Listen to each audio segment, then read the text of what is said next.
And the pot calls the kettle black, calls the kettle burnt, calls her mad. Kettle reminds the pot that we both been burned on the same stove, that the parts of our bodies that are layered in soot were scorched by the same hands. Kettle tells pot that she still boils water, holds the hot breath of a white man's tongue, endures the slow simmer of a white woman's allyship, and still we make something beautiful. Pot calls the kettle wicked, and kettle says no, but says she's so magical she burned the hand of the last man who tried to pour himself a piece of her. Says she's so black she is everything, so black she is the beginning. She is the first thing someone finds home in when they wake up in the morning. Says ain't that what it means to be black? To have the world go up in flames around you and still be sanctuary for someone, saving men who lost themselves the night before, saving men who curse our names but forget his mama is made of steel too.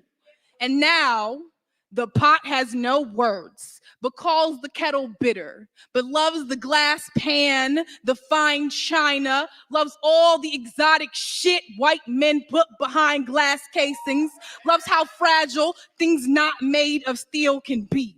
But this isn't about the pot or the pan. This is about the kettle, the black woman, how she pours herself across the earth, but no one bats an eye when the water disappears. We give ourselves to men who never love us, but they say we are difficult, too hard to break. How we, the kettle, praise this pot, this man for all the water he holds. How we are the only ones who do not call him monster when the water boils over, because we know this heat, this white flame, hot enough to make any of us explode. We are the first ones to make noise when the world goes up in flames, but they say the earth was saved by the man who heard her scream. Pot calls the kettle black, and kettle says yes, but says you best remember you black too. The next time they bring a fire to your neck, they burn black bodies on the stake and the stove. Pot calls the kettle black, and kettle says bitch I might be, says nuck if you buck, then says wipe me down. Kettle says yes my nigga, I be black, I be mad, and I boiled the last man down to his bones when he tried to test me. Pot calls the kettle black, and kettle says hell yes. But don't say my name as if you ain't ever been burnt too. All right, shout out to Bobby Dreams and Bridget in the house. I'm going to keep this going. We got something riveting coming up right now. This is riveting right here. Get ready.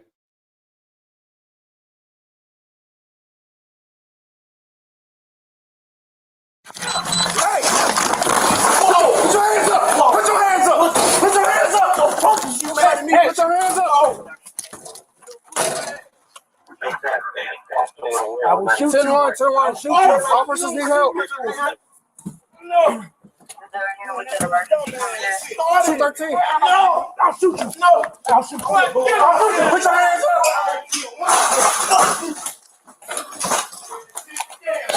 Hey, get the gummies here. What the fuck? Why did he go off? Let it go. Let it go. Let it go. Let it go, bro. Let it go. Let the fucking gun go. No. Yes. Let it go. Everybody out there on his own. No, let the damn gun go, boy. No, I ain't going back here. Put your hands. No. Let the gun go. Let it go. Kill me. No. Let it go. Let the gun go before they kill your ass. No. Stop. No. Oh, don't shoot. Don't shoot. Don't shoot. 111 and no. Stop. What? Shots fired. 2-1. 2-1. Shots fired. Emergency. Emergency. Ah, fuck, emergency. Ah, fuck. 2213, emergency. Shots fired by police. By police squad. Send EMS. You okay? You Houston 5 and on Houston 2 we're getting shots fired. Get up. This is just crazy right here. It's crazy. I mean, look, bro. What was he thinking? What was he thinking? I don't get it. Fired by the police. 2213 is at 111 and Racine. 111 and Racine. Hey, hurry up, squad. Hyman, you okay? All right, 10-4. Do we have a police officer shot? Don't know, squad. I'm trying to see my partner. Partner! All right, 10-4. Sergeant for 2213.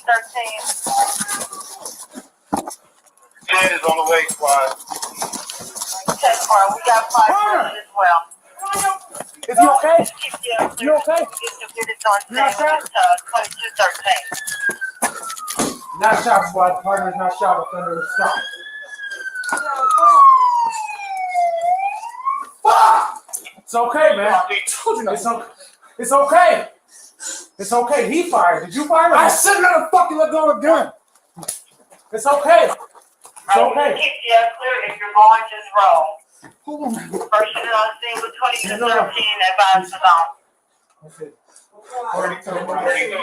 Fuck! Should have let go of the damn gun. Relax.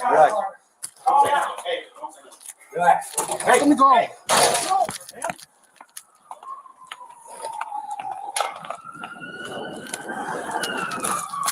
This is just crazy, man.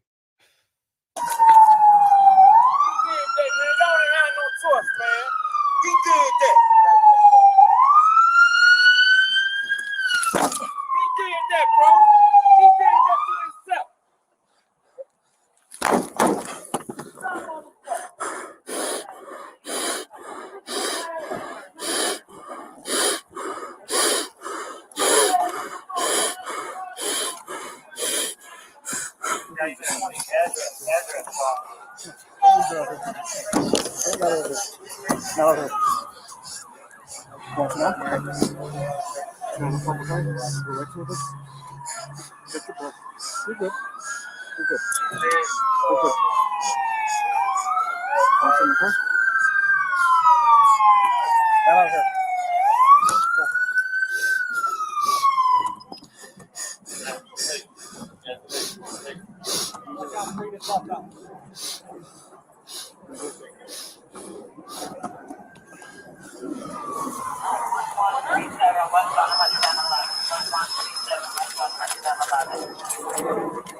Relax. I'm moving the car. I'll move the car for you. I got it. Dude, I got it. I'm just moving the car.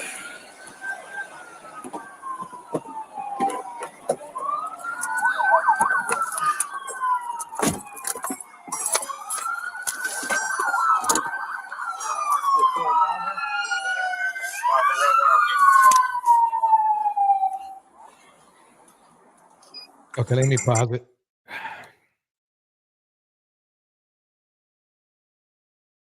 So, a lot of people are out there, brick apologists, I call them.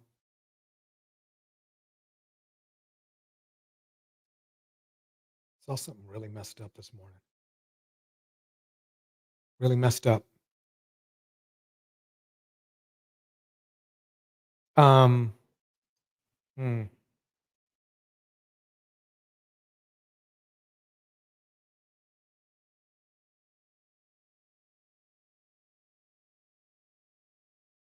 Let me show you what bricks do.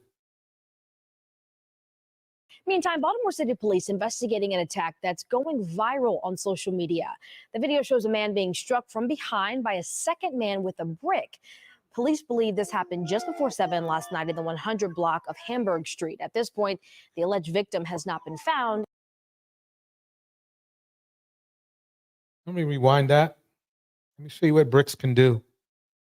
The man that got hit by the brick must have been about 6'3", 6'4", 250 at least. Watch.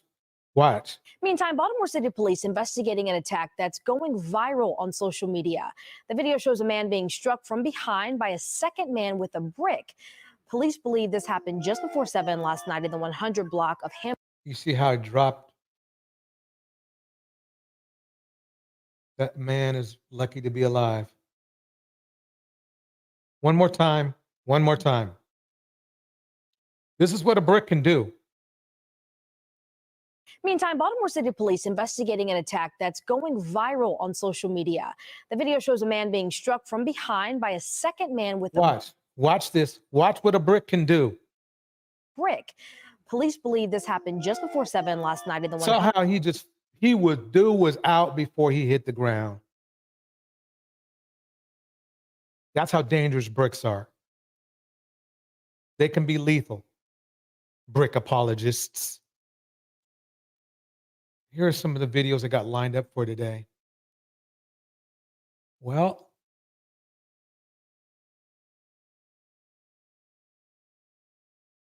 Here's the star of the show. More women need to experience the brick.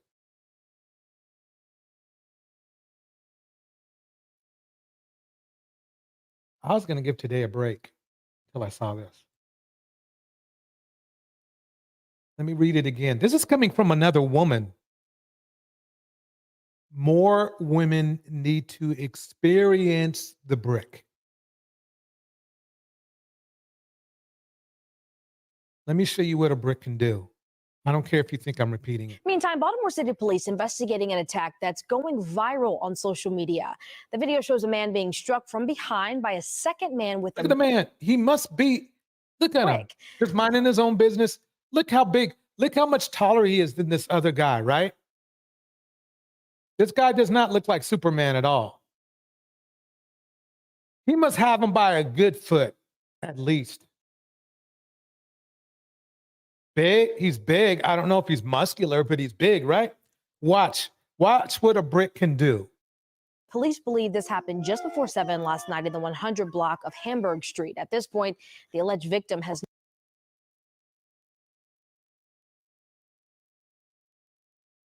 That right there just tells you, wow.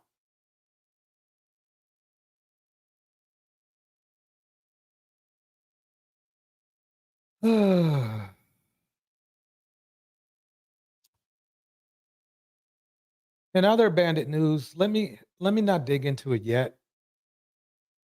Other bandit news, let me show you All right, this. so brother Polight had his court day today in court, and the judge actually Another just manosphere hero. Another manosphere hero, by the way. Here we go.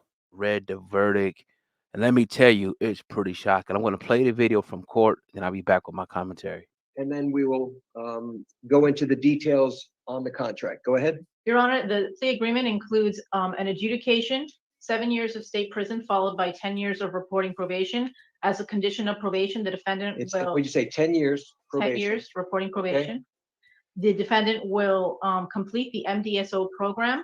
The defendant will not be allowed to have unsupervised contact with children. The defendant will have specific terms regarding where he may work and the ability to wear a uniform.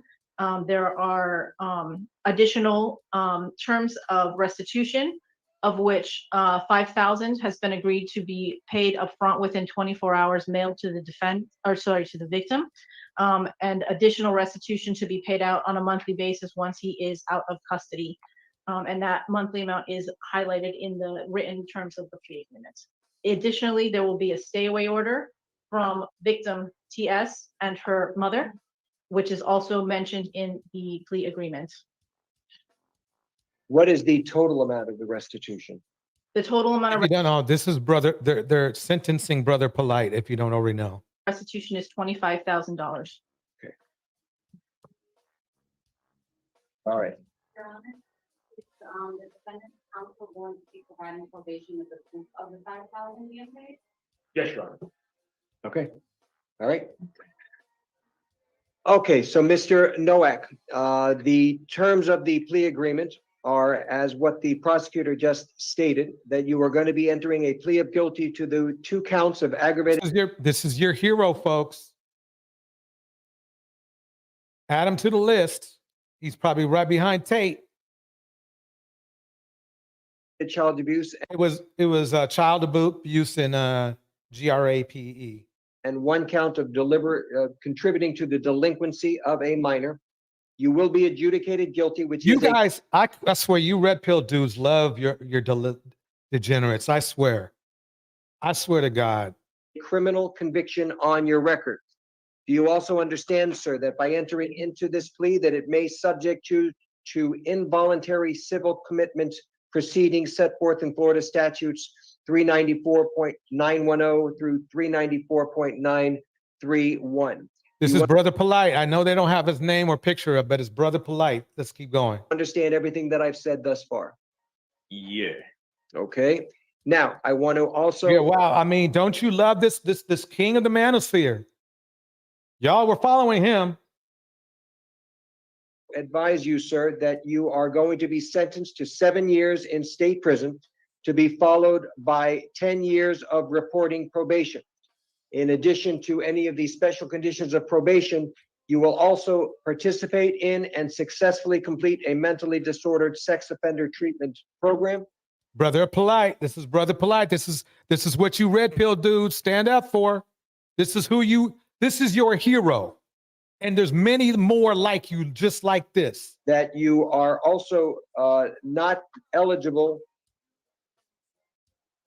Okay, you may, according to the state, you may be eligible for early termination if all of the conditions of your probation have been completed, that you have had no violations of your probation, and that you have not been arrested for any other criminal offense. Is that correct, State? And to clarify, the terms stated in 5 is there's no prohibition on early termination. However, there is a requirement that any modification to this agreement be agreed by the state and the court. Okay. This is Brother Polight, everybody. Manosphere King. Manosphere King, Brother Polight. All right, sir. Now, with respect to this plea agreement, I have on each page next to defendant's initials MN. Did you in fact affix those initials to each page? I did. And have you reviewed each and every component of this plea agreement going through page 1 and through page 4? I have. Now it says page 4, having read the above mentioned terms of this plea agreement and having been advised by my counsel, David Terrace, I, Michael Noak, freely and voluntarily enter into this plea agreement and agree to abide by all terms and conditions of this plea agreement, and agree that failure to comply with any terms or conditions within this agreement constitutes a violation of probation and subjects me to be sentenced to the statutory maximum penalties provided by law for the crimes for which I am now pleading guilty. And then it has a signature over the name Michael Noak. Is that in fact your signature, sir?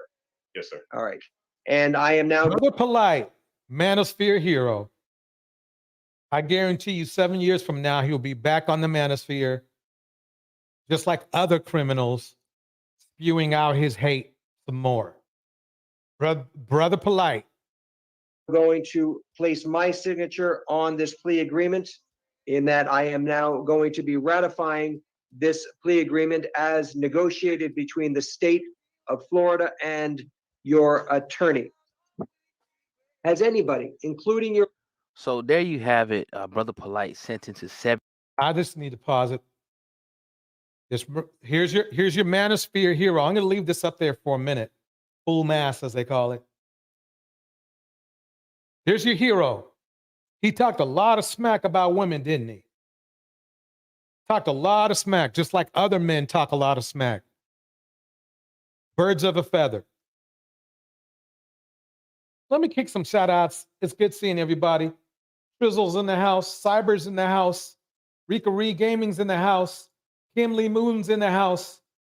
Alexander's in the house. We have Bridget in the house. Act Natural Under Pressure is in the house. Here's your hero, guys. And you can't even say that, he didn't do it or some other BS or anything. He's going to be joining Tate. You guys seem to have a knack of picking them, that's for sure. You guys sure can pick them. You guys sure can pick them. Marquis, Benji. Y'all can sure pick them. And you know something? You sure can pick the mammies too. Let's break it down. Where am I at here? Here we go. Let me play the trailer to tonight's show. Hear me out. I have a very controversial thought, and a lot of people gonna come for me, call me and pick me like, okay, whatever. If more women were to be introduced to a brick to the face whenever they act out of pocket, less women will act out of pocket. What? If more women were to be introduced to a brick to the face whenever they act out of pocket, less women will act out of pocket. Get your food! If you say one more thing, I'm gonna knock you out. Oh my God, I said one more thing, I'm gonna knock you out. If more women were to be introduced to a brick to the face whenever they act out of pocket, less women will act out of pocket.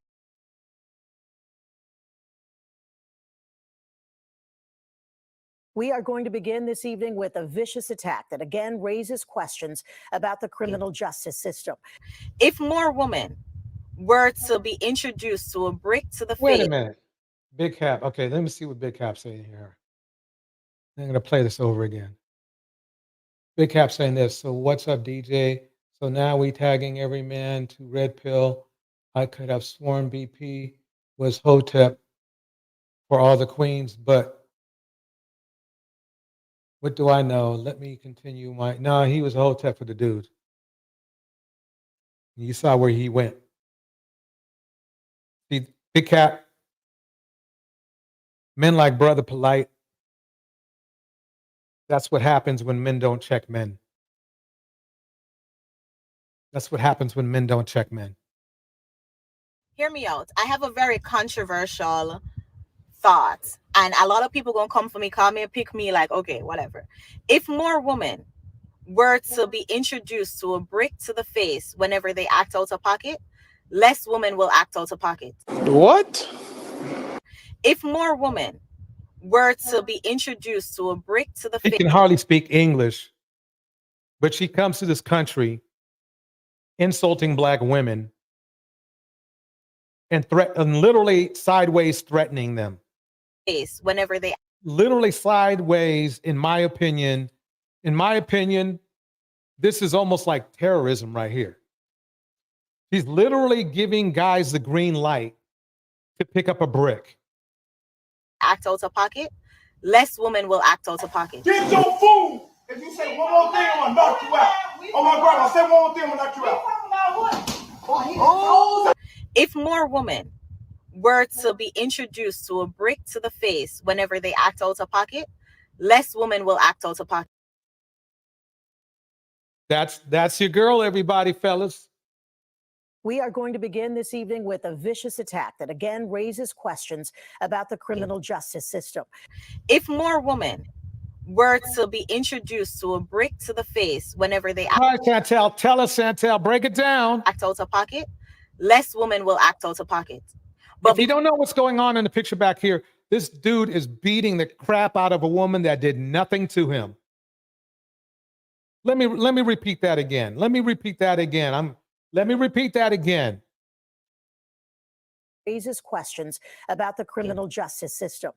If more women were to be introduced to a brick to the face whenever they act out of pocket, less women will act out of pocket. But because we know that we are covered by this societal norm that men shouldn't hit women, we feel as though we can provoke men. We can talk any kind of way. We can throw things at men. Look at Brittany Renner the other day, y'all. If this whole societal norm that men shouldn't hit women weren't around, and Brittany had thrown that water on the guy and she knew the consequences of that would have been a nice solid brick or fist. Look what that dude did. She has the guy who did this to this woman, busted out her eye, okay, is the same guys who go to Chantelle's room. I guarantee you not. Face? I bet you wouldn't do it. 6:14 now. New disturbing details emerging this morning in the deadly shooting of a woman who police say was killed by a former University of Alabama basketball player. If more women were to be introduced to a brick to the face whenever they act out of pocket, less women will act out of pocket. Mother, DeCarla Cotton, a man approached her daughter and started flirting with her at the restaurant. Harris declined his advances, causing an altercation. Cotton says, is declining an advance being out of pocket? I mean, believe it or not, to a lot of men, that is. To a lot of men, that is. So, in my opinion, Chantelle's giving violent men a green light. Her daughter and her boyfriend were leaving. A man shot multiple times into their vehicle. Harris's boyfriend fired back in defense. Authorities say Miles, along with the second suspect, are both charged with capital murder. Yeah. Melanated Vessel says this. She's dangerous. A woman who advocates for violence against women. She's probably at the prison trying to put money on Polight's books. Gross. Well said. Well said, Melanated. Let me kick out some more shout outs. because this is crazy here. Prism's in the house, Cyber's in the house, Bridget's in the house, Miss RV is in the house. I mean, it is infuriating, Miss RV. It's crazy. It's crazy. Melanated Vessel is in the house. Act Natural Under Pressure is in the house. Big Cap is in the house. I want to hear. I want to hear from my red pill friends. I want to hear their excuse on what Chantelle said. I really do. I want to hear your best excuse for this. Kim Lee Moon is in the house. Hazel Green is in the house. Frizzle is in the house. Man, this is crazy. Today was supposed to be my day off. They won't even let me have a day off. I'm supposed to be tying flies today, relaxing. You know, this stuff gets a little stressful. Nikki's in the house. Let's listen to her. But we walk around protected, so we can be unruly. We can be protected. There's more proof for the lack of protection than there is proof for protection. I combed the internet for samples of men protecting women, and only came up with men giving excuses on why they don't do it. Uncivilized. But if more men were supposed to say, you know what, forget that. Fist for fist. If you hit me, expect this fist or brick. You know, this is crazy.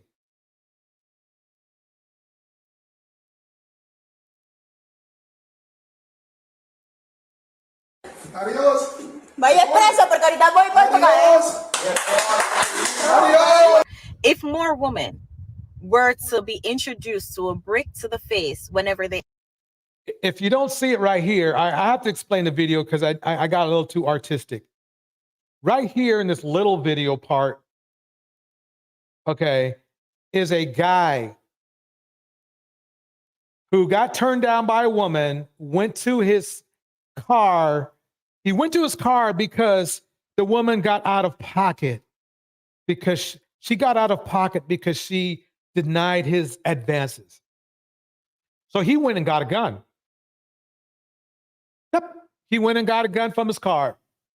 They act out of pocket, less women will act out of pocket.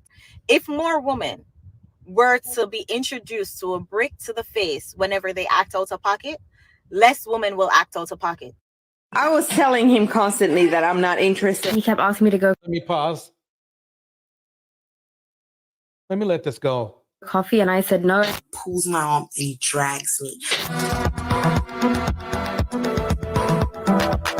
This is the definition for men. This is most, I guess, defined as being out of pocket is when you deny their advances, right? That's what it's come down to now. That's what it's come down to now. I'm going to put a link in the chat. Let's get this party started early. I can't explain this by myself. I'm too upset.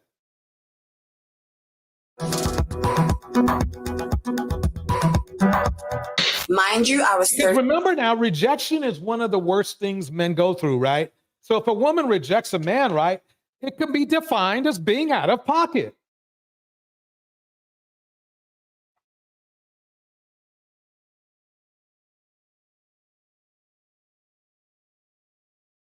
Turning 14, and I'm now 26, and this is still very, very traumatizing. I need to stop that for a minute. I need to show you again what a freaking brick does to a human being. Now, you saw, let me show you. This is what a brick did to a man, okay, that was at least 6 feet tall and at least 240 pounds. Meantime, Baltimore City Police investigating an attack that's going viral on social media. The video shows a man being struck from behind by a second man with a brick. Police believe this happened just before 7 last night. You see how that dude dropped? That's what dude did to a woman half of that guy's weight. You guys are cheering. You guys must be, you got to be ashamed of yourself. I was telling him constantly that I'm not interested. me that he would like to raise me. And I was like, not understanding what he's saying. So then I just walk away because I'm like, not interested. And this man grabs my arm. I mean, he pulls my arm and he drags me. I posted a selfie on my Snapchat story, and this one guy responded with to it with like a flirty comment, and I proceeded to ignore it. So this guy took it really personal, and he then proceeded to call me really nasty names and say really inappropriate things to me. After I ignored all that, he proceeded to try to call me about 10 times through video call on Snapchat, with him singling out, asking if I could help him get off. That's how these stalker creeps are. They're everywhere too. They doing the work right now. They're putting in work right now. They are putting in work right now.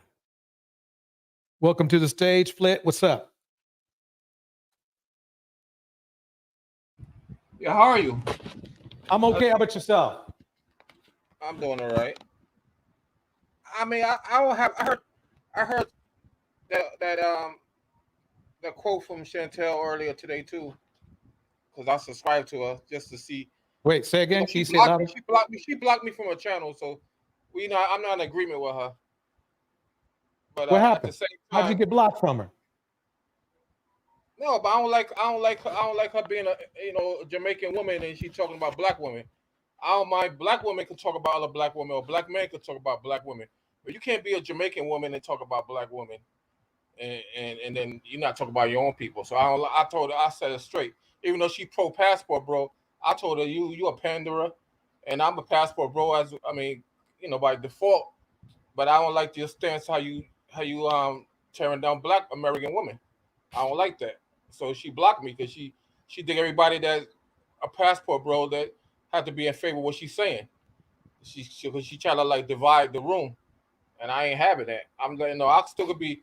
I'm a black American man, but I don't have nothing against my black American woman, just because I choose to go outside. But at the same time, you can't be talking about black women, American black women, when Jamaican women is just as worse. And that's a good point. What do you think about her comment about putting a brick on a woman? She's a smart woman. I give her that. She's smart. So she phrased it in such a way to make it seem like it'd be justifiable by the woman actions, so the man will result that way. Like for example, with Brittany, right, when she do a water bottle at that's wrong. So you can't. In some cases, if you do a water bottle at a man, he's gonna come maybe throw it back at you or slap you. So women do. In some way, she made a good point where. Let me get this right. So are you saying that you condone violence against women? I don't condone it. Listen to what I'm saying. You got to understand. Sir, we don't care. You can't talk about black women either. Neither can she. Bye. You need to leave. Ma'am, we don't care. Leave. Cyber. No, he can't talk about us either. He can go. Who you give me permission? Bye. We don't want to hear you. No, you can't talk about us. You buy. You can't talk about us. You buy. Go make your movie. Let me break something down. Let me wait, Flit. What she's saying is this is that. What she's saying is this is that. Why should you talk about black women too? Huh? None of you can. Why should you talk about black women too? Wait. Hold on. If you talk about black men, you can't talk about black men then, miss. Bye. Get out of here. We'll give you the right to talk about black men. We don't care what you're talking about. We don't care what you're talking about. What gives you the right to talk about black men if I can talk about black women? We're talking about how you treat us. You talk about us personally. Get out of here. I don't talk about your personally. Get out of here. Get out of here. You know who I am? Torch. No, you know who I am? No, Cyber. We need to get his point of view. We need to get his point of view so we can roast. You can't roast me, Torch. Calm down. Okay, Flit. So we're gonna let you get it all out. Go ahead. I'm just saying the way she reasoned it is that you're explaining the actions of a woman who goes against a man, berating him or being abusive. I know it's verbal. I ain't saying the person, but then you go to a point where you're throwing a water bottle at him. Can I ask you something? When you're done, let me know, and I need to ask you something. I'm done. I'm asking the question. Should they Okay, just so suck it did up and- Brittany hit anybody with the water bottle? I don't know. It was off camera. You can't really tell. Okay, let me ask you this. What's going to do more damage to the human body, a water bottle or a brick? A brick. Yes, but it's two circumstances that it cause a brick would. But that's two different conditions. Is a water bottle? Worse, a brick or bullet? Wait. Flip. Okay, so you're saying a water bottle can't do. What kind of damage can be done with the brick? I know that brick is more damage. I know why. No. I didn't ask you if it was more. We know that because you said so. Huh? The question is, what can a brick do? Do you believe a brick can be lethal? Of course. Okay. So why is Chantelle comparing a brick to a freaking water bottle? That's a good point. That is a good point. That's a good point. So what she just said, she kind of like giving a person an excuse to do that, to use a brick, and which is dead wrong. Of course, it's criminal. So, but of course, she's saying something viral to spark the audience. She definitely know what she's doing, but at the same time, that's a way you can flag a channel by saying that she promoting violence. Okay, so let me ask you this, Flip. Do you believe she's a moral? Do you believe Chantelle is a moral person? Say it again. Do you believe Chantelle is a moral person? I don't believe so. I think she's a liar. I think she committed a few abortions, less like the other girl said. I believe that. I believe that she not married. She never been married, and she's sleeping around with some man that she keep on the low. How many times that man got her pregnant when she got an abortion? I believe so. Come on now. How did he know that? Don't nobody want to hear this from this man. Wait, Flip. I know that. I'm just guessing. How about that? Exactly. Okay, so Flip. why are you saying it? Why are you saying it? Because you full of shit. That's why. Because I have my opinion. No, you full of shit. You're guessing. You're full of shit, bro. You full of shit, bro. Flip. Even on somebody that we are disgusted with as Chantelle Simone, we don't do stories here. Huh? We don't make lies on other black women. Even though she a mammy, we're not finna lie on her like you just did. I said probably. Nigga, my Torch, I gotta go. I'm out for this. This nigga is dumb. He need to go. Don't nobody want to hear about this. What did he say? He gonna say, oh, she got pregnant by some dude and has some abortion. I'm just guessing. He's straight up lying on another black woman. What does that have to do with her getting hit with a brick? Exactly. He's straight up lying. No. Wait. Okay. Wait. Everybody stop. It's my opinion. We're losing references. He was referring to Chantelle. Okay. Not the woman who got hit by the brick. Okay, so what does that have to do? What does that have to do? Wait, bro, hold on. Let's just make sure we're on the same page. I'm talking about Chantelle. Okay, it's still, even if it's Chantelle who's a mammy, right? We don't do myths here. Okay, so I mean, all the time. wait, no, Flip, are you cool with that? All the time you're doing myths. Flip, are you cool with not doing myths? Are you cool with not doing myths? But DJ Troy, you just contradicted yourself because you just used a myth. You said the person that hit her with a brick is the kind of person that listened to Chantelle Simone. That's a myth. You don't know that's a fact. Wait. I'm doing the same thing you doing. Wait. So it's all right for you to do it, and I can't do it. Wait, what? Did you remember the "in my opinion" part? Are you I using say so my opinion as well? So you have this girl in the No, because you were making it's more than likely that out of the 20,000, is it 20 or 30,000 she has, right? How many people are in her group, right? Yes. 30, right? Torch. He just lied on a black woman. On a BWE, that is a lie. God forbid. On a BWE network. I don't care if she's a mammy. I'm not about to sit up on a panel with a liar talking about she had this and that abortion. Like, get out of here. I said she probably did. Get out of here, bro. What if she even if she probably did, like, you know the word probably, then you get out of here. Nigga, you are a liar. I didn't say that's fact. So you a liar. You just listen. You said I guess. Listen, check this out. You gotta find out. Check this out. Check this out, little man. I listened very well. You said, "Oh, I guessed." You little woman. You said, "I guessed." What is a guess? A damn lie. Opinion. You gotta look it up in the dictionary. You won't know what it is. I know what the definition is. Did I say that's fact? Okay. Flip. Let me get Spro's opinion. Spro, did you hear the testimony of Chantelle Simone? I think I heard what Chantelle thought the other day when you were talking about it. But no, today. Today, the comment about like oh, if more black women got hit with bricks, maybe they would shut up or something like that. Yeah. Okay. So yeah, I heard that. So okay. So in about 1 minute of soliloquy or maybe 2 minutes, tell us your thoughts on that. So with Chantelle, again, I get why people like on y'all end would be like critical of her and be like, oh, she's a mammy and all this stuff. I don't know. I was watching her stuff like when she like first started. I had seen like a few streams of her, and I remember like I think she's cool with Courtney, right? No, she's not. No, she's not. Opposite. Oh, okay. So it's the opposite. Okay, so I remembered that wrong. Okay, so she's not cool with Courtney. No, not a bit. And so like I don't really know that much. She seems like her perspective. I always looked at it, and this is even when I was like consuming Manosphere stuff and was like, oh yeah, this is gospel. I always looked at her as just being like, oh, she's foreign and she's here. So like it's probably like a culture shock and stuff. And then when she hears the criticisms, like from whether it be the Manosphere space that kind of back up things that on her own she observed that she doesn't like just because she's from a different culture.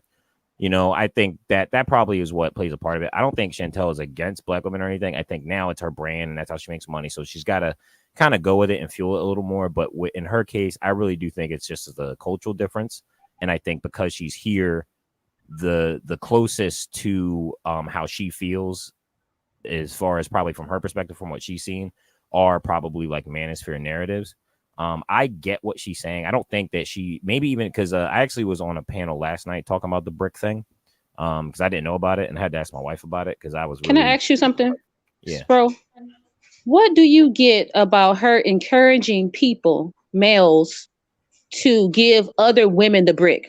What about that you understand? You get it. I don't think, even though that is what she said, and I think like this just goes back to like how we talk nowadays, especially in the West, and things kind of maybe like being a little exaggerating. I think it was just, I don't want to say internet speak, but like I think she was just being dramatic. I don't think she literally wants people to go out and grab a brick. Now, here's the problem. Did you see her stream? No, there may be people. You need to go watch it. You need to go watch it. Do you honestly think that like she wants people to start getting like hit with bricks? No, listen, I need you to watch her stream and listen to every word that comes out of her mouth. That's what I need you to do. She's wearing beige. I can if I can get to it, like probably at some point tomorrow, I could probably like give it a listen at work. But all right. I mean, the thing is this, bro. Let me ask you this. I mean, do you really think that this is going all over the internet? Do you really think that there aren't any men out there that are going to take this maybe in a literal sense?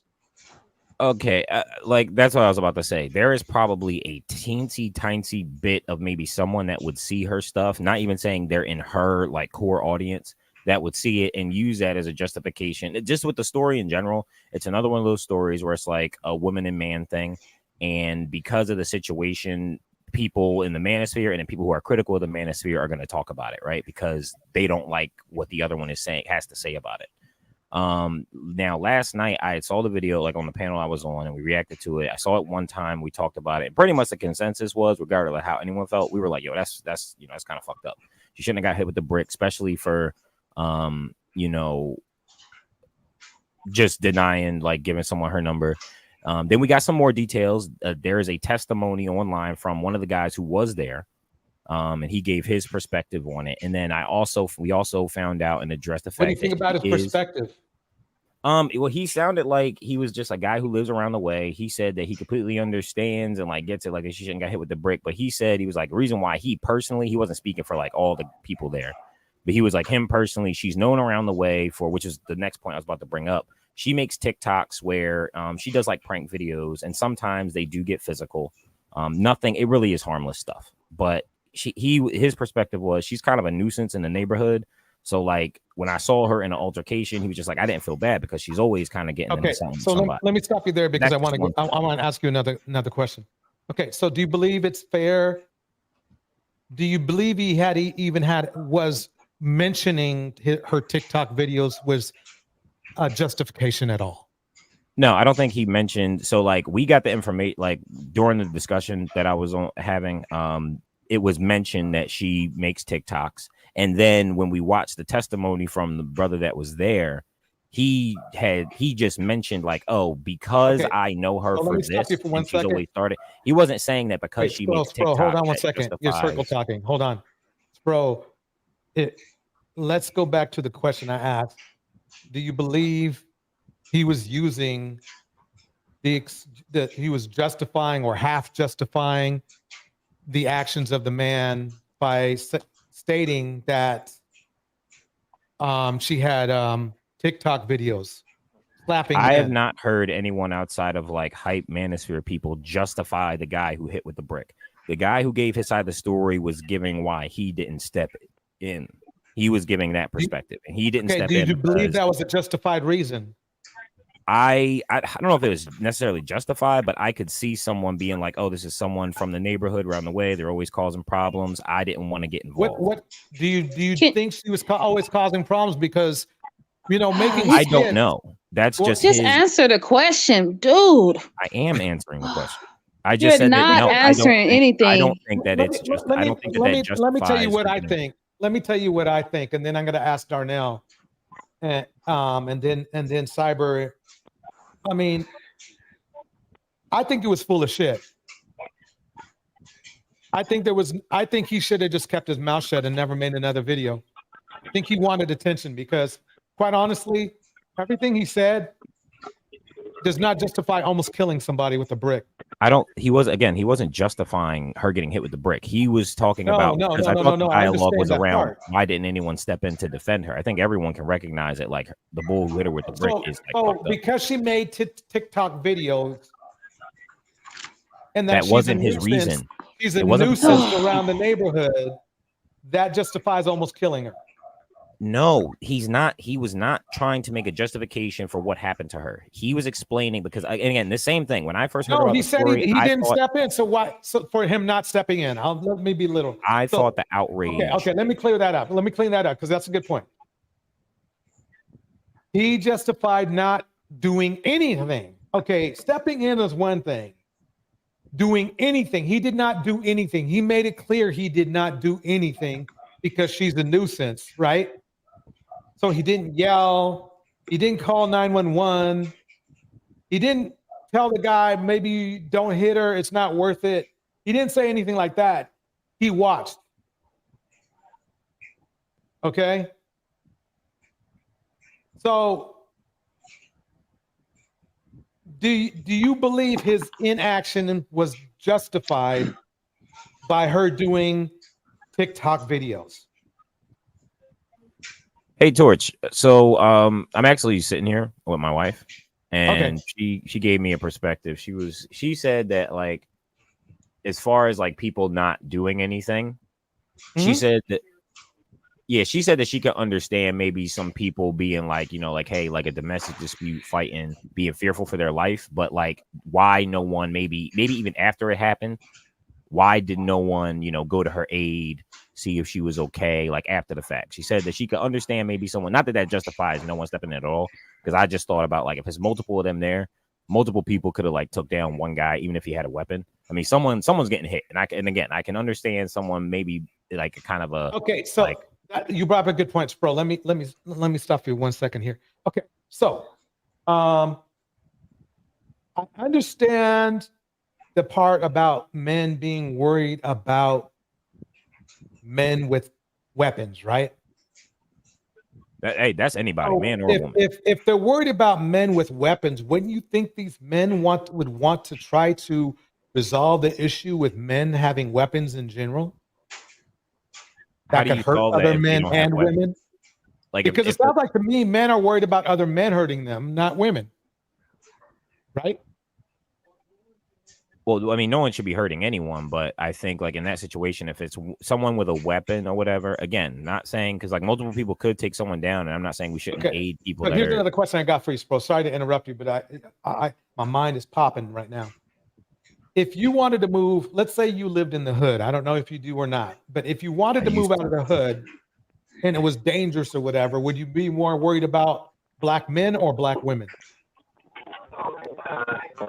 I mean, danger is danger, but I would be more weary of black men because men in general are more violent. Yeah, they cause most violent crimes are perpetrated by men. Okay, so I'm gonna go to Darnell for a minute. Darnell, are you there? Yes, sir, I'm here. I want to get your opinion, and then I'm gonna turn it over to Cyber and let Cyber lead for a little while. Cyber, is that okay? Yeah, I'm calm now. I had to come in because we cannot allow these men to come in our space and talk about other women. We don't care if they're mammies, they're trolls. We're not going to stand for it. But go ahead, Darnell. You're a misandrist, man. You hate men. Calm down. I got a man. I got a man. And you hate him now. I got a man. I know you hate him. Let Darnell speak. Let Darnell speak. Yes, sir. So, from what I understand, so were we talking about the individual that hit the woman with the brick, or the individual that posted a video saying he didn't want to get involved because he knew the woman? Let's not. No, we're talking about the individual who do want. Let's put it this way: who half blamed the woman for her demise. Okay, the one that refused one with to the get glasses involved? on that we saw. Yeah, have you seen that video? Yes, sir, I have. Okay, that guy. Okay. Well, to be honest with you, and take this is my own personal experience, but like, sometimes it's not, especially if you know somebody is just, according to him in the video, he said he knew that woman, and he said he always starts problems. There's just sometimes there's some people you shouldn't, try to protect. Like, I got last year, I got in my very first bar fight last year trying to save another black man. I didn't know this guy. He wasn't my friend or anything, but he tried to pick a fight for a Hispanic guy, and he was by himself. I tried to save his life. He ended up dying anyway, but I ended up with a knee on my neck like George Floyd. I couldn't turn my head for like 2 or 3 days, and sometimes it's best not to get it, especially if somebody just start. And that black dude was drunk. He got it. He deserved what happened to him. I'm sorry. Well, not the death, but. Darnell, stay in context, please. Yeah, I am in context, ma'am. And what I'm saying is, just because she's a black woman, it doesn't mean that people should be criticized for not coming to her aid. Wrong is wrong. I mean, if you are doing wrong, wrong is wrong, and sometimes maybe a good ass whooping might help you out. Now, I ain't saying hit with brick or nothing. That's a dangerous weapon, but old saying, a hard head makes for a soft Darnell, ass. what human is stronger, male or female? Male. So Well, you in just general. said that she was doing wrong. How do you know that for a fact? No, I didn't say she was doing wrong. The guy in the video said that she was a troublemaker in the neighborhood. That's what he said in the video. And your response just now was, sometimes you need your ass whooped. You're referring to that woman, correct? In the case of the video, yes. How do you know that he's telling the truth? I don't. So if you don't know, what justifies her being hit with the brick then, if you don't know? Well, again, I don't justify hitting anybody with a brick, but like I said, for him to How come about out this? with a What video- justify a stronger human striking a weaker human? Nothing justifies it. I think what is trying to be communicated is the fact that maybe there's a little more nuance as far as no one intervening. So maybe there's a little more. See, you guys, Cyber, hang on one second. Hey, so Cyber, since you're moderating for DJ Torch, what I'm going to do is I'm going to give a time for 2 minutes on my phone, and they get to talk for 2 minutes, and then we're going to go to the next person. So make sure you make your points clear and concise, and then we're going to move on to the next person to add to whatever they need to add to, okay? Because it seemed like there's a whole lot of disorder right here, and we're going into a whole lot of different content that we don't have available to us. And she's asking you some very direct questions. I need you to respond to those questions in 2 minutes, and that'll be it. So nobody jump in. Let him finish after she finishes grilling him, and then I'm gonna go ahead and let her know it's time. Listen, I'm why sorry. is Cyber the bootleg version of you? Flip flop mouth. Bye. You know what? Your IQ is so low. You call me a misogynist. Do you know the definition? It's the hatred of women. I think he means flip flop mouth. Lysandre. Wait. Flip. He gotta go. Wait, whose time is it to speak? Lysandre is a hater of men. Whose time is it to speak? We still on Darnell? I'm going on mute.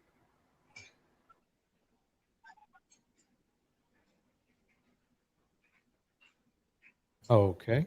Hey, DJ Torch, let me ask Darnell. Darnell, so let me back up for a second. So you think that because she was a troublemaker, she deserved to get hit in the face with a brick? Am I correct? No, ma'am. No, ma'am. That's not what I said. Basically, what I'm saying is you have to be careful when getting into altercations. You have to be very careful about getting involved. When I got in my very first bar fight last year. I tried to save another black man's life. I ended up getting hurt myself. Okay, so pause right there. Well, hold on. Let me just finish this point just real quick, and I'll make it fast. Go ahead. But even the security, because the security, they thought I was fighting, and I wasn't. They reviewed the tape, found out I wasn't fighting. I was just trying to restrain the guy, and they even said, do not get involved. Next time, Darnell, don't get involved. That's what they said. Don't do it. Let us handle it. That's my only point, man.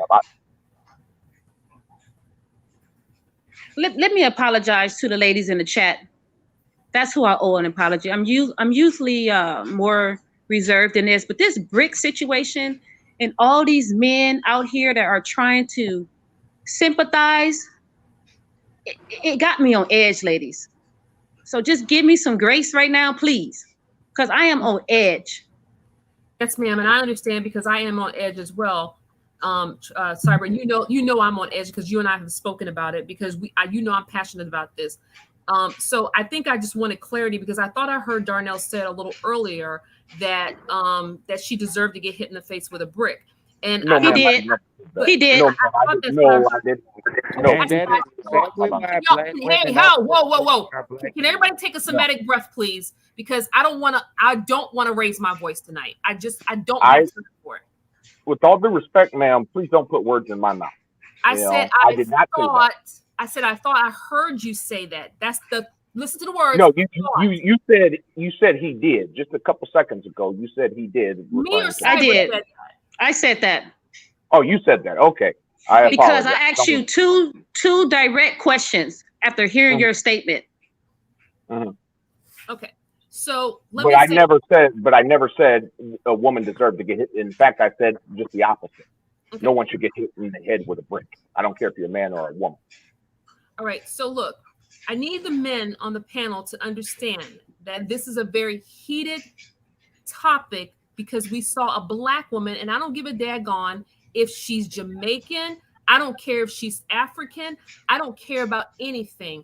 That woman, no matter if she did skits online or anything, deserved to get hit in the face with a brick. That's like saying George Floyd deserved to have that knee on his neck. Do you understand me? Yes, I understand perfectly. Wait a minute, because that was the same conversation that Candace Owens and a whole lot of other people stated that because he did this certain type of crime, because he had this certain type of background, he deserved to have that knee on his neck. Well, to my knowledge, George Floyd, we don't even know if George Floyd was actually in the commission of a crime. Supposedly, Okay, but did you see how passed quickly on you the came fake to $20 bill. Darnell? Don't get away from it, Darnell. That's not the point. Did you see how quickly you came to the defense of whether or not he really was in the commission of a crime? Do you see that? Because she wasn't committing a crime by going out, having a good time with her friends, and telling somebody, no, you can't have my phone number. I'm not interested in you. I'm just trying to figure out, why is it that you're giving George Floyd a nice place to lay? And I don't mean that, because it was horrific. It was horrific to see that. Prism, what he said was, oh, if you out here making trouble, sometimes you deserve your ass whooped. That's what he said. I don't think that that's what. So like, I've heard that perspective from different ends where it's like, oh, well, because like, whether it be like, get this, her making TikToks, whether or not her TikToks get physical with strangers or not, is no justification for her getting hit with a brick. Her denying to give a brother her number is no justification for her getting hit with a brick.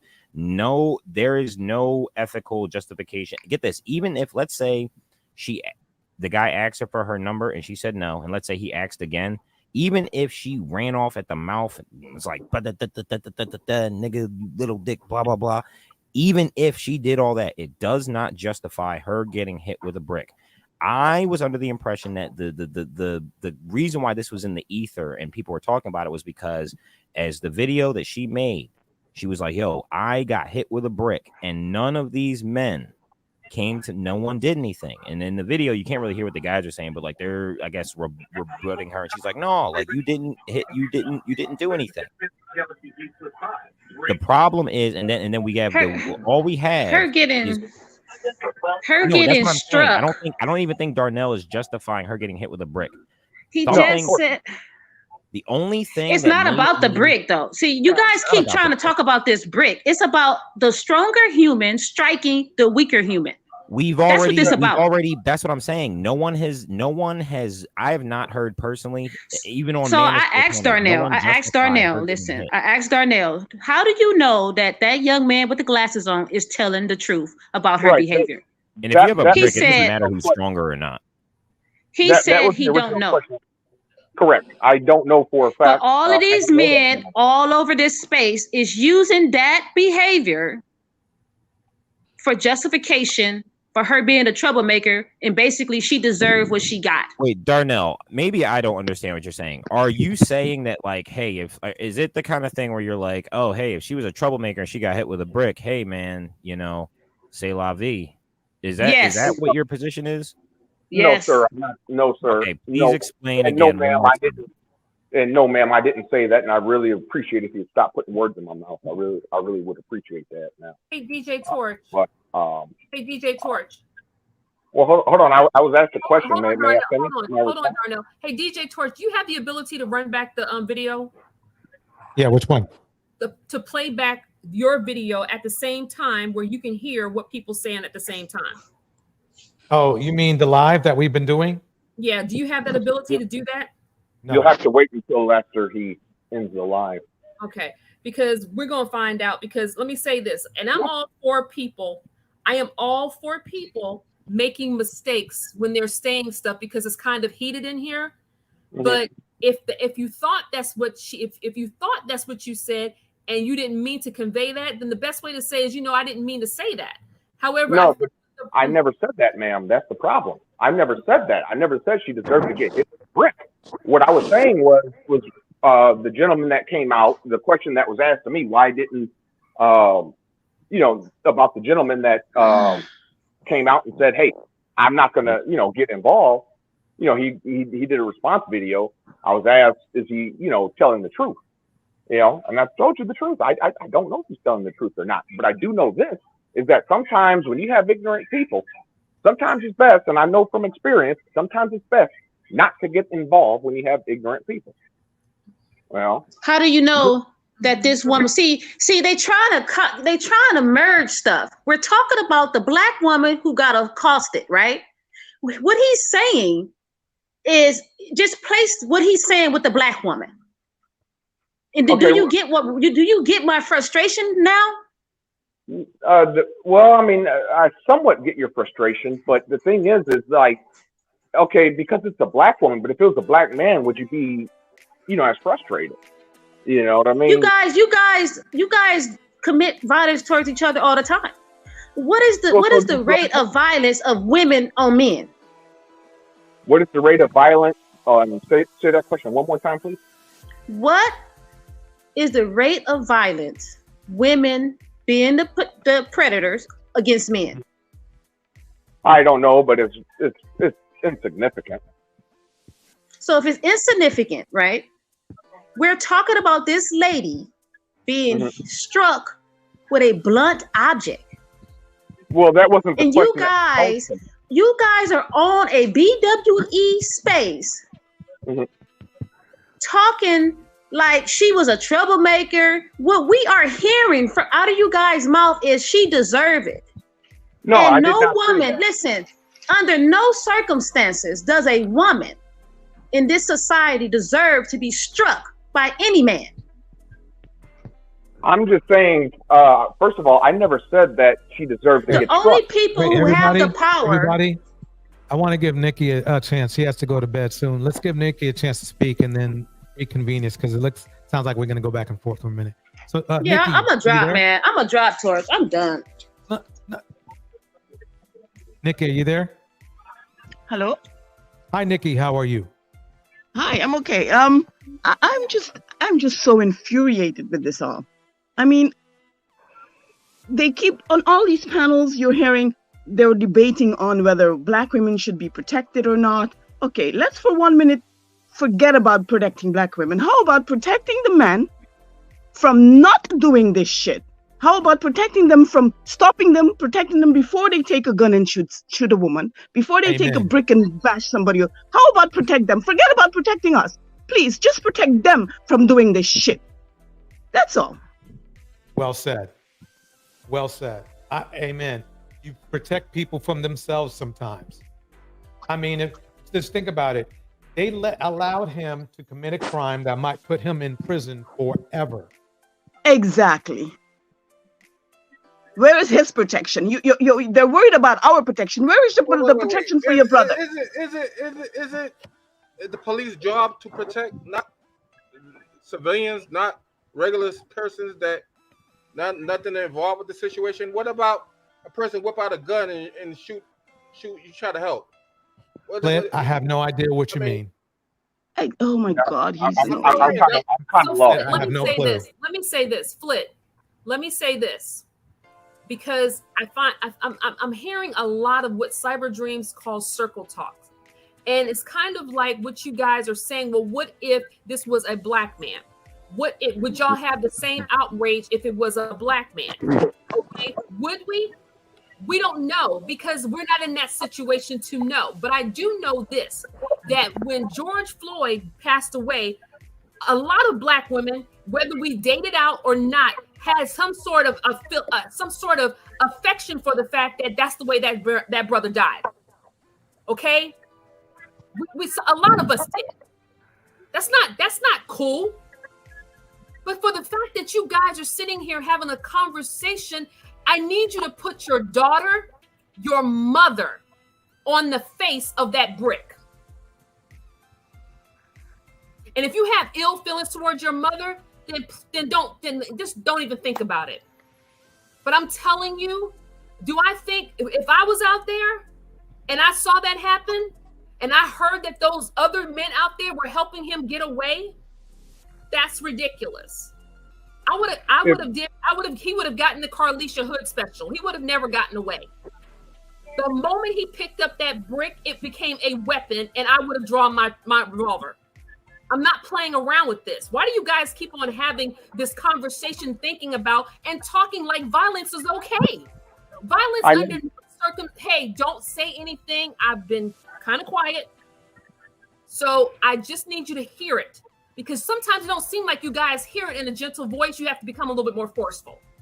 It is not appropriate in any shape, form, or fashion for a man to pick up a brick and slap a woman in her face with it. her eardrum, her jaw, her teeth, or occipital bone, all those different things were in her face. I just want to say real quick, I was never asked a question about the assailant. I was asked about the bystander, the guy with the glasses. That's who I was asked about, not the assailant. So I never said it was okay for him to hit a woman with a brick. I never said that. That's fine. But this is a very serious topic, and it's not to be taken lightly. Women are very angry because this kind of stuff has been going on. It hasn't been just bricks. It's been skateboards. It's been punches in the face, slaps in the mouth, gunshot, knife wound. It's been all kind of stuff. It's been men in this space that have videos that have put out, and like this, there's this whole notion that I'm going only after a certain bunch of trolls. I'm going after you too. But also I've been around YouTube and I've heard men say very clearly that don't you wish we could just beat them back into submission? Another guy said, he said, at this point, he said they either submit or they lie. The word that rhymes with lie. I have all those videos. Other people have those videos. Now we have a woman co-signing that other women should have that same treatment. And you know what it's going to do? This stuff has now escalated to a point where now you are in danger of approaching Black women. I need you to understand that every action has a reaction.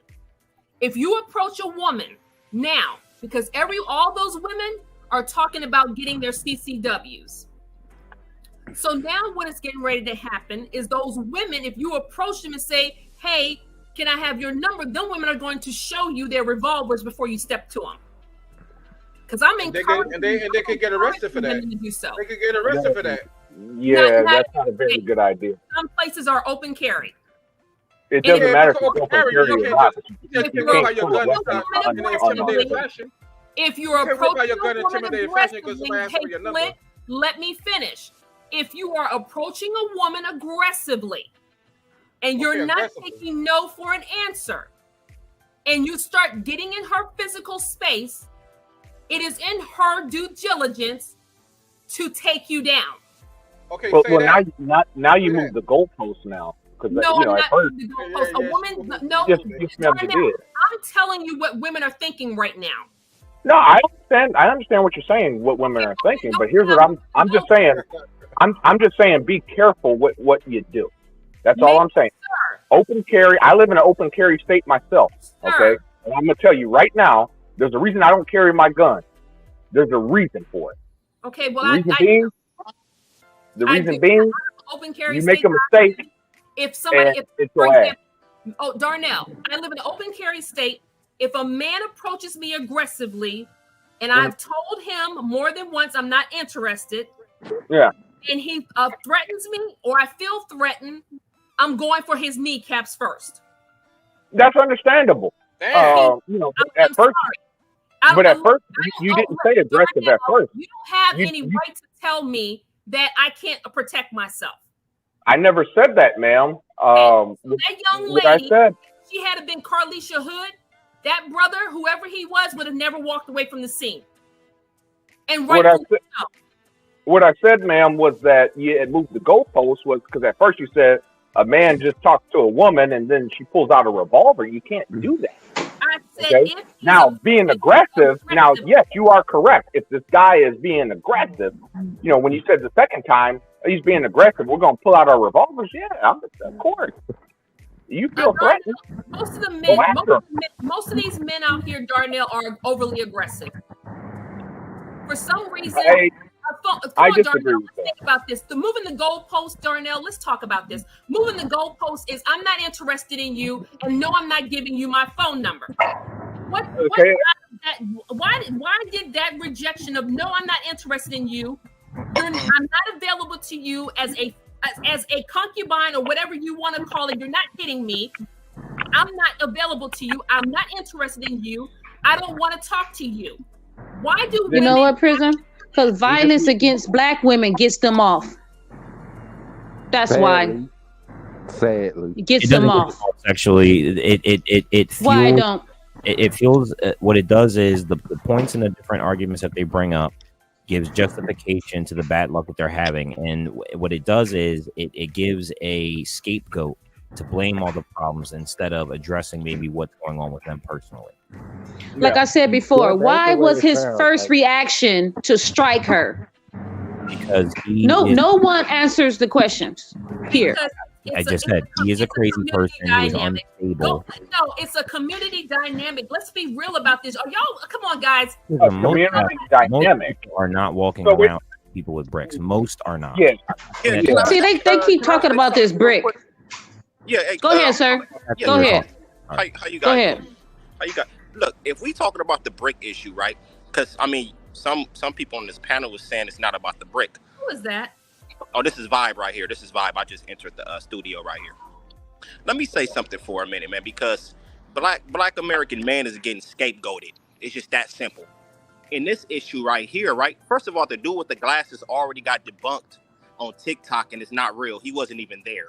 So let's just be honest. So that issue Let me. right there, I'm glad you said that. But we got 3 guys on this panel using that in their narratives. yeah, and it's not. The dude, the dude with the glasses, he was never even there. He was just looking for some clout. That's all he was doing, right? But I want to say this in particular because Black American man is getting scapegoated for something that we never even did. This issue wasn't even us. See, the thing is that a lot of women is coming after Black American man with this brick issue, and it wasn't even us. It was some damn African immigrants. So let's just be honest. Whoa. No, it was. Let's not. Okay. Regardless. Regardless. But what's your name again? Hold on. What's your name again, sir? What is your name? This is Vibe. Vibes. Yeah. Vibe. Yeah. It doesn't matter. We have high DV rates here. We have a 4.6 femicide rate here. Okay, sir? It doesn't matter. We're looking at this woman as a black woman. She's a melanated vessel like all of us here. And we are infuriated that these men, I don't care if they're from the diaspora, from the Seward, I don't give a damn where they're from. Enough is enough. You are not going to be able to keep putting your hands on us. It's not cool. For you men who say you guys was kings, say y'all ruled the world and all this shit, and then when it comes to a woman, you just abuse? Well, I But you can't. can't.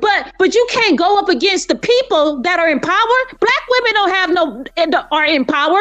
We didn't put you guys in a system. We don't own prisons. Okay.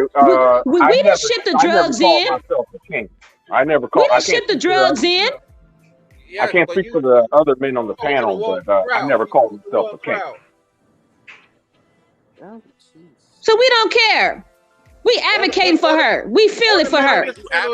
First of all, miss. To the wrong crowd. What is flip flop? Shut up, bro. I'm done. I can't torch. Not with these men. I cannot. Just send us an email with the secret whatever after show. I can't with these brothers up here.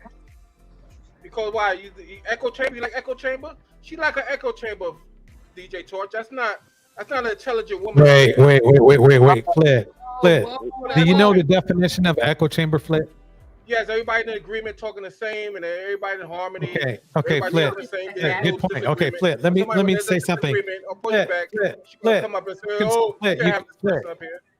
Flit. You just said everybody, which means more than one person, right? Yes. So she's just one person, right? Yeah, she is one person. Yes. Okay, so how can she be an echo chamber? But she's speaking on behalf of everybody. She said, "This is our. How can you get into our group or this panel or this your show?" You know how she's talking. She's talking like. Okay, when you go to okay, let me ask you this, Flit.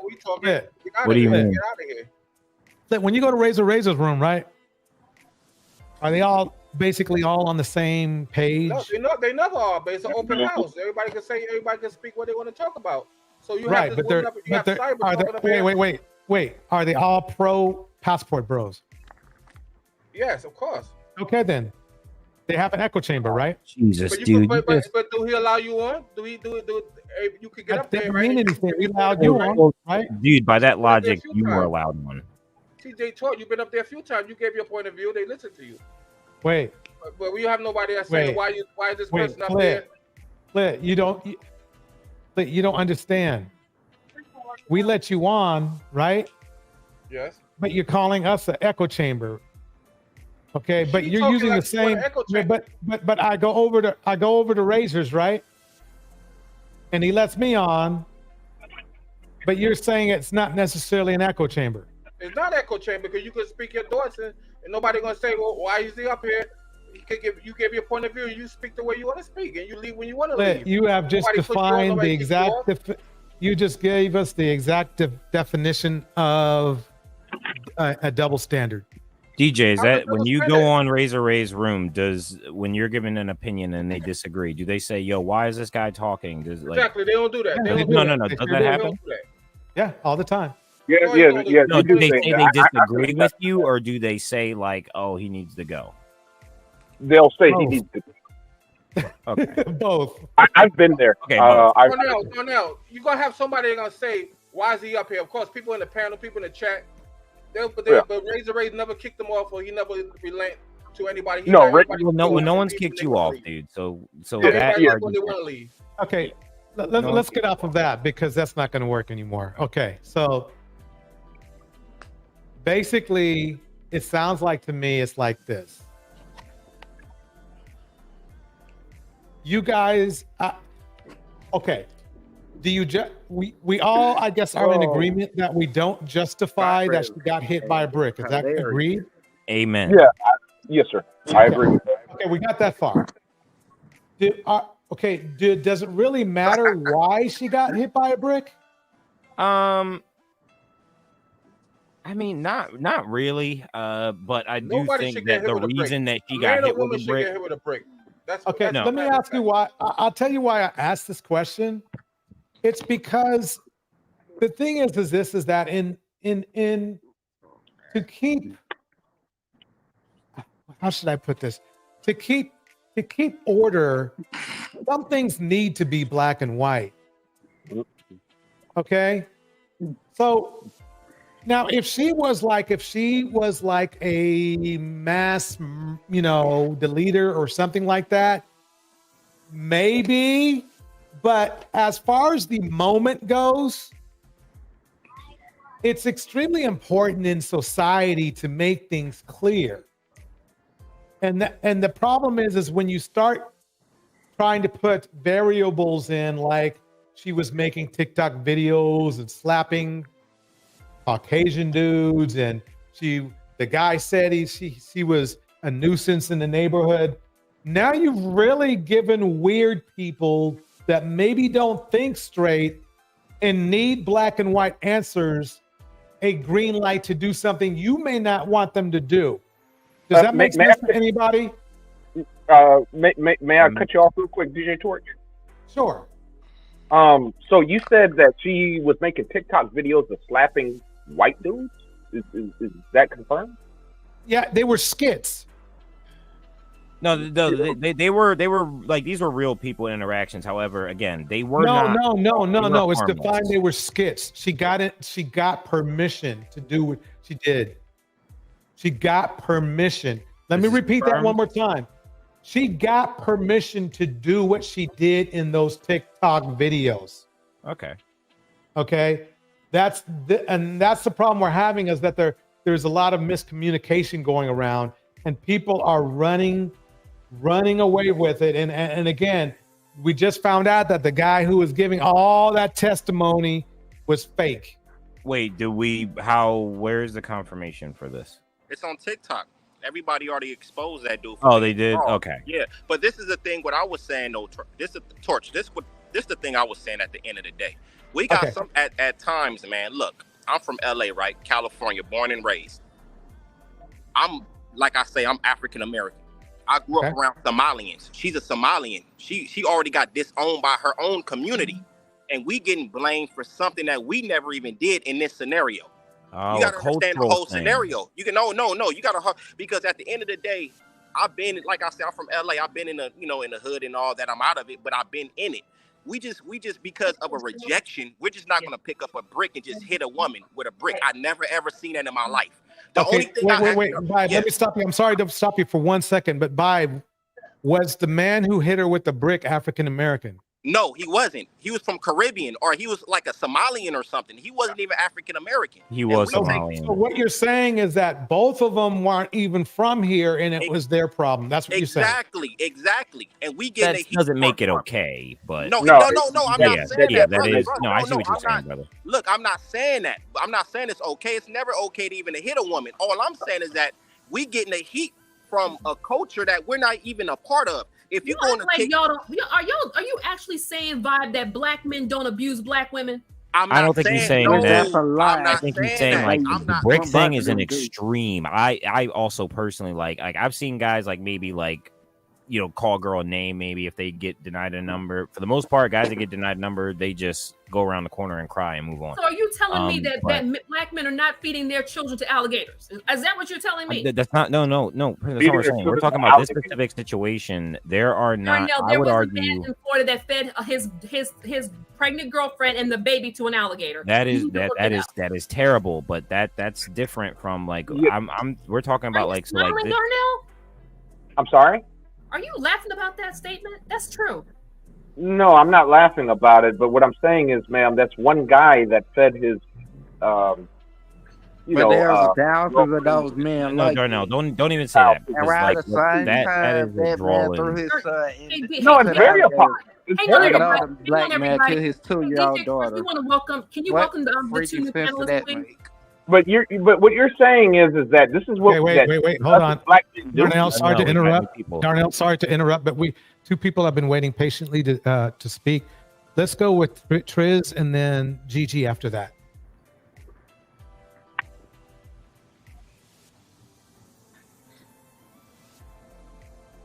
It looks like Triz dropped. So Gigi, are you there? Yes. Hi. Hi, Gigi. I just joined the channel a month ago. Thank you for joining. The content. Can y'all still hear me? Yeah. You're going in and out. Is this better? Yeah, we can hear you good. Okay, I really like the content. Hello to everyone on the panel. I've been really listening and observing, and some of the men on here don't remember some of the stuff that they're saying. But basically, what's happening is that you all are finding a reason to justify the fact that those men did nothing. Those men did absolutely nothing to intervene. And the reason why is because those men were scared, because men amongst their peers, they're afraid of each other. And I witnessed this time and time again. I said that unless you're in the presence of an alpha, and I'm not gonna get into details about that, but anyway, when it comes to the women though, when the women are going through something, I noticed that the men most likely do not intervene unless it's like an alpha male. But he has a reason to be expressing his dominance. That's the reason why he's jumping in or to the protection of a woman. But there's no excuse for a man not jumping in. And if one man, all it took was one man to do something, to say something, and then his peers would have defended her as well. But if one of you are too afraid to do it, then the others aren't. And that's why when you all are in groups, you're more likely to defend each other. That's why I didn't celebrate the Alabama brawl, because that was just a bunch of males being males and doing what they do best. When they get attacked, it takes a lot of them to jump in to defend each other, but they don't do it when it comes to a woman. And when you all go back and listen to this video, listen to what it is that you're saying. Listen to what the women are trying to tell you. and listen to how you all are gaslighting your way through this and projecting all over the freaking place. You're just trying to project your way through this. And it's not, you guys are not standing up for the things that are right. And it's because a lot of you men are not being taught that. The men want to rest in their femininity. They don't want to be men. That's why the males are not joining the military at the rate that they should. They're not doing a lot of hands-on training. They don't want to be physically challenged. They don't want to be spiritually challenged. The males are vibrating low. Okay, I was raised by alpha men. I've been a wife. I've recently decentered for a reason. Because you guys you're not being proactive. And the only thing that women need protection from now are males. And every time we have these conversations like this, you all are showing me more and more and more, because the very male that's supposed to be protecting you will also bring harm to you. And that's all I have to say. Beautifully stated. Beautifully stated. Hey, Torch. Yeah, this protection thing, right? Let me say something about this issue also when it comes down to us. It's been many, many times in my younger years. I'm 33 years old, but it's been many, many times in my younger years where one of my partner's sister got hit. And then we went over there with some guns and all that, about to bring justice. So all this talk about what are you talking about? It's many times where men put their life on the line for people's sisters, aunties, and all that. I grew up in LA. I know this happened many, many, many times. So don't talk about this. No protection. That's a lie. Because when somebody else's sister get hit, wait, hold on. No, when somebody's sister get hit in a community, it's gonna be like 15 dudes going over there to see what's going on. So all this stuff talk about protection and That's all that. true I don't know in where you guys some grew cases, up at. but not true in all. I don't know why. I don't know where you guys grew up at, but where I grew up at, if one of my partner's sisters got hit, it's 10 dudes showing up at the door with guns. Period. So I don't know where you guys grew up at, but I know where I grew up at. So I don't know where this protection is going down at. It might be in the South somewhere. I don't know. So I've seen that many times. We risk our life going up in there, going over to somebody else's house about to just lay it down for a woman that we really don't even know. Why doesn't the empiricism reflect what you're saying? Why does the empiricism paint a very different picture than your narrative? I don't know. Oh, now you don't know. That's very Caucasian of you that you don't know. What was the man, the gentleman? What I mean is you sound just like a white supremacist or a white person who will attempt to nullify. I'm about to tell you how. Can I address the guy that was just talking, the man that was just talking about from LA? What's your name, sir? Yes. What's your name? Vaughn. Yeah. Okay, so I can relate to what Vaughn is saying, and because that's how I would say my family dynamics has always been set up. But there's a reason for that as well, because a lot of times in my experience, yes, all of the men in my family, they will do something if another male puts our life in danger. But it's a reason why, and it only has to do with their ego. It does not have anything to do with anything else, because if I I needed protection from something in my experience, even in an environment surrounded with males that will kill if they needed to, right? It has always been ego driven in my experience. And you know this because if you come to them with a serious matter that involves something that they're doing that can bring harm to you and to the family, they will not listen. They will not take heed to it because it doesn't massage the ego. And you can tell because how you all are deflecting past the fact that you need to view every woman, child, female out in the world as your own family member. You need to view them as you, because y'all are screaming and talking about protecting and submitting. Submit to what? When y'all ain't even, what men are supposed to kill about their foundation, their legacy. But ain't nobody quick to pull no trigger on no other man because y'all are too busy fucking massaging the ego of your peers. That's what y'all do. Y'all massage each other's ego. So you're saying that's why you can't act. Hold on, miss. You're advocating for violence, man? No. First of all, she did not advocate for violence. Let me say something. In a community, right, where I grew up at, It's gangs. You know, dude, it's a lot of gangs out there, right? The same dude, like I said, somebody's sister get hit. It's not about ego. We know her from birth, from child up.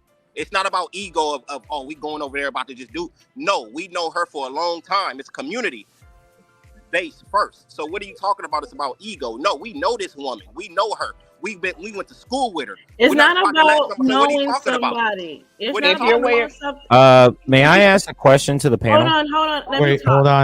hold on. We're gonna let Betterment speak and then Amiri speak after Betterment. It's not about just knowing the woman. Even if you don't know the woman, stand in and step in to help her, because you guys are seeing these men going around and assaulting women for no reason. We should not be just protecting women that we don't know. We should also be protecting women that we also don't know. This is how these men can stay in line. If these men stay in line, it will be less violence against women. But when you guys have that mindset, oh, I have to know that woman, she has to grow up in the hood or something like that, then the violence will never stop. Exactly. And that's what it's all about. What you said, it's about, because they can jump in. You're protecting that woman does not mean you have to incite violence, that you have to resort to violence. You're protecting her could be multiple males intervening to not even allow the situation to go that far. Yeah, because if it was white males and when this happened to white women, it doesn't matter whether they know her or not. They will intervene to make sure that woman is protected. But this is the thing though, man. This is the thing what I'm saying. How many times a yearly base where we just see, when we walk outside, we see a female just getting hit on? That's rarely. I rarely see that. I'm 33 years old. I rarely even see that. I rarely. And even if it's an argument, it's in between a boyfriend or a girlfriend or husband and wife. That should should I jump in on that? Yes. No.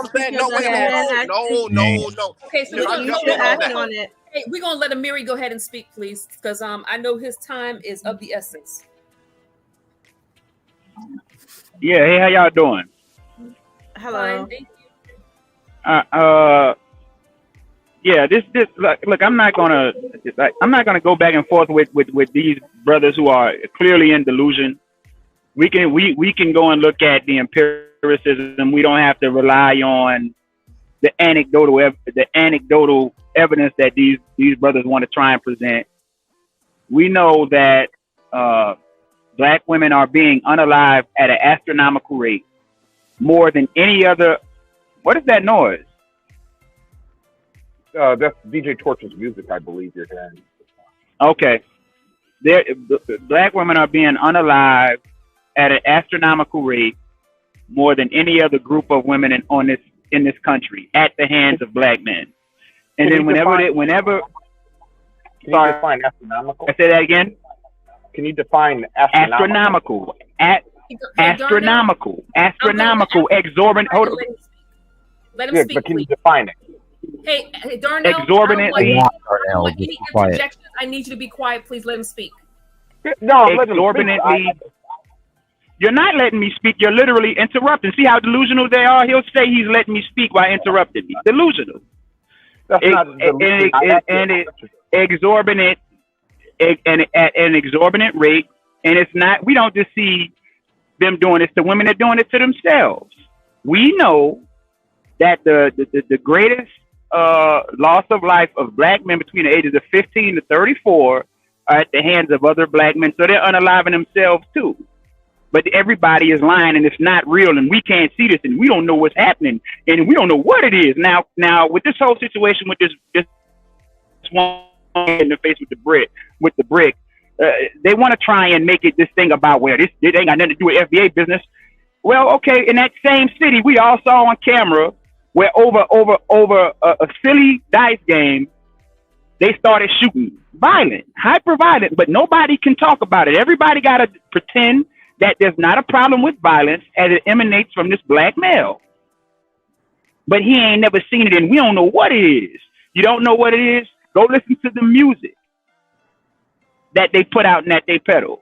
It's all about kill nigga, bitches, hoes, and all this other degenerate bullshit.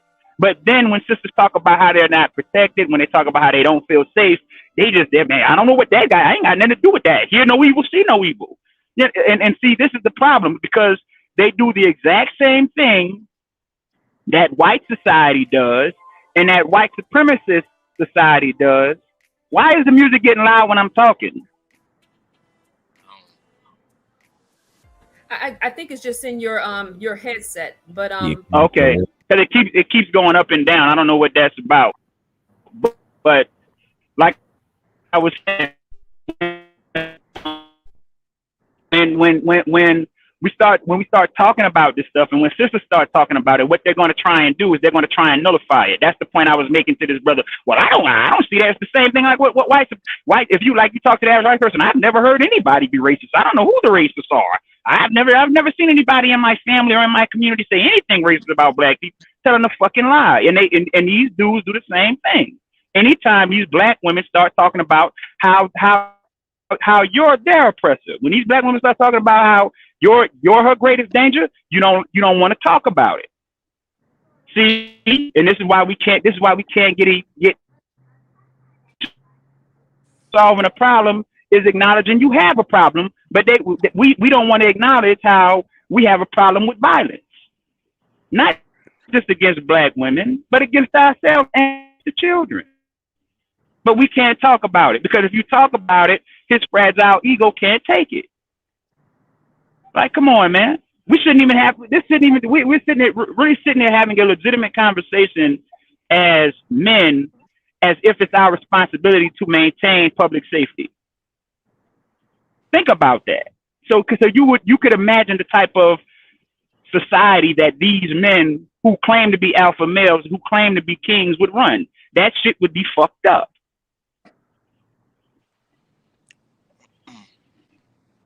We think it's optional. We think our masculine duties are optional.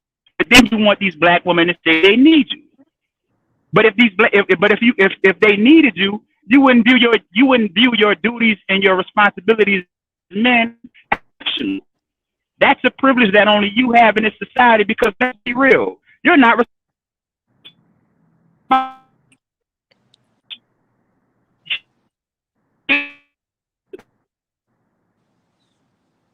Hello? hey, Amiri, I think you're borging. We lost you a little bit. We can't hear you anymore.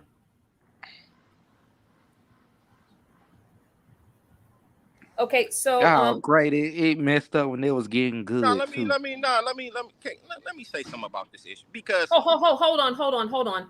Because I want to kind of go in order vibe, and I understand that you want to say something confrontational to Amiri, but we want to kind of keep some order here. So I'm going to go ahead, because Darnell wanted to jump in. So and I'm sure Amiri is going to come back. So Darnell, go ahead and say what you need to say. Then I'm going to jump to vibe. Oh, yes, ma'am. Basically, so Amiri, you had mentioned earlier, black men are unaliving black women at an astronomical rate, and I asked you for a definition. Can you provide some statistics for me at what rate black men are unaliving black women, or actually, I believe you actually said both men and women too. 4.6. It's 4.6, Darnell. He's not here, but 4.6. Okay, 4.6. That's hours, correct? I believe, because I've heard you guys say this statistic before. Exactly. That's what cyber reminds us of. That 4.6. Okay. Remember that. That's let's round. I'm gonna round it up. Would you say that's about 5 women a day? If anything, it's probably better off rounding it down. Just say 4.5 or 4. Well, okay, 4. Okay, I'll take 4 then. What's 4 times 365? Is that anybody got a calculator handy? That change.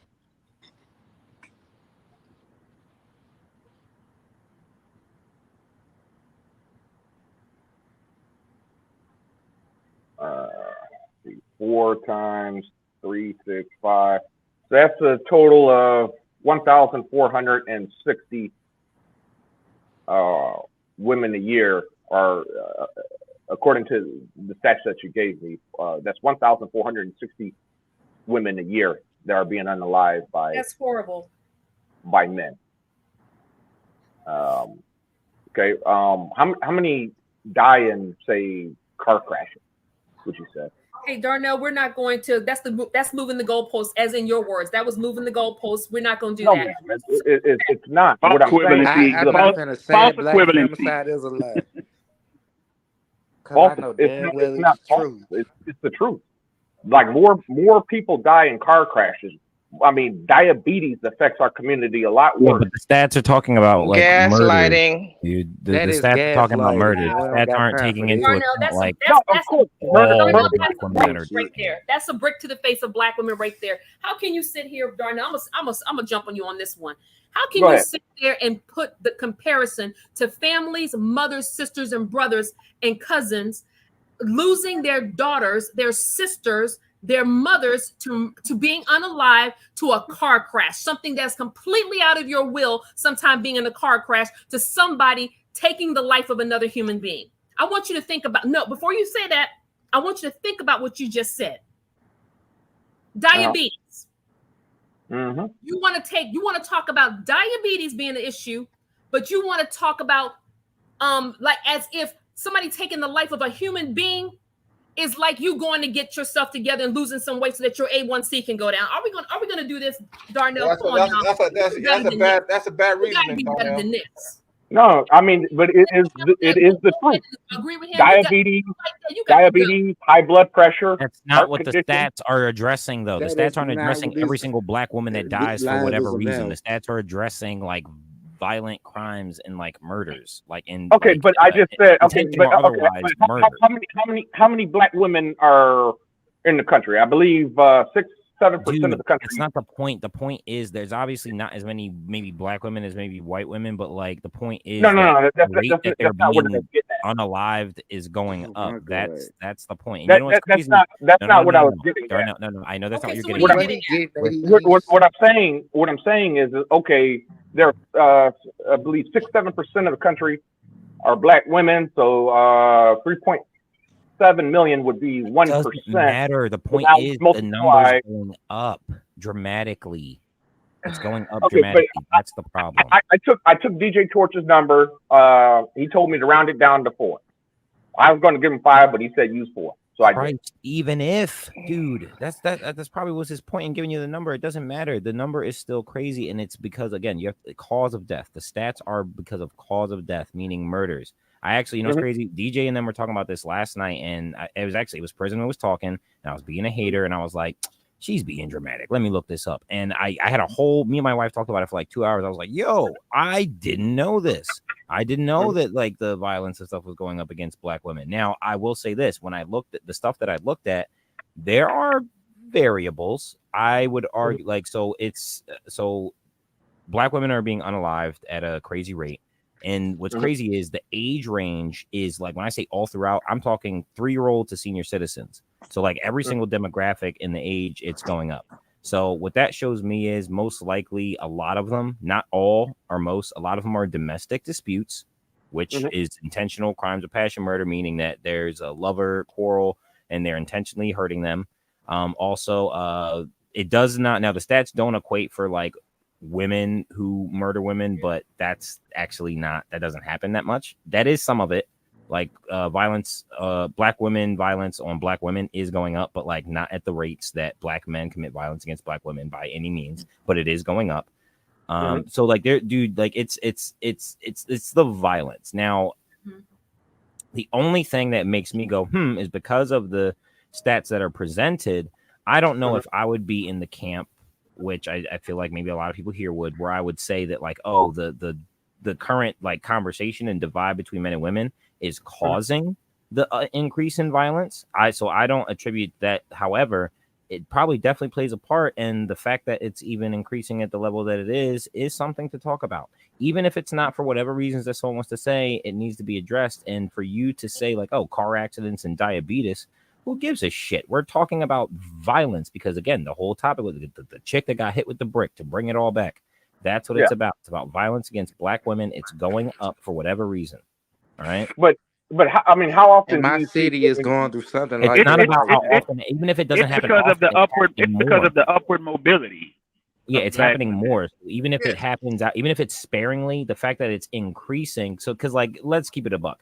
When we hear about terrible things that happen, terrible news is always going to get reported. But in the grand scheme of things, I highly doubt that most Black women are not necessarily in danger. But the problem is that most Black women are at a higher risk of being in danger than other demographics of women. That's the problem. So yeah, I'm not saying that that Black women need to watch their backs and that there's something lurking over them. However, statistically showing they do technically, even if it's by a smidgen, need to be a little more cautious than other groups because Okay, it's time. going up.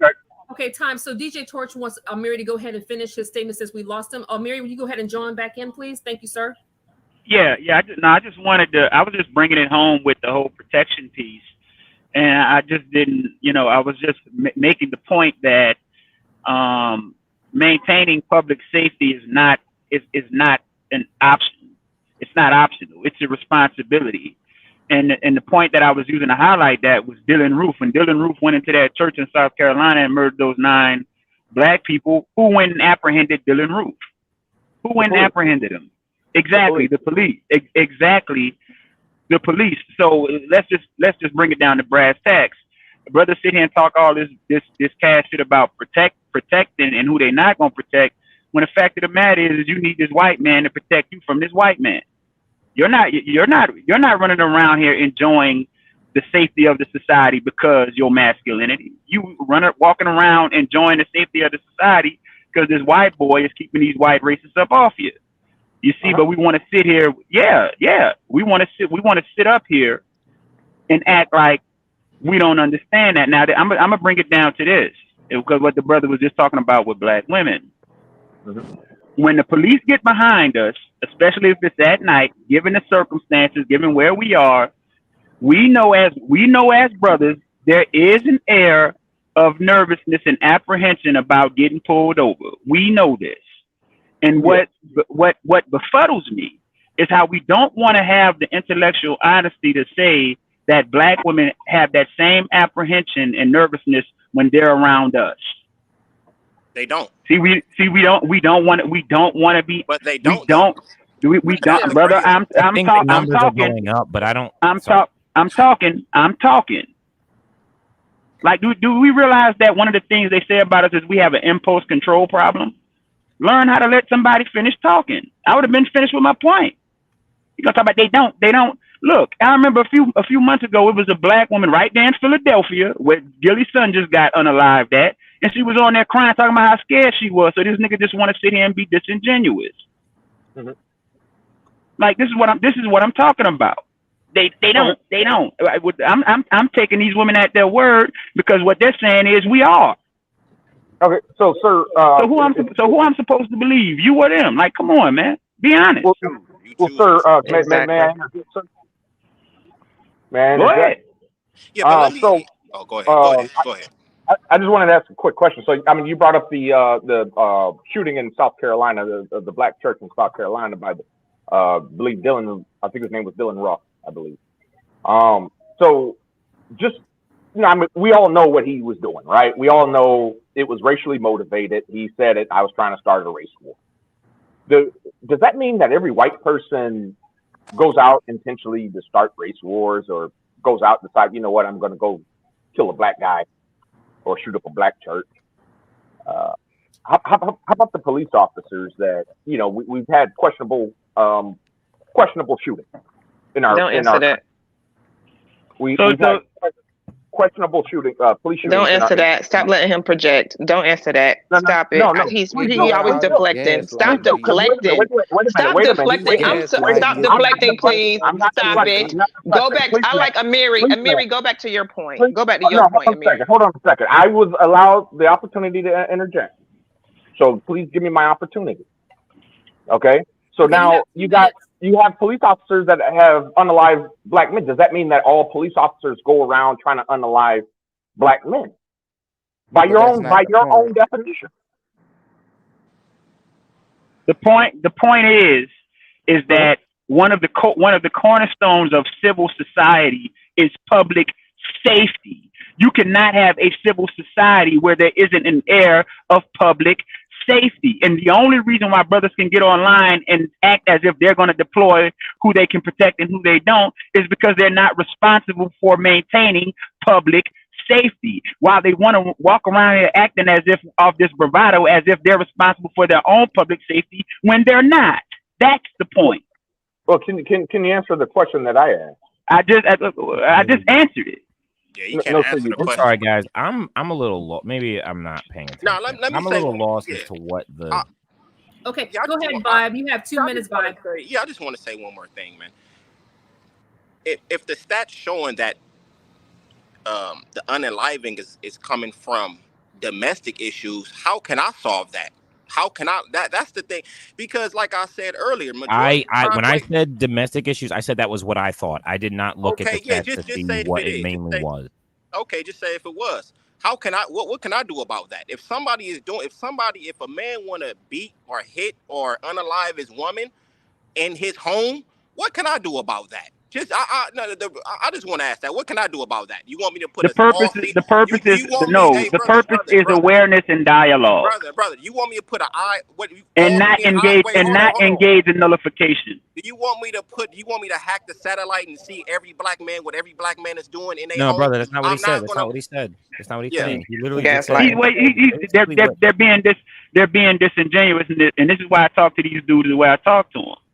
No, I don't think because he's sitting here being disingenuous. I'm being but you was just you were just now. Is this the same guy who was talking about if a woman got? Is this the same guy who was saying that when I came on? Is this another guy? Yes, me. I don't think that. He wait, hold on. Wait a minute. So are you the same guy who was just saying that when a woman got hit, the whole community would go out and go get the dude that hit us? Are you? So you're sitting here. So how are you going to ask me how can you solve that problem when I came on here? You were saying that y'all handle that problem. See how they talk out both sides of their mouth. This is why I have very little patience with these clowns. Well, go ahead, man. You just not said when I came on here. You was just not saying that when a woman got hit, the whole community would come out and deal with the man who. So then why the hell you asking me what can you do about it then?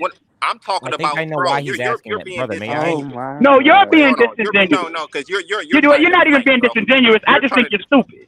You're trying to deflect. That's what I think. You're trying to deflect. No.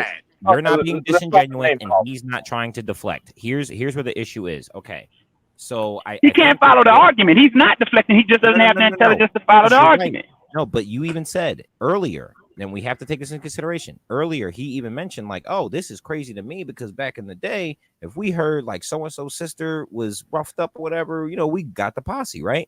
And you even said that. You're like, "So why is it that he's saying now like, oh, what do you expect?" So earlier, I had a question for the panel. My wife was she's not listening anymore, but she was sitting right here with me listening to the conversation, and we're talking in the background. And my wife had a pretty interesting question. And just for shits and giggles, she wanted to know. She's like, "Okay, what does?" Like when we're like, oh, we need to protect black women. She wanted to know, her question was, what does that look like? Like for anyone who is what does it look like to protect black women? And I think that kind of has to do with kind of like what you guys were just saying, because like how you mentioned, it's like, oh, like earlier he was saying this, but now he's saying like, oh, like, what do you like? And I think I get what he's saying, because it's like, yo, I agree. Help your fellow man, help women, because like women are precious, and like we're men, we talk a lot of talk about we lead and we need to protect women and protect all this other crap. So like, yeah, look out for them. However, how I even said earlier, like I got a family to go home to. If I see a domestic dispute out in public, I may really want to help a sister, and maybe there is something I can do, but I do have to take in consideration my own safety. And I think that that's something that's kind of been lost from the discussion. I don't think that most people, contrary to popular belief, no matter how ugly it looks, are not justifying her getting hit with a brick for denying a guy her number. And most people are also like, damn, nobody helped her. While at the same time, it may look like people are justifying maybe people not doing something, when I think that it really is a nuance. Because like that was something that was struggled with me. I was like, yo, that is fucked up, man. I don't care what she said. That is messed up. But at the same time, I'm like, yo, I have seen domestic disputes before in public. And sometimes, because I'm not going to lie, cats are crazy. You walk over there because you're trying to help a sister out. And I'm not saying that that's not a good and genuine thing that maybe shouldn't be your first thought. But like you go over there and then he whips out the ratchet on you in your face. And he's like, yo, this is my bitch, blah, blah, blah, blah, blah. I'm not saying that he is right in doing that, but like that is something that we need to think about. And I think that's what the brother is asking. I think that was, my wife, we were kind of having a bit of a disagreement about the discussion. But that's what I was. She wants to know, what does protecting black women look like? I have a question for you. So let's talk about, so we want to talk about the brick to the face. What about the young man that the older lady was out in her garden and she was watering her grass? And he kept saying good morning to her, and she was singing a song. She didn't hear him, and he walked up and punched that old lady in the face. Can we start being honest about what's going on in the black race here? Because, and you guys keep saying it's not everybody, but we're seeing a whole bunch of pockets all over United States of all the type of news. So let me say this: if those black men were out there and they had called the police immediately when they saw him pick up the brick, those police officers usually have a response time with about 1 to 2 minutes. So how come nobody called the cops? So if you don't think that you could step in, why not call the police? No, in Prism, that is also something that could have been done, and that's right, all I'm saying. What I'm saying is, why was it not done, sir? For multiple reasons. One, they were in an inner city neighborhood. I'm from an inner city. I grew up in North Philly. It is not the first reaction, believe it or not, when something drawing happens, to call the cops. I'm not making a justification for it. I need to make this very clear. I am not making any justification for any of the violence that happened to the woman. I'm not making any justification, because again, I even said, like, yo, I would have wanted to do something, but would I have? And I don't think that's a man thing. I think that's an anybody thing. And I think that the sister, think about what she said in her video. She was like, where do we men defended? But this is the thing I want to know. So in our communities, do we believe in having neighborhood watches? I don't think we believe in having neighborhood watches in that way, but like kind of like what the other brother was saying. So then we have a cultural problem. From my experience, I can't speak for everyone. So this isn't to make a generalized, because kind of like what Prism's saying. She's like, yo, like I hear y'all saying not all, but yet these stories keep creeping up. So there is something to that. So I think there's something to both sides. A lot of cats are saying like, yo, from my understanding and what I've observed, that is completely countercultural. And I agree. I'm not going to lie. Growing up in the hood, like, yeah, there's a lot of disrespect that goes down towards women. But when it comes to that familial community thing, even if shorty up the street, you attracted to her and like you trying to like just smash and quit, the fact that she lives on the same block, if you find out that some bull from somewhere else did something to her, y'all gonna round up a posse and I'm not saying this is okay because this just causes more violence, but they're gonna go and jump bull like that. And that is something that's what I'm familiar with. So I'm not necessarily. Well, let me ask you a question. Where was bro? That's what I'm familiar with too. I don't know what these other dudes. Well, let me ask y'all a question. Why is it that when it was that situation with the Montgomery brawl, the brothers seem to know what to do? Why is it when it comes to sisters, we have all these litmuses and qualifiers? What's the difference? Because it's one of those white dudes, and we know they love the Second Amendment. They could have easily pulled out a gun and started shooting, but it seems like we know what to do when it came to that. But anytime it comes to protecting a black woman in a particular situation, there always seems to be some type of equivocating from doing what was done during that Montgomery brawl. I didn't hear anyone talking about maybe the security guard was out of pocket. Well, maybe he could have did, because y'all black security guards, y'all have an attitude problem and y'all don't know how to comport yourselves. What it is we love to deploy respectability politics against black women, but then when something happens to one of us at the hands of police or the dominant society, and then when the white media starts deploying those same respectability politics against us, now the niggas want everybody to break out the fucking violin. And this is what I have a problem with. I agree. So I have a problem with, again, if something happens again, and I would even argue that even the bulls that are like loud and proud talking about like, see, this is what happened when y'all don't shut your mouth, I would even argue that most, not all, because there are definitely, again, there are sickos in every little subsect, even in spaces where people that share opinions like ours, there are sickos that want to make things worse, even if they are unaware that they're making things worse. Okay, so there are always going to be those people. Hey, Sproul, let me go ahead, because I don't want to be rude to the ladies on the panel as well. Oh, yes. Real quick, can I go ahead and get Gigi and then I'm going to let Betterment go ahead and respond as well. Thank you. I didn't have much. I'm just listening to everyone speak, but it's just a lot of filibustering. It's just too much. It's too much. It's just so much. We can go down this whole rabbit hole, and I find that a lot of males do that. I respect Amiri not just because of what he's saying is more favorable to what I believe in, but because I feel like he's trying to change the mindset of these men. He's trying to work on their mindset, and y'all mentality needs to be worked on, because y'all are scary. Y'all are afraid. And I see since I have come from under men, I see now that why the Black women are why we are how we are. We are dogs, okay? We mama bears. We're lioness. We don't play. We don't think twice. We act. We move. We think. Okay? Let me tell you, we multitaskers. And y'all need to take notes. Y'all need to take notes, because it's more than one way to skin a cat.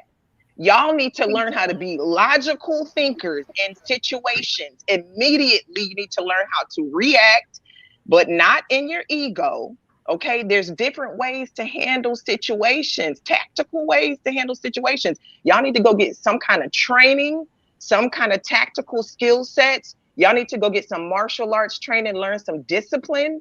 Y'all need to get off of the internet, and you need to get some training in manhood, okay? Because my brothers and my family, the males in my family, was raised around alphas, okay? And they did not play that. My grandfather did not play. If I told you some of the stuff my grandfather did raising the males in my family, y'all would think that it was a crime. Okay, y'all would think it was a crime. Okay. And they protected the women. So that's all I want to say. Y'all need some help. Okay, so Betterment, do you have anything to say? Because after that, I'm going to go into a discussion, Amiri, because this whole Black Lives Matter thing. These guys were talking. Everybody was talking about Black people policing their own neighborhoods, and we're seeing right now what policing the neighborhoods would really look like. I'm gonna let Betterment say something, then I want you to jump on that question, Amiri, please. I'm gonna pass it to Amiri right now. Okay, go ahead, Amiri. What do you think of the fact that it's been a big deal about people saying Black people need to police their own neighborhoods, and of course these men segue talking about that if they can't correct us, they can't protect us. So are we seeing that the fact right now that this is a system that these people have set in order? I'm not going to call the organization, because we all know who they are, that has caused and created an issue, that this is what Black men policing our neighborhoods would look like? I think policing our own communities is really a euphemism for them to say, get these white police off of our ass. Like, this is why I'm bringing up the Montgomery brawl, and it's so apt that these two situations, which from my vantage point are basically identical situations, and you see the response.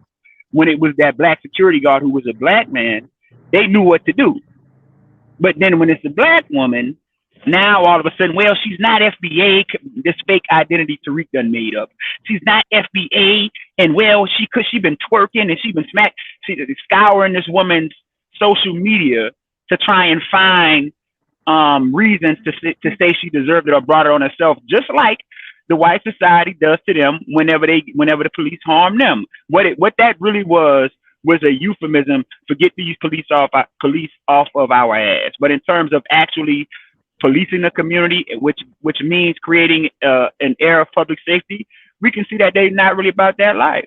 They're full of shit. Like, this is why I don't take these dudes serious. Listen, I don't take these red pill dudes serious, and I don't take these pro-Black dudes serious. They're just talking. And a lot of times, what it really is they use the term Black family, Black community, and what they're really talking about them fucking selves.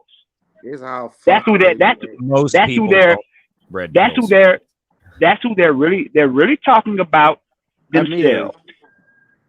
And all you got to do is just listen to the rhetoric. What's the difference between a situation with this girl with this brick and that Black security guard? What's the difference? You knew what to do when it came to him, but then when it's this woman, you don't know what to do.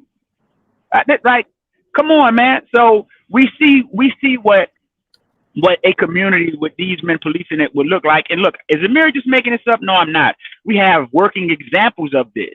All you got to do is go to Hurricane Katrina and see what happened when there was the actual policing from the police force broke down, and what was going on in the Superdome. Who was being harmed? It was the women and the children from the same Negro male. The same That's why we Negro male. need more But if I bring that up real quick, if I bring that up, they'll try and nullify it. They'll try and see, that's that cool shit right there. And this is the point that I make, because there's this whole thing now where we're delineating from black immigrants, and I'm delineating from you niggas, because as they have been running around putting it, it's not about race, it's about lineage, and we ain't the same. You think the way you think, and I think the way I think. So we ain't the same. See? So, like, when they're talking about policing their own community, what they really mean is to get these police off our ass so we can do what we want to do. And there's very little of that that's going to be afforded to black women. Like I told sister the other day, take them at their word. Because they take them at their word.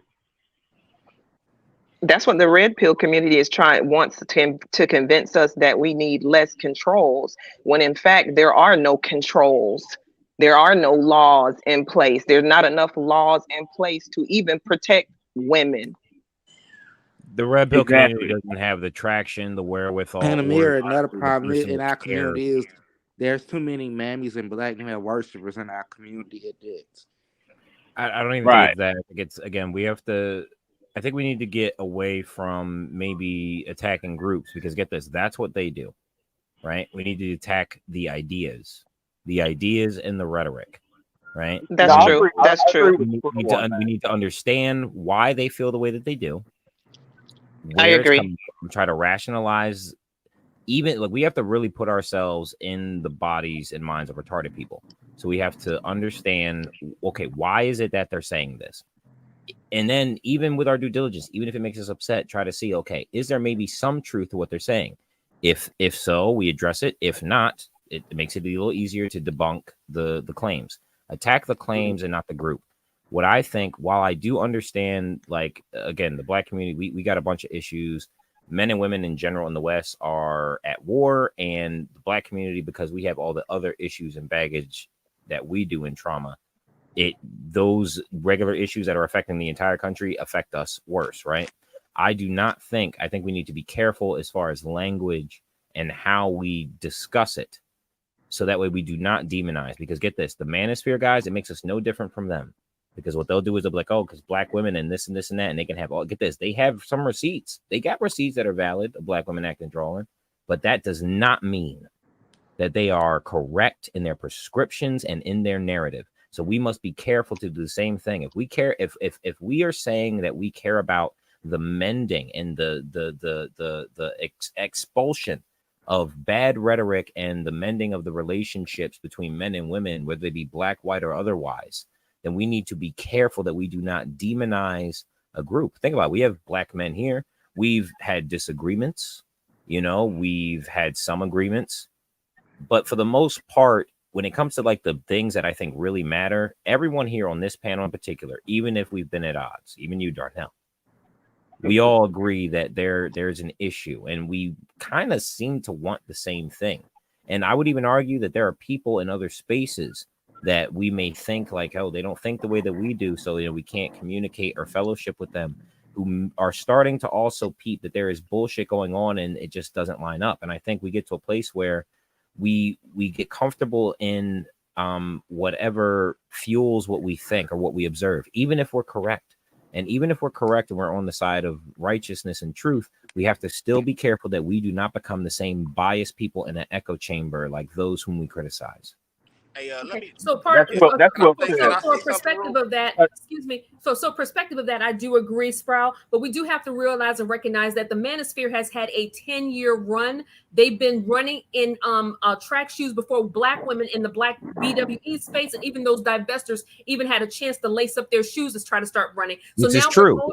But so that dynamic has already been moving and matriculating through the streets of YouTube, and it's now moving outside the greater ecosystem of the world, because it is affecting how our relationships are being one to another. And a lot of women now, because of all the advancement of social media and things being shown around the world, we have people from all over the world seeing this Black woman getting hit in the face with a brick, and they're all talking out about it. So now, how are we going to be able to mend anything when the whole world is seeing the way they don't care if that person was from, they don't care, they don't know FBA, they don't know ADOS, all they see is a Black man hit a Black woman in the face with a brick, and those people are talking about it around the world. So how do you think that is going, how do you think, what is the solution for us to mend anything when that is the reputation of Black men going around the world?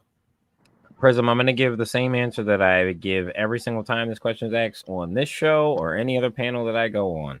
We're doing it in real time right now. Even with our disagreements, even when we go down rabbit holes, even when we go down tangents, there will be young people or people who are fine, because that's how a lot of people come to these spaces, even us on the opposite end. My thing was different. I found this space because of my relation to the manosphere.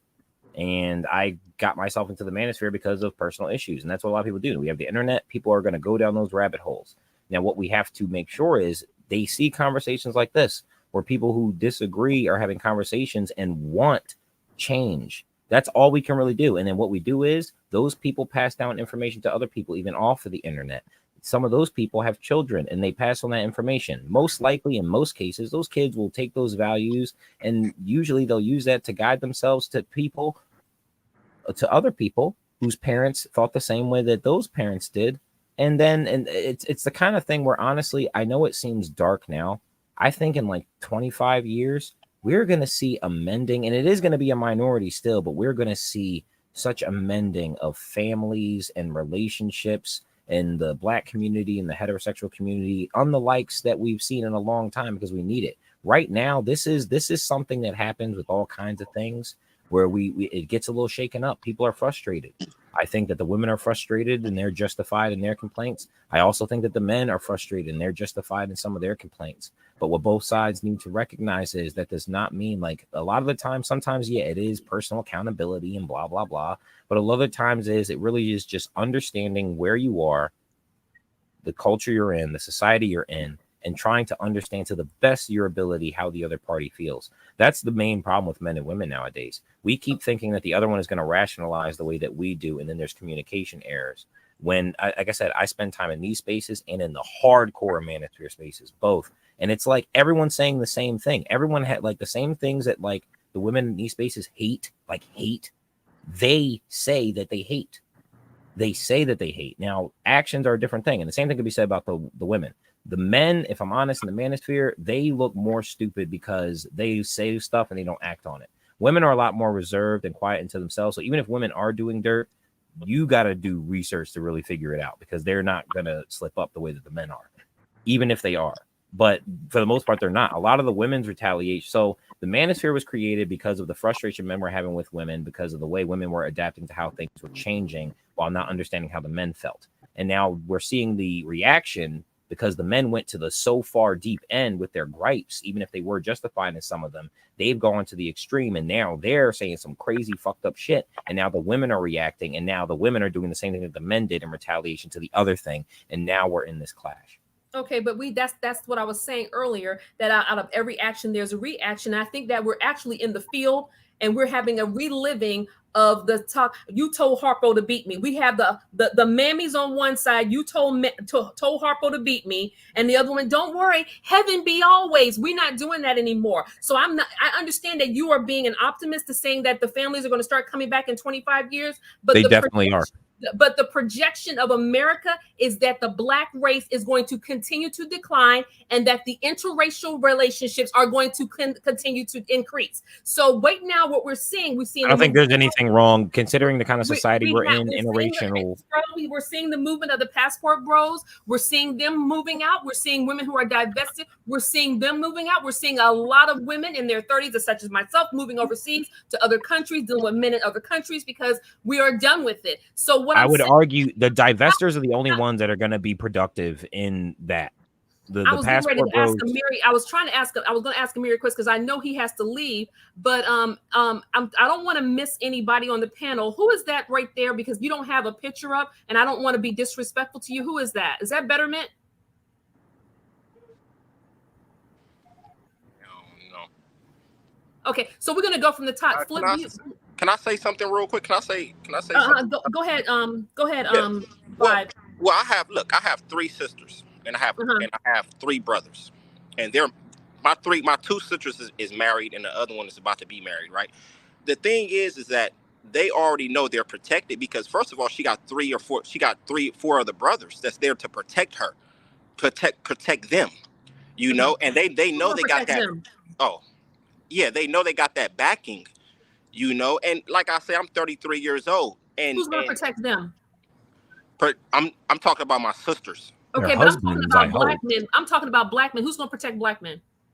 Because y'all are taking each other out every hour. So who's gonna protect you? I've been protecting myself for 33 years, so I mean, I don't have no problem with that. The police don't have to protect me at all. So I don't know who's calling for the police to protect them, but I don't. That's their problem. I never so all this police and white society protecting me, not at all. So I don't know who's saying that, but that's on them. Well, but when I'm saying but they are, but they are protecting you. They are. They are. In what way? When you driving from work, who set the speed limit and who make the traffic laws and enforce the traffic laws? It's their society. It's their society. Okay then. Exactly. Okay. Okay then. So they're responsible.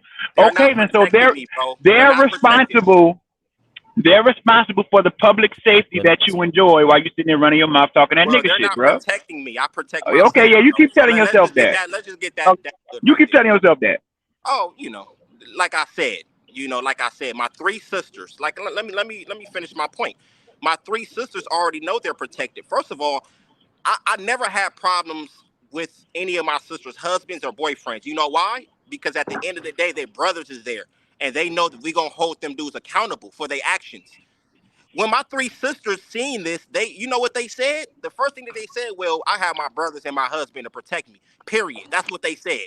So all this, so what the brother was saying about no protection and all that, what are you saying? Well, yeah, go ahead, because you like the your sisters can't. Your sister is nowhere in the world that your sisters are going to be with their husband or their brothers out of 24 hours out the day. Knock it off, bro. That's true. Like, come on, man, knock it off. Because see, this is the thing. Now, real quick. What are you saying now? What are you deflecting? I'm about to tell you what I'm about to tell you what I'm saying. I'm about to tell you what I'm saying. And I said this the other day. It's just like when my wife is out with the kids. When people see her, they're gonna think she's a single mother, because unfortunately, that's the stigma that our women have, because of dudes. They knock these women up and don't marry them. So they're gonna already be faced with this preconceived notion that they don't have a husband, and they don't have a man.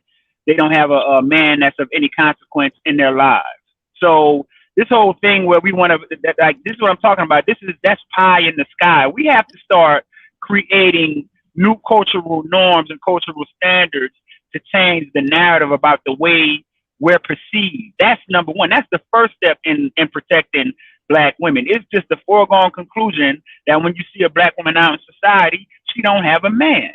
So, like, just knock it off, bro. Like, and precisely because of that, our women and our children are at a unique disadvantage and are at a particular risk for being harmed. And this is why we don't want to be honest. And no matter which way I break it down, I'm gonna ask the question. No matter which way I break it down, no matter if I talk about the empiricism, if I break down what I just broke down, you're gonna come up with another way to nullify the reality, because we don't want to face reality. Go ahead. Yeah, I got a question for you. How many times in your life where you go outside and see a woman get beat on and you like, nah, I'm not gonna protect her. That's just a that's just a dispute among the husband. How many times you go outside in your regular life and see a black woman get beat on? Tell me, and let's be honest, brother. Tell me how many times you've seen that. I told this story a few months ago. Maybe almost a year ago. About a year ago, I was actually at work, and And while I was sitting in the truck, this young black girl came running across the street. She didn't have on any shoes. She was disheveled, ripped clothes, and she was screaming high at the top of her lungs. And she just came and hopped in the truck, and she was like, "They're trying to kidnap me! They're trying to kidnap me! They're trying to kidnap me!" Right? So now I don't know what the hell going on. So I'm trying to look, and so a car comes flying around the corner, and she was like, "There they go right there! There they go right there!" So I just started driving. I started driving. So my co-driver, he called the police. So we kept driving, got out of that area, pulled over, and got the police and the ambulance and stuff like that. You know what I'm saying? And see, that's why I said you can sit here and talk this stuff about what you're not going to do, but it's not till you're faced with a situation that you're going to really be put to the test when it comes to that. But the fact of the matter is that even when you want to look at who's being human trafficked out here, it's black women. You can go to who's being human trafficked, black women. Who's being unalived at an exorbitant rate, black women. Who's suffering intimate partner violence, black women. You can go look at all of these metrics that have to do with the quality of life of black women, and the only conclusion that you can arrive at is they're unprotected, and niggas will sit here and just be delusional because what they want to feel about themselves is that they're alpha male, but alpha where? I can look at it. Alpha, I don't see any. I'm about to finish right quick. I don't see anything that indicates to me that these niggas are alpha males while they sit on these panels with sunglasses and a fucking cigar. All I got to do is look at your women and your children and look at your economy and know you ain't no alpha male. And go ahead. My family been bro. Like. See, now you're making it about you. It ain't about you, brother. Look, we're on a general platform having a conversation about the community. It's not about you. It's not about me. See, and this is what I don't like. When we start talking about what's ailing us and affecting us as a community, whenever I give the forecast of what's going on and what it means about us as a community, niggas don't like it, so they want to start individualizing it. You can't do that. We're having a conversation about it ain't about your sister, it ain't about you, it ain't about where you grew up. It's about us as a collective. So you can't cherry pick. It don't work like that, fam. And this is the problem. If you're going to say that you're the leader, if you're going to tell these women that you're an alpha male, well, then you have to be willing to hold the good and the bad of your community. And when it comes to brothers, they don't want to do that.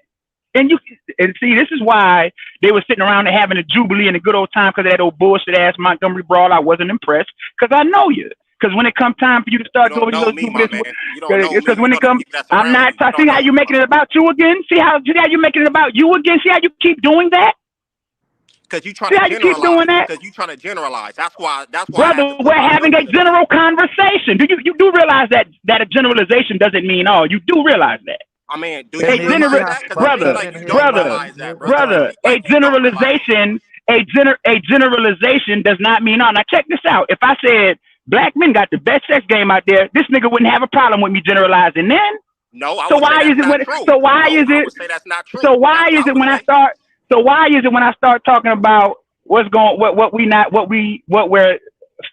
lacking on, now you want to like you don't know me, I didn't say I knew you. We're having a general conversation, brother, about a general group of people. A generalization doesn't mean all. We already know that there are exceptions to every generalization. So a generalization does not mean all. That is not an absolute statement. An absolute statement is different from a general statement. So stop deflecting. This is why I can't have these conversations, because do we have the intelligence to have these conversations or not? I shouldn't even have to explain that. A generalization don't mean all, fam. Okay. Hopefully you know that.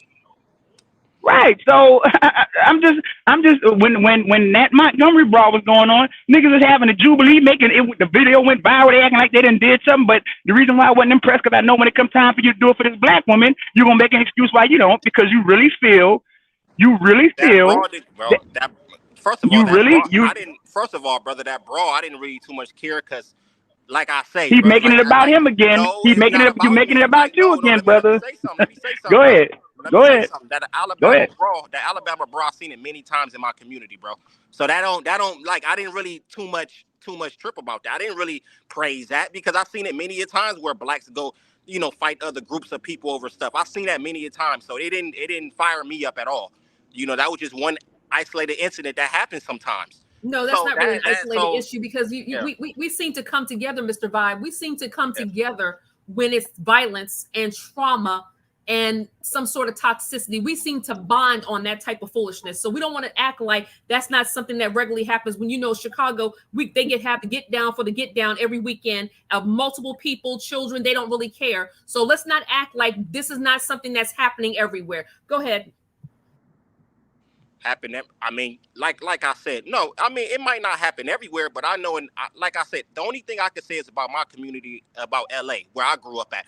We've been doing this, especially with the Latinos. It's been many times where Latinos hit a black sister, or hit a black hit, or try to put out a gun or something, and we was brawling over that. It don't hit mainstream news, it don't. But I've been seeing that. That's what I'm trying to say. So. Look, I'm from the LA area too, and the niggas are just the same as the one in Texas. They're no different.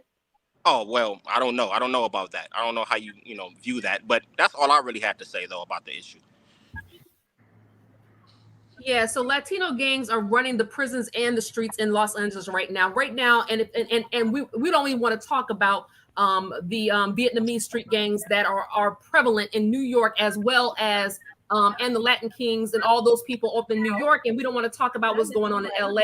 And we know what's going on down in Georgia. We know what's happening in Houston. We know what's happening down in the South. So we don't want to play this game as if there are not entities that and let me say this, Vibe. It seems like you keep putting on other men abusing black women, but you don't want to talk about the straight facts. Are black men the black woman's greatest threat? Okay. No, it's not. I strongly disagree with that one. No, it's not. They are. Yes, they are. How are we? Yes, they are. Well, okay. How are we the biggest threat?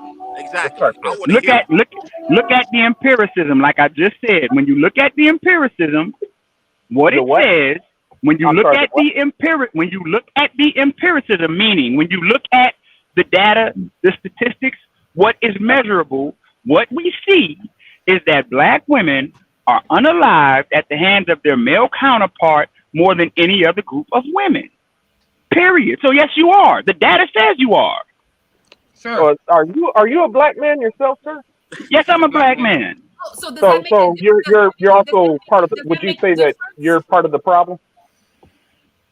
Black men have a problem with violence. As a demographic, we have a problem with violence. Yes, we do. We have a. See, I'm willing. Hold on. You asked me the question. You asked me. No. You asked me the question. I'm willing to accept accountability and responsibility for my demographic. We have a problem with violence the same way we have a problem with hypertension, the same way we have a problem with prostate cancer, the same way we have a problem with cardiovascular disease. See, there are things that are measurable about our demographic. And one of the things that's measurable about our demographic is we are hyper-violent against ourselves and we are hyper-violent against our women. What are we going to do about it as men? Well, you're going to have to speak for yourself on that one, but see how they're going to do? I'm just saying. I mean, okay, leave these niggas alone, man. They don't even want to acknowledge they got a problem. Darnell, if you're not part of the problem, then let me ask you a question, Darnell. If you're not a part of the problem and you're not a part of the community to solve it, why are you here? Well, for the same reasons Fro had just said earlier. This is how it starts. This is how we got to talk about it.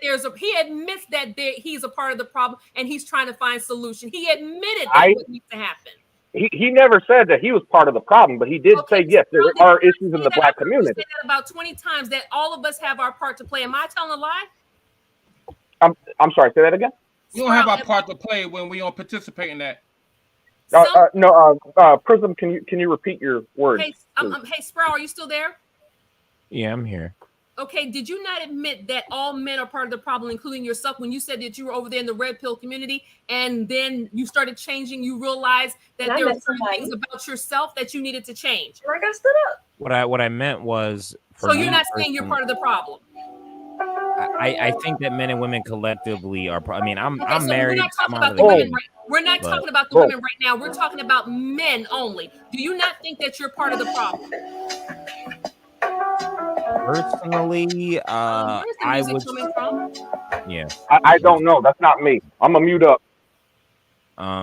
Personally, I don't think for multiple reasons, and I know how it may sound, I don't think I'm personally part of the problem, but men generally are, yes, part of the quote problem.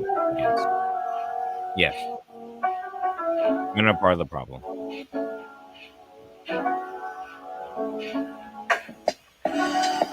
Okay, so Amiri's That not is- telling the truth. Huh? So Amiri's not telling the truth. What was Amiri's truth claim? Amiri accepted responsibility, saying that even he's a part of the problem, and you guys are sitting there saying that you're not. I think even Flit said that he might have to have. Did you not say, Flit DR, that you might have a problem with the accountability within yourself as well, or no? They're probably arguing that men in general, without like they're probably thinking of it personally, like just how like when you asked me the question, I was like, I don't know if me as an individual. However, yes, men are. I went out and I met somebody and I got stood up. Oh, that sucks, man. Who got the music playing? Hey, I think I need everybody to mute their mics, please, because I'm getting feedback with some music, and somebody's talking about dating somebody that they got stood up.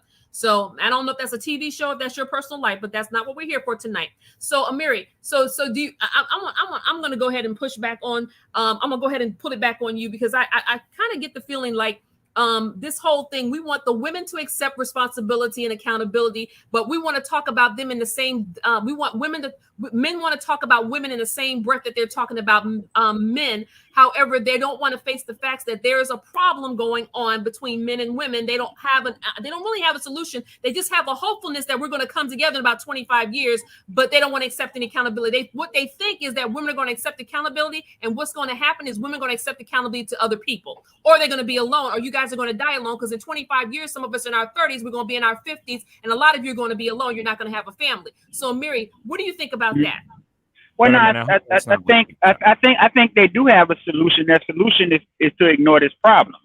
That's their solution. They think that that's their solution. They ignore it, nullify the lived experiences of Black women, and just deny it. That is their solution. You know, instead of actually confronting this stuff head on. Like I said, when we look at the demographics, we know as a demographic of men, we have a problem with violence. Period. We have a problem with violence. We have a problem. We have a problem with violence when it comes against ourselves, and we have a problem with violence against our women and even the children. But we just got to be honest about this stuff. That's a part of. We do understand how demographics work. That's a part of our. That's a part of our demographic.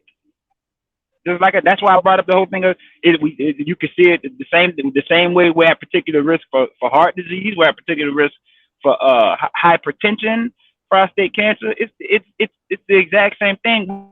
What you're actually talking about are these pathologies that appear to be endemic to Black male identity, but we don't want to be honest.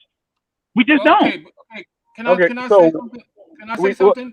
Let me tell you something real quick. I've been quiet. Yo. The reason why Flit, can you turn your volume up a little bit? Hey, Flit, can you turn your volume up just a little bit, please? Okay. Thank you.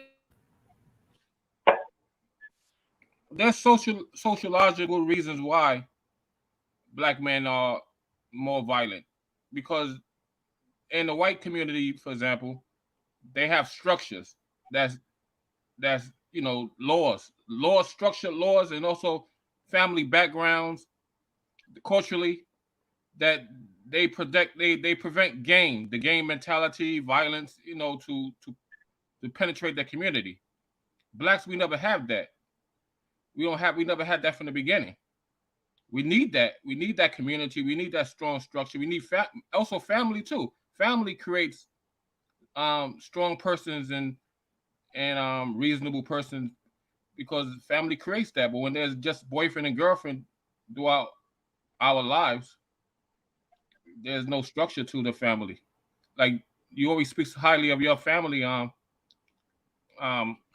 Prism, and it seems like you came from both parents, and so you have a structure to your life that shapes who you are. But a lot of black women doesn't have that. Of course, black men don't have that. So the result is they become like over feminized. They don't know how to handle their emotions. They don't have no self-control, no discipline. They don't have no critical thinking, and they wind up doing something that they're gonna regret by spending their life in prison for just killing a woman. When that just one woman, you can't have no sex with a woman ever again if you're gonna do life in prison, except with men. So that's crazy. So obviously they're gonna regret that they made that decision, but they don't understand how did I get this way? Because they have to understand when they get angry, you have to think things through. You have to rationalize with yourself. You can't just go by anger, even though love hurts and breaking up with somebody hurts. Sometimes they cheat on you, or you cheat on them, and now they leaving you, and then you can't handle it. You gotta be, each person gotta have critical thinking. And okay, so how do we get to how do we get to the point where and let me say this, and we don't want to make a generalization, because there are a lot of men that were raised by their mothers only because maybe their father was not because he walked away, but maybe because I know people that's fathers that were raised by their mothers because their fathers were murdered unalive early in life, and they married other women and they raised 10 and 15 children, and none of those men have ever been in any trouble. A lot of those men are great leaders, pastors, singers, and all kind of stuff. So I'm trying to ask a question here, like, what's going on here that we keep on making this allegation that women can't raise men, even with the man in the house? The majority of the child rearing is done by the women. So if that's the case, we're not raising feminine men, because a lot of you men on the panel were raised by single mothers. Are you trying to say that you're feminine men? I was growing up to be that way until the one man noticed that. A man that wasn't my father noticed that, and he said, "Yo, you a teenager now. You got to stop acting a certain way in front of your mom, like a baby and stuff like that." And this is the question that I have. Go ahead, Mary. My father never gave me that talk. Go ahead, Mary. Well, the question I have is, if we're going to just chalk up men's behavior today to this whole idea of them being feminized, right, and them not being able to control their emotions, and it all because the father's done been took and he's been raising the kids, then how do we explain the overarching history of male violence against women prior to the 1960s? See, they want to act as if this is somehow new. But one thing we do know is that within a patriarchal society, violence against women is a central feature of that. So you can't see, this is what I'm talking about. And if you notice, I never make that argument because I know it's a bullshit argument. You never hear me deploy that she all feminine because you was raised by your mama. I never say, I never deploy that, because men using violence against women as a means of control ain't got nothing to do with whether he's raised by his mama or not. But you know what I'm saying? That's it. No, go ahead.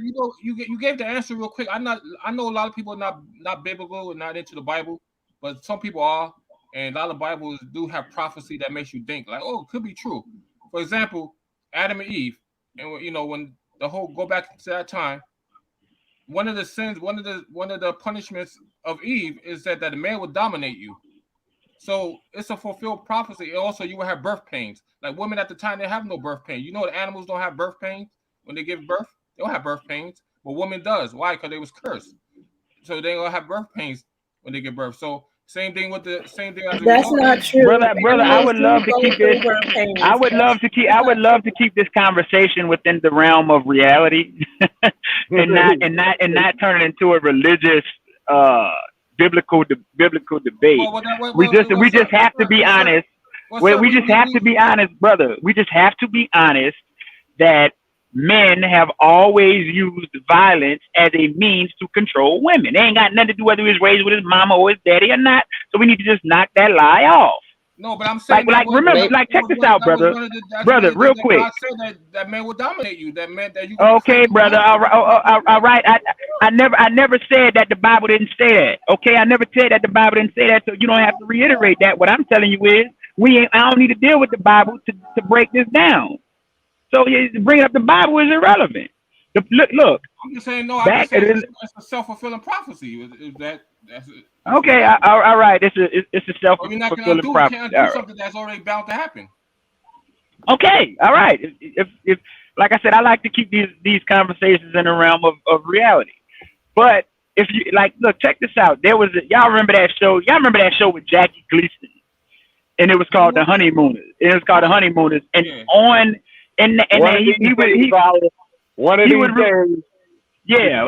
of these days, Alice, pow to the moon. Men, real quick, men using violence as a means to control women ain't got nothing to do with whether he's raised with his mama or his daddy or not. It's a central feature of male-dominated societies. They use violence to control women. So that's a deflection that brothers will raise because what they want to try and do is say we fucked up like this because these women. It ain't got nothing to do with that. You just like every other male group. See, let me tell y'all what it is. What these pro-blacks and the rest of them want to do is they want to make it seem like because of our particular oppression at the hands of the system of white supremacy, racism, Jim Crow, we want to make it seem as if somehow we pose less of a threat to black women because we're men, when that ain't true. It's a universal feature amongst men. Femicide is a universal issue. What I'm talking about when it comes to us is that we see the highest instances of it with us, just like with violence generally. So we have a particular problem with violence as a male demographic. We ain't got to get into all that other stuff. See, a lot of these pro-blacks and stuff don't want to be honest. They want to try and tell us black women, this white man your enemy like he mine. So help me throw off this brutal white oppressor so I can more effectively be your oppressor. That's their whole sales pitch. Then when these sisters are intelligent enough to know what you're saying and be like, no, we reject that. Y'all bitches, y'all to betray the black man. Man, fuck out of here. So, you know what I'm saying? This is what gets me frustrated. If you want these women to be down with what you're talking about, then you got to offer them a better deal. And you ain't doing that. You want to put these women up under your yoke. Why the white dude is talking about you're a free and sovereign woman, but you act like she's wrong for taking a better deal. So now we see why we suck at business, because we don't even know how to conduct business. It's a business decision. It's a business decision, brother. So if you want her to accept your offer, then you got to give her a better offer. Like if I go to buy a property that there's a bidding war on, if I want to get the property, I got to put in a better offer. The best offer wins. Your offer as a group of men is shitty. But if I tell you that, if I tell you that, you're gonna nullify it and act like what I'm saying doesn't make sense when I know it makes perfect sense. If you want this woman to be down what you're talking about, you got to give her a better deal. So far, what we hear from y'all is your deal is you want to be able to pimp, you want to be able to fucking mac, you want to be able to backhand in the mouth like Shahrazad Ali told you. You see what I'm saying? Whenever she say something you don't like. See what I'm saying? As if these women stupid. Like they stupid for taking a better deal, man. Come on, man. You know what I'm saying? Come on, man. Our community is fucked all the way up, to be honest with you. It's been like that for centuries. Right. Ever since we got out of slavery, it was still fucked up to you. We don't want to be honest, man. Yeah, we don't want to be honest. See that's the whole thing. See, this white man rich. See, the white boy gonna do it to you, but I mean, shit. You know what I'm saying? I might not. Yeah, I mean, shit. The black man really your oppressor. He your oppressor, just like he mine. When that really ain't true. Okay, so the best that really ain't. I have a prime solution then. That really ain't true. I have a prime. Okay, I have a prime solution then. Everything gotta be individuality then. Everybody gotta go their own ways. If that's the issue, if that's the case, that would be better. And I would tell black women too. I would tell all black women this: you can divest all you want. and just leave it like that. Then I mean that's the best solution. Well, thank you for your permission. Yeah. You go. Oh no, you never had my permission. You can do whatever the hell you want. But Vibe, no, I'm not trying to be combative. I just, I'm running the moderation here, but I'm trying to throw some stuff in here at the same time. So don't take it personal. I'm just saying, like, thank you for your permission. Like, women don't need that permission because a white man went all the way to the Supreme Court for a black woman. So we want to let you know that that it was okay for a white man to marry a black woman. It's okay for you to marry out as well. So we didn't need permission. That's the best permission, solution then. But they're That's not the our best enemy. Solution. So let's stop saying that white supremacy I got and one all these thing white to men say. are our enemies. So when Because all white people ain't your enemy because they're the ones hiring you to do your job. Because right now you're being hired by a white man. So, hey, when somebody do something to you, then go complain to the white man. Then that's the best thing I can tell you. To? Okay, so keep that energy then. Just sir, can you let someone else talk? We didn't need to keep that energy. But we don't have to keep the energy. You know why? Because black men gave them the footsteps. When they the civil rights movement, they allowed white people to start making decisions for us. They're making decisions for us legislators. We're being trolled by somebody. Yeah, I don't know who that Diamond is, Princess, you're on live. Diamond Princess, we can hear your conversation. Diamond I don't Princess. even think it's a conversation. I think that person's trolling. I think they're doing it on purpose. I'm not trolling. I just left my mic open. Yeah, she's not trolling. She's a real person. So I just think she didn't realize it was open. So the thing is, but white men have already been doing that. Then keep that same energy when somebody hits you or throw a brick at you. I'm not saying it's good, but keep that same energy. Go to the white dude. Wait, hold on, white cop have let me talk, brother. on y'all fucking neck. How about I've been that? quiet, brother. I've been quiet this whole time. Let me talk, brother. I'm not disrespecting nobody. Let me talk. Keep that same energy when you get hit by a brick, or go run to the white man then for your protection. Do not blame us then. That's the whole. If you that's what she did. She went to the white man to make sure that she filed that police report. And those white investigators are on the case looking for that black man because they're going to go and pull all of those cameras from all those different sections. They're going to watch it. And thank you, Bush, for going ahead and making sure that there are cameras at every post and every goal and every place on people's homes. There are cameras everywhere. So whoever the person was, I suspect they're going to be found. Because he should. And he should. But you have a problem. Like I said, you said that us for us to keep that same energy. And I want you to recognize that we're going to keep that same energy. And the way we keep that same energy is through legislation. Because we're not doing any more bricks in the face. I mean, hey, look, if you could pass, that would be good then. That's you guys' solution. Then stick with that then. We Don't got blame these same men. Okay, Hold on, then, Bob. We got these same men out here talking about they always calling the white man on us. They always calling them the white man. That's so issue. What is it? So it's like don't let black men not gonna protect you, but I dare you call white men to protect you. So we damned if we do and we damned if we don't. Black women, back the blue, please. Back the blue, please. I really hate going back and forth with these niggas, to be honest with y'all. Because that's a gaslight right there, and I'm not going for it. So who do you want to protect us? So y'all don't want to protect us because we're not worthy, and because it's not your father, your mother, or your brother. Because we know y'all Superman. At any time you hear your sister cry after her husband is slapped in the face, you're gonna fly down with your blue suit and you're gonna bring yourself over there and you're gonna man, don't put your hand on my sister. You damn right I am. Damn right I am. So that's what I'm trying to. That's what I'm trying to say. Hell yeah, I am. But this is and that's my responsibility. My sister. Let's get to this. My sister. That's my responsibility. That's my blood. Let's just be honest. That's my real. Who's gonna protect your sister when you're not here?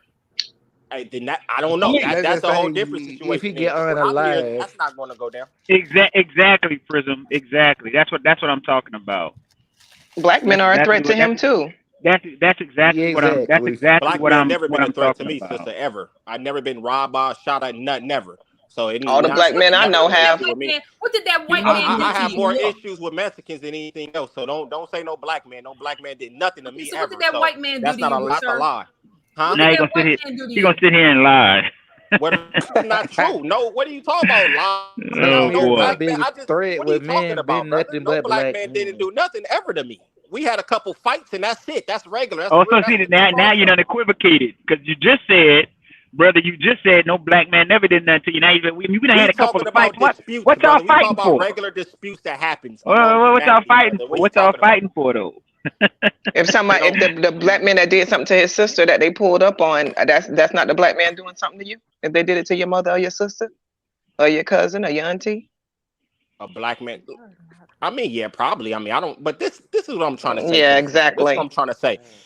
If you look, if something happened, if a brick getting thrown at your face, if you want a solution, then go to the white. Don't blame us no more. Then don't say why we not protecting no more. When this issue happens next time, then go blame. Then go if the white man is not coming, go blame him for the solution of not protecting. Let me say this. Let me. Can I? black Let women me. from slavery. Okay, hold They on. never Amiri, go ahead real quick. Go ahead. Well, I do want to. I do want to say this because a lot of times when we talk about protection, you know, brothers tend to think that it means you got to come jumping in like Batman with a boomerang, and you know what I'm saying. That's not what protection is for the most part. What I'm saying is this: is we have to learn as a demographic of men how to resolve conflict reasonably and productively and in a progressive way. It can be as simple as you maybe jumping into a situation, because a lot of times when we hear about people intervening in disputes, a lot of times is what happens is people let it go on and go on till we get to the point of where it's already escalated. One of the things that my dad always would tell me was he believed in self-defense, but he always told me, always seek to de-escalate a situation. And I know it's been times when I've had to kind of mentor other men and younger men, even when they were in disputes and with their woman, with their lady. See, a lot of times what happens is as men, we do what we're doing on this panel. Your homeboy might come to you and complaining about his woman, and you know that his woman may be raising some valid points and he kind of wrong on some things, but instead of telling him the truth and helping him to come down, you'll sit there and feed into his bullshit. And see, that'll help rile him up. I've had to do that on several occasions where I've had to bring brothers down and explain to them from his woman's side. Yeah, I see what you're saying, brother, but look at it like this. And see, what it is we don't have any older black men doing that for the most part. And a lot of it has to do with that individualistic mindset. No, it can't be like that, man. You know what I'm saying? Like, there's a lot of ways to skin this cat to where we can start reducing some of this violence, especially violence against black women. But we don't want to be honest. We can't even have an honest conversation about that.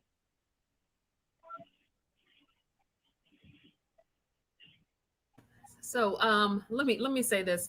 I find it difficult to have a conversation that's genuine with men who don't want to accept accountability. I'm not saying all men, but when men do not want to accept accountability and they have no solutions other than throwing us from one extreme to the other, it's just very disingenuous. And I'm not trying to be funny or anything. It's the reason why our culture looks the way it does is because we've always had a problem.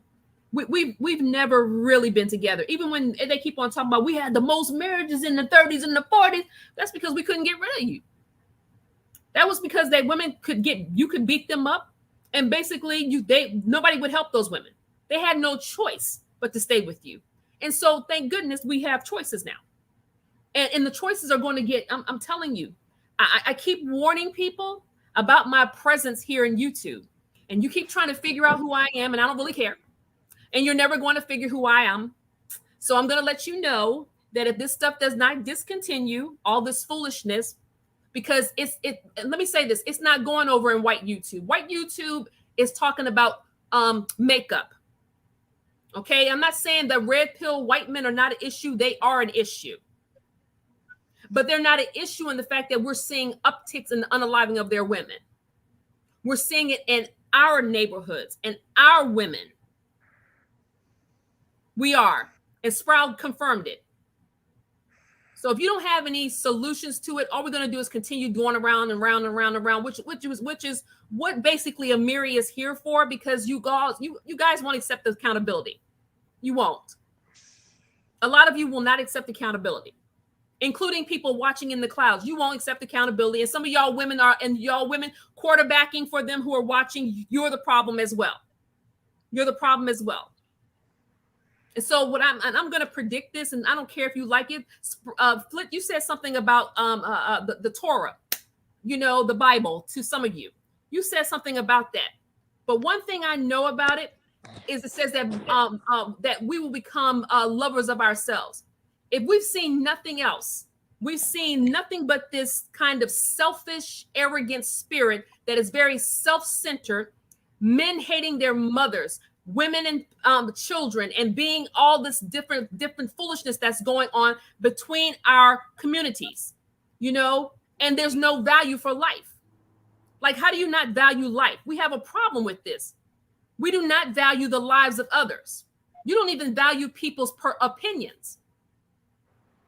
So we have an issue that it's okay that we have Black women saying that more Black women need to be hit in the face with a brick.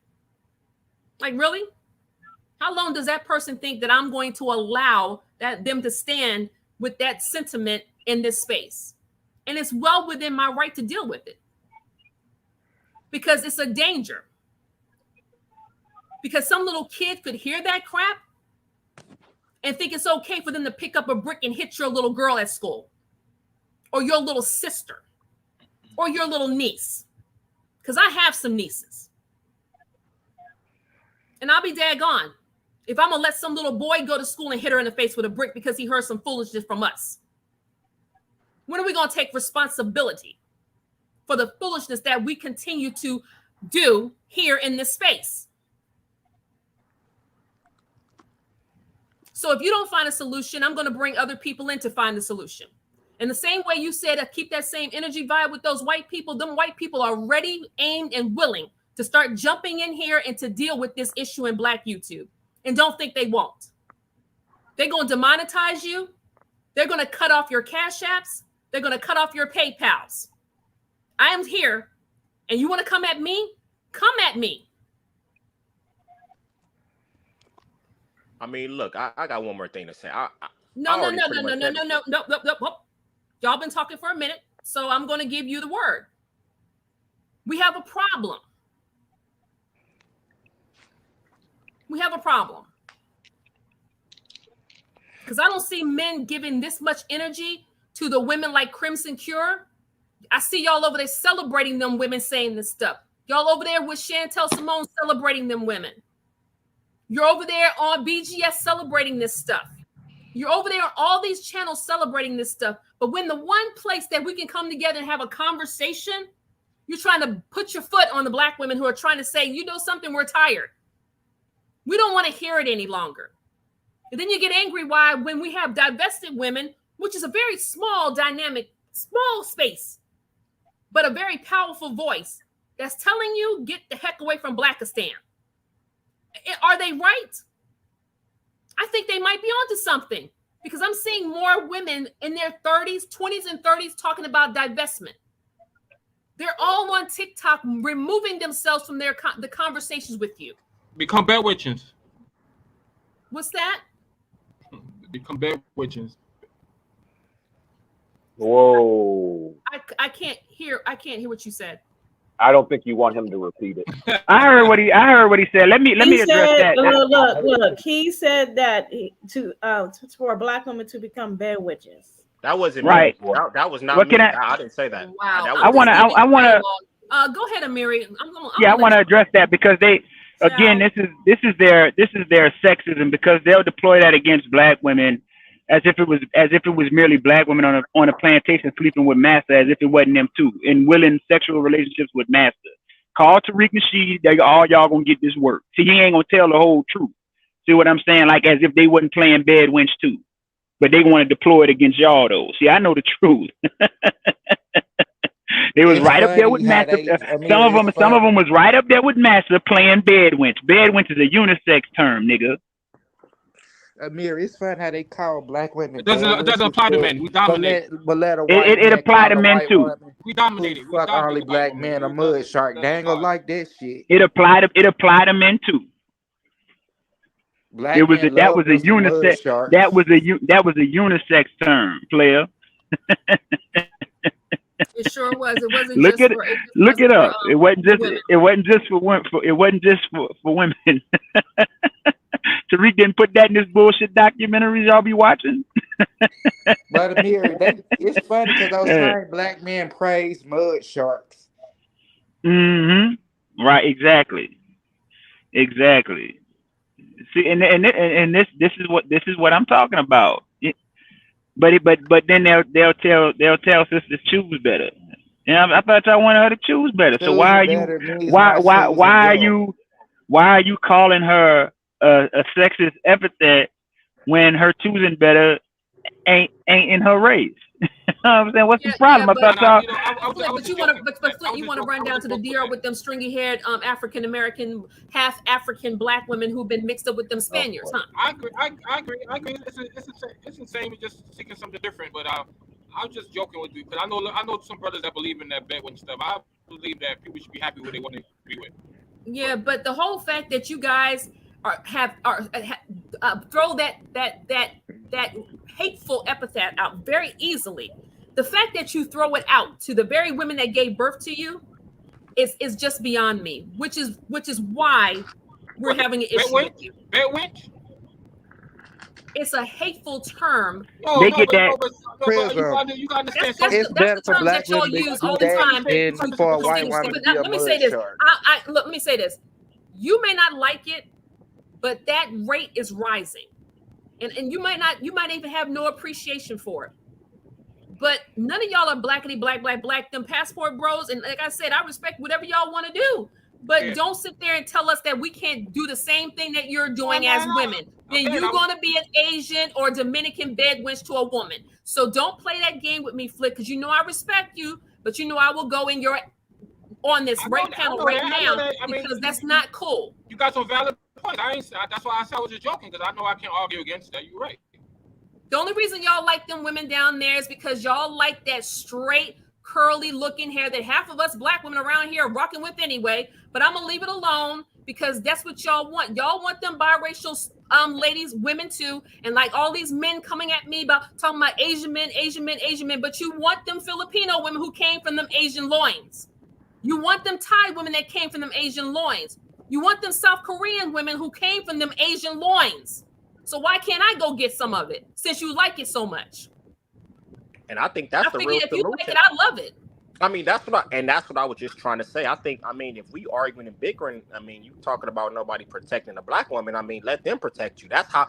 I mean, if that might be the solution. You saying, I mean, get a solution. That might be one. And I mean, like I say, interracial marriage. Look, if you want to marry or get with a white dude, I see a lot of that sometimes in California. It's a lot of mixed couples, especially black men with Mexican women. You know, black women with white dudes. I see that all the time in California. So I don't look down upon that at all. I think I pretty much salute it. To be honest with you, I don't see nothing wrong with that. So that's all I was really saying. That's my solution to the problem. Okay, so I've been yeah. I've been advocating for sisters to leave these niggly bears alone. Leave them alone. Believe them. You know, that like the other night they sitting there trying to psychoanalyze it. Why he doing this? He fucked up. We know he is. You know what I mean? I mean, the data shows us he is. So leave him alone. You know, I totally support sisters doing that, and everybody knows I have an active policy when it relates to my daughters to try and get them hits with men from other races and cultures because these niggas fucked up. Like, why the hell would I sit here and tell my daughters to get with a group of men who obviously have an axe to grind with them? That would be dereliction on my part as a father to protect them from these niggas. So you think your daughter's marrying white dudes is the solution? I think it's part of the solution because it's obvious that brothers have an axe to grind with black women, as has been being displayed on this panel throughout this conversation. Like I don't know why the brothers appear to be tone deaf. See, because like what somebody was talking about in 25 years, man, these black women ain't forgetting this shit. What brothers been doing on the internet and stuff, man. That's why they say that. That's why they say. Have y'all ever heard the saying, "Hell hath no fury like a woman scorned"? It's not going back to normalcy between black men and black women. These black women ain't gonna forget this shit. These niggas done fucked up. You just don't know it yet. But you have. Okay. I mean, who So- messed? so- I mean, I never. We messed up. I mean, if they want to divest, I mean, I don't even think divest is a bad word to say. I Hold mean, on 1 second. I don't see nothing bad about it, brother. Hold to be honest on with 1 second. Whoever typed in there, we had a troll just come through and said Mary Brown is a simp. Your mama's a simp. You bastard. That's why you hiding behind a troll. No. I am a simp. Standing in masculine principles, something these dudes don't know nothing about because they've never seen it. Well, so don't. I mean, when Tariq Nasheed is their go-to thought leader, that should tell you everything you need to know. I mean, why you keep on bringing up that? I mean, I don't think everybody know who you talking about, brother. You got that dude, man. You got that dude name. You got that dude's man's. You got that dude's man's all in your mouth, bro. Come on, dudes don't Because even know. because I can because I can hear it. But do you know who I'm talking about? I know. Yeah, I don't listen to him. Okay then. So that's why I'm bringing it up because I can hear his influence in your rhetoric, nigga. That's why I'm bringing him up. How about Jason Black? My brother, that dude guy. I'm thinking you an LGBTQ dude now, bro. I gotta check your pronouns, bro. I gotta start checking the brother pronouns. Well, now, I got pronouns for you too. Yeah, it's called being a coward. Yeah, okay, that sounds good. You the one brought up pronouns. I mean, you keep having a whole nother man in your mouth, man. That's not a good look. Right. You sound just like him. Not a good look, my man. You having a You whole sound just like him. You're in the wrong space, dude. You sound just like him. I know that's y'all thought leader. For real, like that's my real friend in life. And Kevin Samuels too.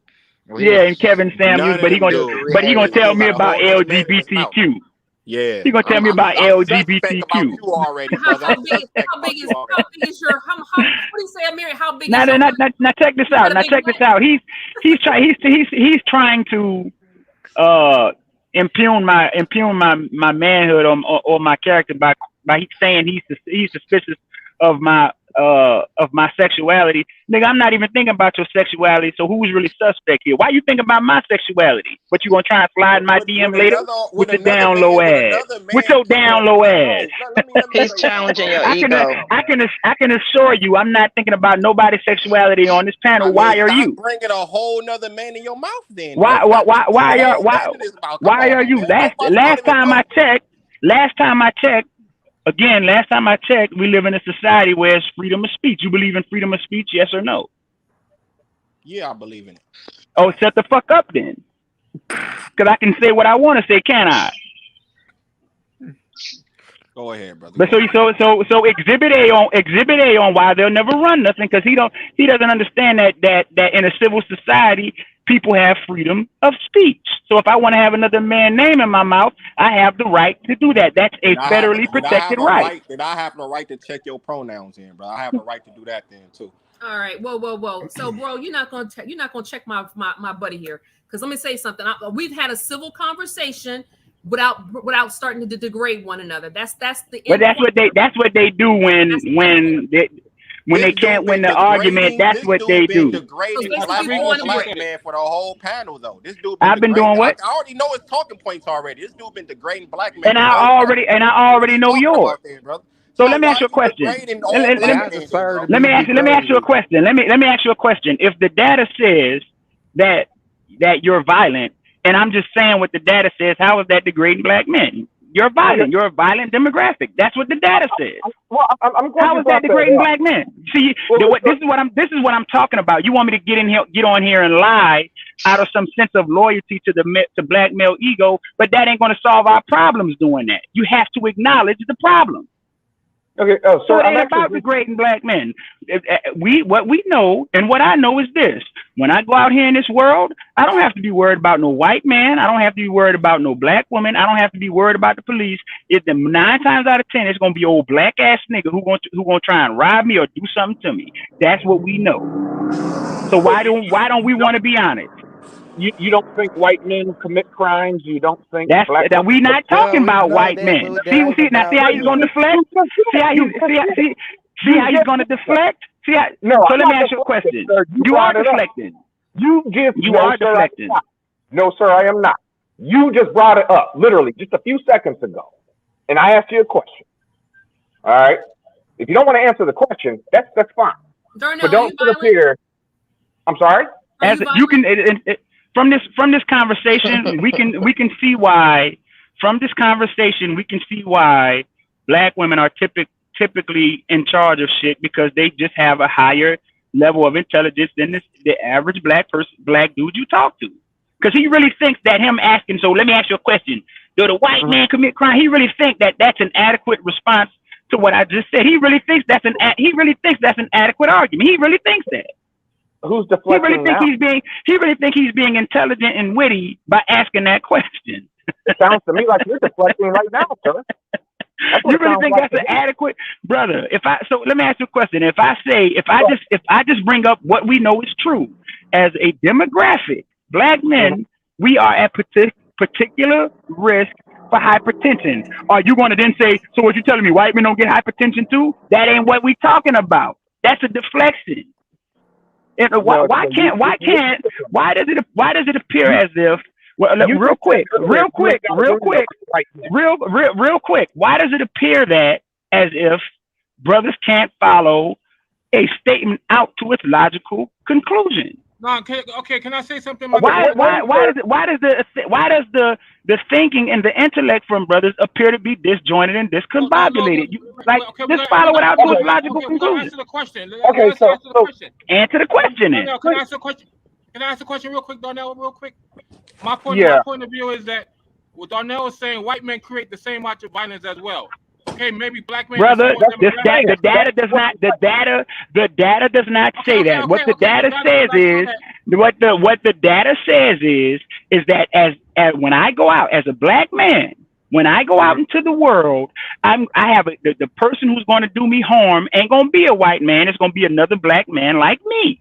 Ain't got nothing to do with him. But it also depends what area. If you're going through a deep south. So now you want to bring it. Now you want to talk about it depending on what area you're in. See what I'm talking about? I can see why sisters be saying what they be saying about brothers. It's ridiculous. Okay, but let me because he think by me saying this, I'm trying to. He think by me saying this, I'm trying to. Black women. Right, he think by me saying this. He think by me saying this, I'm trying to degrade black men. When really what I'm saying is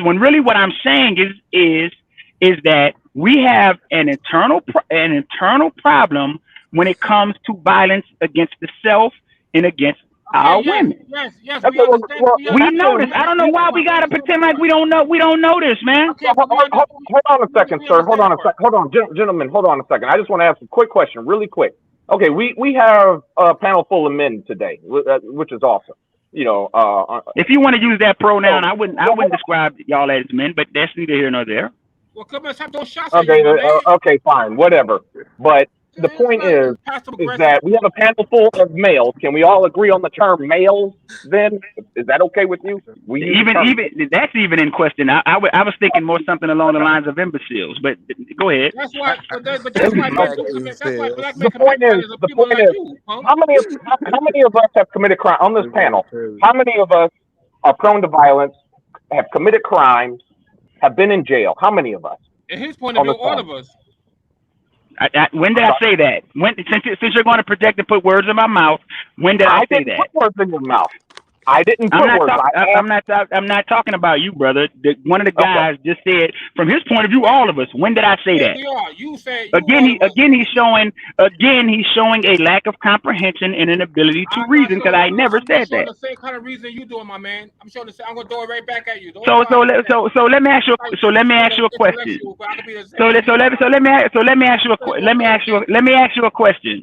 Let me ask you a question. Who's committing most of the homicides against black men? Who? Okay, black men. Black men. And who then. Okay, hold on. It's ridiculous, man. Hold on. I gave you the answer. Now, who commit the most homicides against white men? White men. Okay, then. Okay, case closed. What's your point? The point is for us, it's astronomical relative to other groups. But do you know that it's astronomical? White men killing their own family, not only their spouse, but their children as well. That happens more. Okay, well let me ask you a question. Okay, let me ask you a question. Why you why? Let me ask you this question because the charge and the assertion was that I'm keeping another man's name in my mouth. Why you keep bringing up? Why you keep bringing up? Why you keep bringing up this white man when we're talking about our internal issues? Because what's his Why? You did bring up white men earlier. So let's talk about the white I ain't man. bringing them up now though. I'm not bringing them up. I'm not bringing them up now. What it is? Because what y'all want me to say is this. I already know what you want me to say. What you want me to say? What you want me to say? You dealing with an alpha male myself. I'm not gonna have that. Okay, Paul. He's an alpha male. I'm an alpha male, punk. I'm not gonna be you a beta Okay, male. okay. He's an alpha. Now check it out. Now check it out. Now check it out. So he's getting emotional. I'm emotional. Yes. He's declaring he's an alpha male. He's declaring he's an alpha male. He's escalating. He's trying to escalate. Imbeciles and all the other Spell it. Spell passive aggressive. Spell passive aggressive without looking it up. Spell passive aggressive without looking it up, nigga. Spell passive aggressive without looking it up. Passive aggressive punk. That's what you are. Spell it without looking it up. I dare you. Spell it right now. YOUSTUPID. That's it. Spell it right now. You can we know you can spell YouTube, but spell passive aggressive. Spell passive aggressive. Ladies and gentlemen of the jury, this is why there's violence in our communities because of niggas like this. This is why. No, because I'm not getting violent to you. This is why. Because what it is, it's the ego. It's the ego. Because I'm gonna tell y'all what it is. They want me to. I'm gonna let you talk. I'm civilized. I'm not a savage. So I'm gonna let you get it all out. Go ahead, brother. Go ahead, brother. My words are hurting you. Crying like Go ahead, brother. Go in your corner and cry because my words hurting you. I never threatened you or even been aggressive or violent toward you. So you the one that scared my words. My words is making you cry like a baby. Okay? I won't never put my hands on you, but I can talk like this. But if you put your hands on me or you act like you're gonna put your hands on me, you're gonna be over for you. I'm just saying that I will defend myself. I'm not a violent person. All right. But at the same time, I just keep up. And so, as I was saying before I was so rudely interrupted, ladies and gentlemen of the jury, this is your king. This is how they act. This is how they behave. But when people bring it up, everybody lying on them. Everybody's lying on them. This is how they because what they I let you talk, brother. I let you talk. Brother, I let you talk. I let you talk. I let you talk. Are we going to say that as a demographic of men we have impulse control disorder? We can't control our impulses. I let you finish. I let you get it out. But as I was saying, look at the example. Look at it, because what they want me to say is they want me to sit up here and lie and be like, the white man is my greatest threat. Bullshit. It's this nigga. It's this black ass nigga who I share a community with who's my greatest threat. But he don't want me to say that because it's gonna hurt his ego. If I show him the mirror of himself, he ain't gonna like what he sees. So he has to project. I also say it depends where you at. Geographically, black men are dangerous to themselves because they around the same area. But same thing with white men. They want people in your area or your neighborhood is the one you commit the violence. It's astronomical with you. With blacks, not with me. It's astronomical with you. Not with me. Just like with,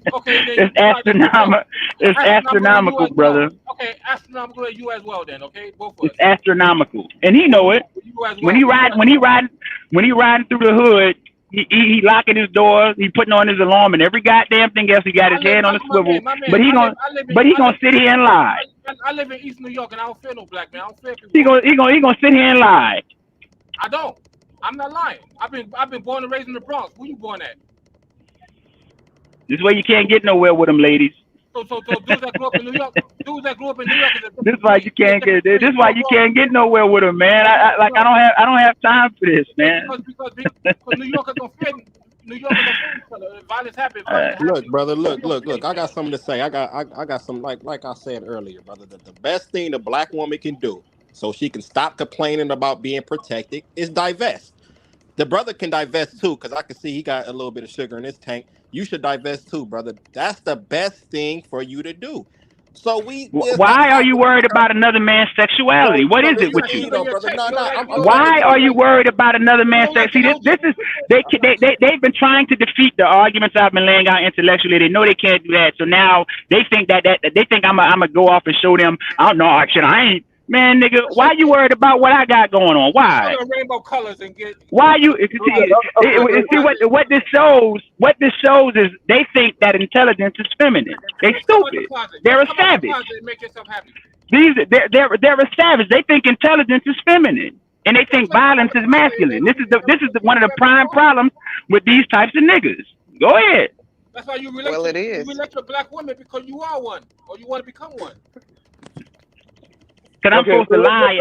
I'm supposed to lie and say that he's the best man on the planet, even though there's nothing to back that up empirically. Nothing. Not his literacy rates. Not his literacy rates. Not his economy. Not his politics. Not the way he deals with his children, because he loves making single mothers and shit. You see what I'm saying? But if I'm not supposed to say that. I'm supposed to sit there and lie and be like, black men is great. We great. When nothing backs that up. Nothing. Right. Hey, brother, like I said, I got the solution. I gave you the solution already. No, I'm not even. Now they're getting mad. Now they're getting mad. Don't get mad. I'm not mad. Don't get mad, brother. I'm not mad at all. Real quick. Don't get mad, man. No, I'm not mad. I'm not mad at all. I just tell the truth. You know, I don't lie.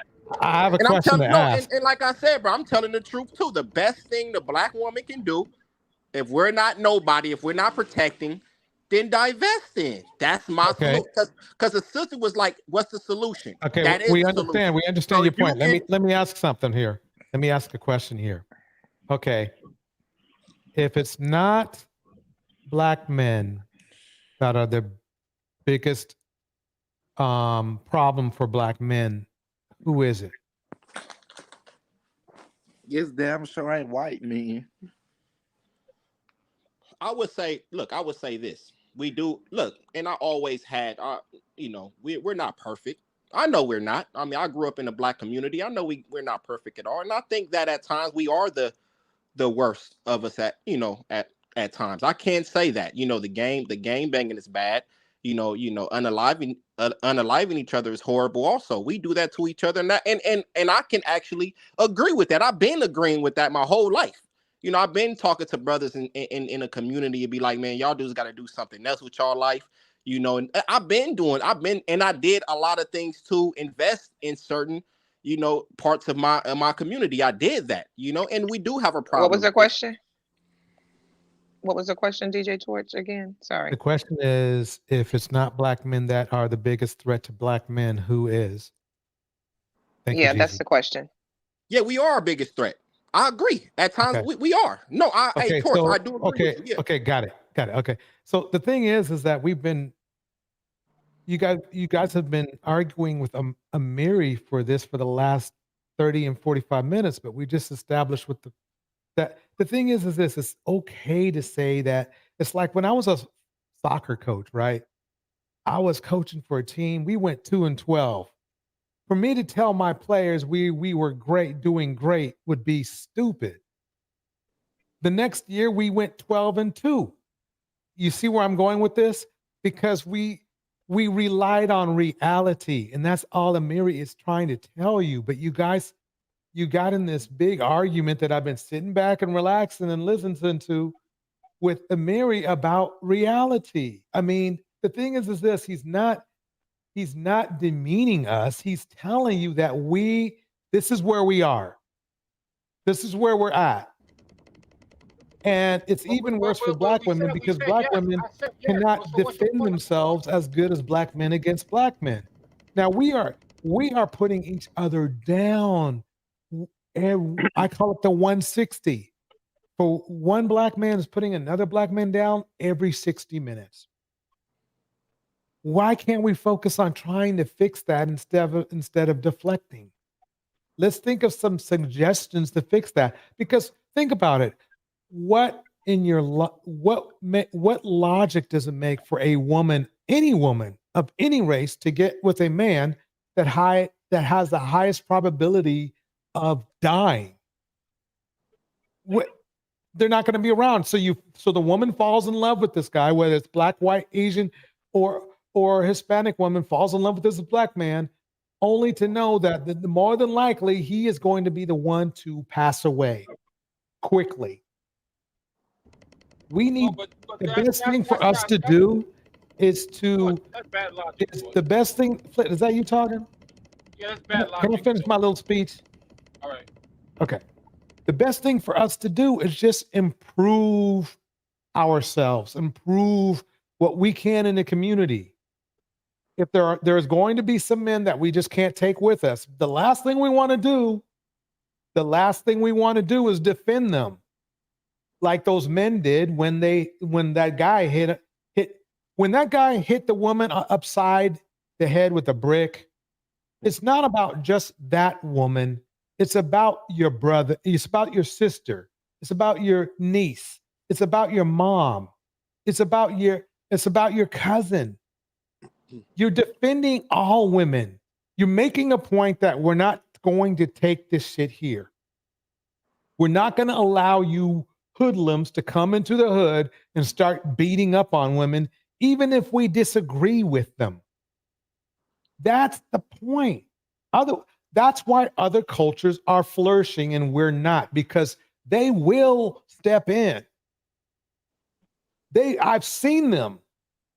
I've seen them step in gyms. I've seen them step in the streets. I've seen them step in at business meetings. I've seen them step in on vacations. I've seen them step in on at lakes. They will step in and go, no, man, that's not, you can't do that here. But we don't. We just want to sit there. That's the problem. See, the thing is this, there's just not going to be enough police. 911 is not like, you can't call 911 and a policeman shows up like 3 seconds later. I'm sorry, it's just not going to happen like that. They're usually going to end up to get there, no matter how fast they get there, after the incident. The only thing that keeps peace is that these hoodlums know somebody is going to step in. And if they know that that's not going to happen, it's going to be pure bedlam for your niece, your daughter, your mother, your sister. Do you see where I'm going with this? You're literally going, if you don't act, and then we have a reputation in a given area for not acting, okay, then people will start feeding literally on your own family. Because let's face it, you can't be everywhere. You can't protect your wife everywhere. The reason why your wife can get in her car and go somewhere is because these hoodlums have the threat that somebody else except for you is going to stand up for your wife when they need it. And if that element goes away, oh my God, it's going to be bedlam. You do not want that to happen. That's the point. That's why really who got hit by the brick really doesn't matter. Okay? It's who's hitting the person with the brick is the problem. Are you going to tell me that's a good, nice guy? Are you going to tell me that's somebody we should protect? You know those guys saw his car, and he's probably lives in that very close area. So they know who he is. But they don't want to snitch. Do you think that's going to really help your sister, your daughter, your mom? Those are the men that petrify your family. Those are the men that is destroying the community. And they let them get away. They let them get away. Those men that watched literally allowed that man to make a statement that I can do this to your family. I can do the same thing, the same way I brick this chick, I can brick your family too. So Torch, what do you want the other people to do? What should have been done? I know you said call the police. Some of them probably did call the police. They said they didn't. I don't think they even called the police. We should intervene and remove the brick from the dude, or we should do put ourselves in danger. It sounded like to me, okay, since we're going to go through semantics, it sounded like to me he did not immediately hit the woman with the brick. He picked it up, and there was enough time that she had to ask for help. Okay. Wait, Flip, I'm not done yet. I'm giving you. You asked me, so you want. Let me finish. The least the guys could have done is say, "Hey, put the brick down," or "Hey, bro, hey, wait, Flip, I'm not done yet." How about you throw the brick at you? Flip, I'm not done yet. Can you I respect brick? Oh no. Flip, Scary. are you going to let me finish or not? Oh, well, I'll be scary then. Everything you be scared, I had a brick in my hand, and you gonna be scared? If you're not gonna be scared. Number one, you tell the person to drop the brick. Number two, you say it's not worth it because. Let me. I'm gonna have to put you on mute. Flip. Number one, you tell the guy. Number one, you tell the guy to drop the brick. Two, you let him know that he's probably going to ruin his own life because if they catch him, right, you know he's in at least for 5 years. Nobody cares about that. And what if he had a job? Okay, that's what you do. That's what you do. Now, what you're telling me, Flit, is that Black men, we are so petrified of each other. We don't even want to tell somebody.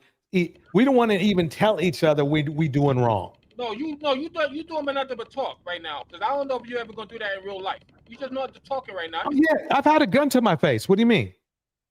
That if a man have a brick, you gonna come out of nowhere and say, "Put the brick." I've had guns, bricks, knives at my face. So what are you trying to say? Why you always muting me? What? You muted me. Somebody muted me. What are you talking about? I can't hear you. People are muting me. You're on now. I can hear you now, right? Well, somebody muted me, but at the same time, Of course I did because you were talking over me. I'm saying, Torch. Nobody in their right mind, when a man have a brick in his hand, he could turn around and use that brick instead of hitting the woman. He's gonna hit you with it. So what are you gonna do? You could take a brick yourself? Can you take a hit to a hit in the face with a brick? Can you? Are you a man? Okay, are you done yet? I'm asking you. So are you gonna? No, I'm gonna wait till you're done because what you're gonna do is talk over me. I know. Last thing, are you gonna put yourself in danger? Are you done yet? Last week? You already asked me. I already heard the question. I'm done. Okay, I'm done. Okay. I've taken fists. I've taken bricks. I've taken sticks. And yeah, I'll do it again. Well, you can lose your life. Guns. As well. I had guns. You can lose your life. Right. Wait. You want to hear my whole speech? I've had guns trained on me. Okay. I've been outnumbered. What else you want to hear? Okay, but what about that one time that it went into your life? You wanted to take that to defend some women or So anybody? basically what you're telling me is that you're petrified of our own people. No, I won't defend. Yes or no? I will fight to the death for my family members. But some stranger, I'm not going to put my life in danger. I'm not. If you say you are, that's only but talk. I want to see you. How are you putting your life in danger? Because that person could turn around and use that same brick and hit me with it. I'm not How Superman. tall are you? I'm 6'2". I'm not fearful of nobody, but I'm fearful somebody have a weapon. I have no weapon. Are you weak? I can't take no brick. Let me see. Okay, you say you could take a brick in the head. You could take no matter who. Mike Tyson came and take a brick in the head. Wait a minute. Okay. Lit. Are you a woman? I'm not a woman. I'm not comparing myself to women. But I don't Okay. want to put myself in danger. How many people died? Lit. Feel free to do you. But if it was me, I'm at the very least going to yell at the guy and tell him to drop the brick. I don't believe it. I cannot speak for you. I don't believe I it. cannot speak for you. I don't believe it. All I can tell you is what I would do. I don't believe it. You just have a Lit, show are that- you okay with that? It sounds good, but I don't believe it. Lit. You don't sound like you don't sound like Do you want me to break down? Do you want me to break down some situations I've been in? George. Do you want me to break it down because you say you don't believe me? So do you want me to break it down? Yes or no? Okay, before you break it down, a reason why I feel this way Let me explain the reason why I feel this way. Because you don't sound like a tough person. Okay. So if a man, I don't care. I don't care what you think. If I'm angry at a person and you got a low sounding voice and you say, "Put that brick down," you think I listen to you? I gonna come and say what? And I'm gonna mush you in your face or do something to you, and you ain't gonna do nothing about it. You won't do nothing about it. That's I can funny. How you sound. I mean, you So that's anyway. So you want? Flit, are you done yet? Doing anything anyway. Flit, are you done? Are you here, Flit? Are you here to roast or are you here to discuss? Your mouth ain't gonna do nothing. That's what I'm saying. You just got nothing but mouth. You're a 60-year-old man. You're not gonna do anything. If I was to take that brick and shove it down your throat, you ain't gonna do I'm gonna have to put him on mute. He just keeps talking. Hey, Flit, you wouldn't have taken a picture of the car's license plate just to let somebody know, hey, I see this dude. Or pick up your cell phone. Everybody got a daggone cell phone. Could have called 911. Everybody could have. I would do that. Do stuff okay, like so that. you don't think that's a type of protection? Of course, I would do that, but I won't put my life in danger by speaking up and saying you putting your life in danger every day you walk out the door. Nobody has any guarantees, no matter what the circumstance. None of us have the guarantee we're going to make it home every day. Nobody. No one has that guarantee. And Flit, I hate to tell you this, but you don't sound very tough yourself. Well, you want to see me? Let me know when you want to see me, Torch. You said go. I doubted you. Oh my God. I doubt that. So I grew up. Now you're behaving primitively. I born and raised in the Bronx, so I have to prove my tough. Nah, well then in that case, then you shouldn't worry. Then why are you worried about a guy with a brick? Oops, got you. Oops. If you're either a tough guy or you're not. If you're a tough guy, then you don't care about a brick. Remember, I'm not a tough guy, but I don't care about a brick. I'm a tough guy, but I'm not stupid. I mean, come on. You got to tell me what your argument is, because first you say I'm not a tough guy, but I'm willing to take a brick and you're not. Then you say that you're from the Bronx and that you're tough, but you're too scared to tell a guy to drop a brick. That's what you said. Torch, you only go. I'm talking just like you talking, right? No, I'm not. I'm telling you the truth. I want to see you go put your action. Go put your mouth where your action is. Go find some violent accident and have somebody record it, and let me see you say that. And to see that person is gonna come at you, a 60-year-old man with a feeble now voice. You're coming up with hypothetical threats. Why are you doing that? No, it's not hypothetical. It's situation that could happen. No. I mean, you already said. Look. You're proving the point about violence. So you're proving Amiri's point right now. You know that, right, Flit? I don't mean to interrupt anything, but you're proving his point about the violence situation. What he would do. So I'm using a hypothetical situation. I would like to see that. But we're talking about a reality. Somebody got hit in the face with a brick, Flit. Yes. Okay, we can't talk about what he would do. We're talking about what's been happening and what's been occurring. Things that have already happened. We're not talking about the future. That's all I'm saying. So, I don't know, like DJ Torch, a lot of us are going to get ready to jump to the after show, because a lot of women, we need that somatic moment. I hear that. Because I just personally, let me say this. I personally want to thank everybody who came to the panel, whether we came to an agreement or not. But the appreciation is here that everyone came. I especially want to thank Amiri, because I know Amiri is busy, and I know Amiri has his own channel. He has his other things that he's doing. He's a family man, a married man with his own family and grandchildren, his own business, and he's respected by a lot of people, including myself. And so, I don't take it very kindly when somebody talks about somebody that I respect a lot. I don't like it. I don't like when people attack men that I respect. I don't. And that includes DJ Torch. So I feel like, we should this while I feel like the conversation was a great conversation, I think we need to just leave it as it is right now, because I mean it's a heated discussion. I agree. I like to thank everybody for coming up. Even Flit, I thank you for coming up. Absolutely. And tomorrow we have a debate. I think it's going to be Spro, and the one and the only Prism. I think it's going to be a great debate. So, and it will be hosted, you know, by the one, the only. I don't know why my brain is not acting right tonight. But is it okay if we go around the horn? Final thoughts before you terminate the live?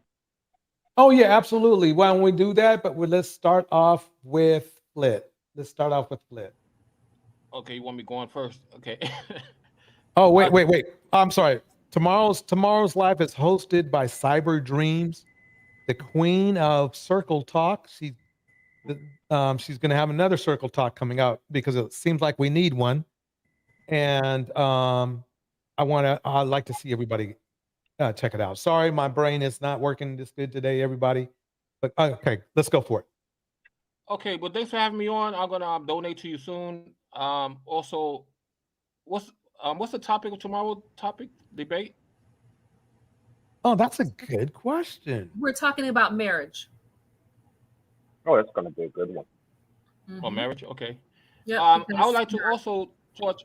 Can I have a debate against passport bros against why brothers choosing to become passport bros? Yeah, absolutely, Flit. I'll work it out. Would like to debate that?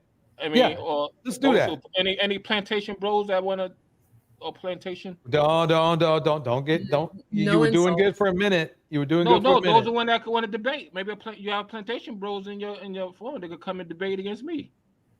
And I just feel. I'll tell you what, Flit. You know, you got my email. It's in your YouTube. Yeah. About. It's in your YouTube about. Okay, I get it. I find it. Yeah, I'll make it happen for sure. Okay, I email you then. Thanks. Okay. Okay. Great. So the Prism put the link in the chat. Okay, Darnell, how about you? Just want to say this was actually a great show, DJ Torch. You know, shout out to Prism. You know, she did a real good job as well. Cyber Dreams too. That was Cyber Dreams. That was Cyber Dreams. Yes, he was here earlier. Oh, okay. Yes. Yes. I'm sorry. And of course, Cyber Dreams, of course. But you know, I know we all have our own points of views. We have disagreements, things of that nature. But you know, Fro said it earlier. You know, matter of fact, and you know, when the live ends, I encourage everyone to check out his speech. But that was a damn good speech, I thought. You know, that hey, this is how it starts. This is how we're going to fix the problem. We have to talk about it first, no matter how bad it gets, no matter what. We have to discuss it, because without discussing it, we're not gonna. We can all just stay in our own little camps, you know, and nothing's gonna get resolved, you know. So, you know, I mean, I encourage more of it, you know, and you know, for the record, and also too, I just want to say, like, the only thing, you know, what's his name? Amiri? Yes. Amiri. Okay. The only thing, you know, I don't disagree that yes, there are some horrible black men out there. All right. There's a lot. I mean, he's correct that there's too much crime in our neighborhood, or neighborhoods, I should say. Poverty, health issues, you name it. You know, we leave every statistical category bad. But I also don't want to promote the fear. It just reminds me of being a child, you know, and seeing the nightly news. Is, you know, they always show a black man's face on TV, you know, that they're looking for this black guy. You know, it kind of promotes. I just don't want to promote the fear, you know. Matter of fact, DJ Torch, you might remember this, but in you remember the Willie Horton ad of 1988? No, I don't. George Bush versus Michael Dukakis running for president.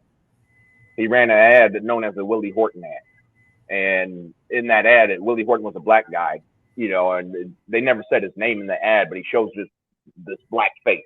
You could barely see, but it's a black guy, you know. And anyway, the guy ended up committing a crime, and some people say it was a racist ad, and it promoted fear amongst,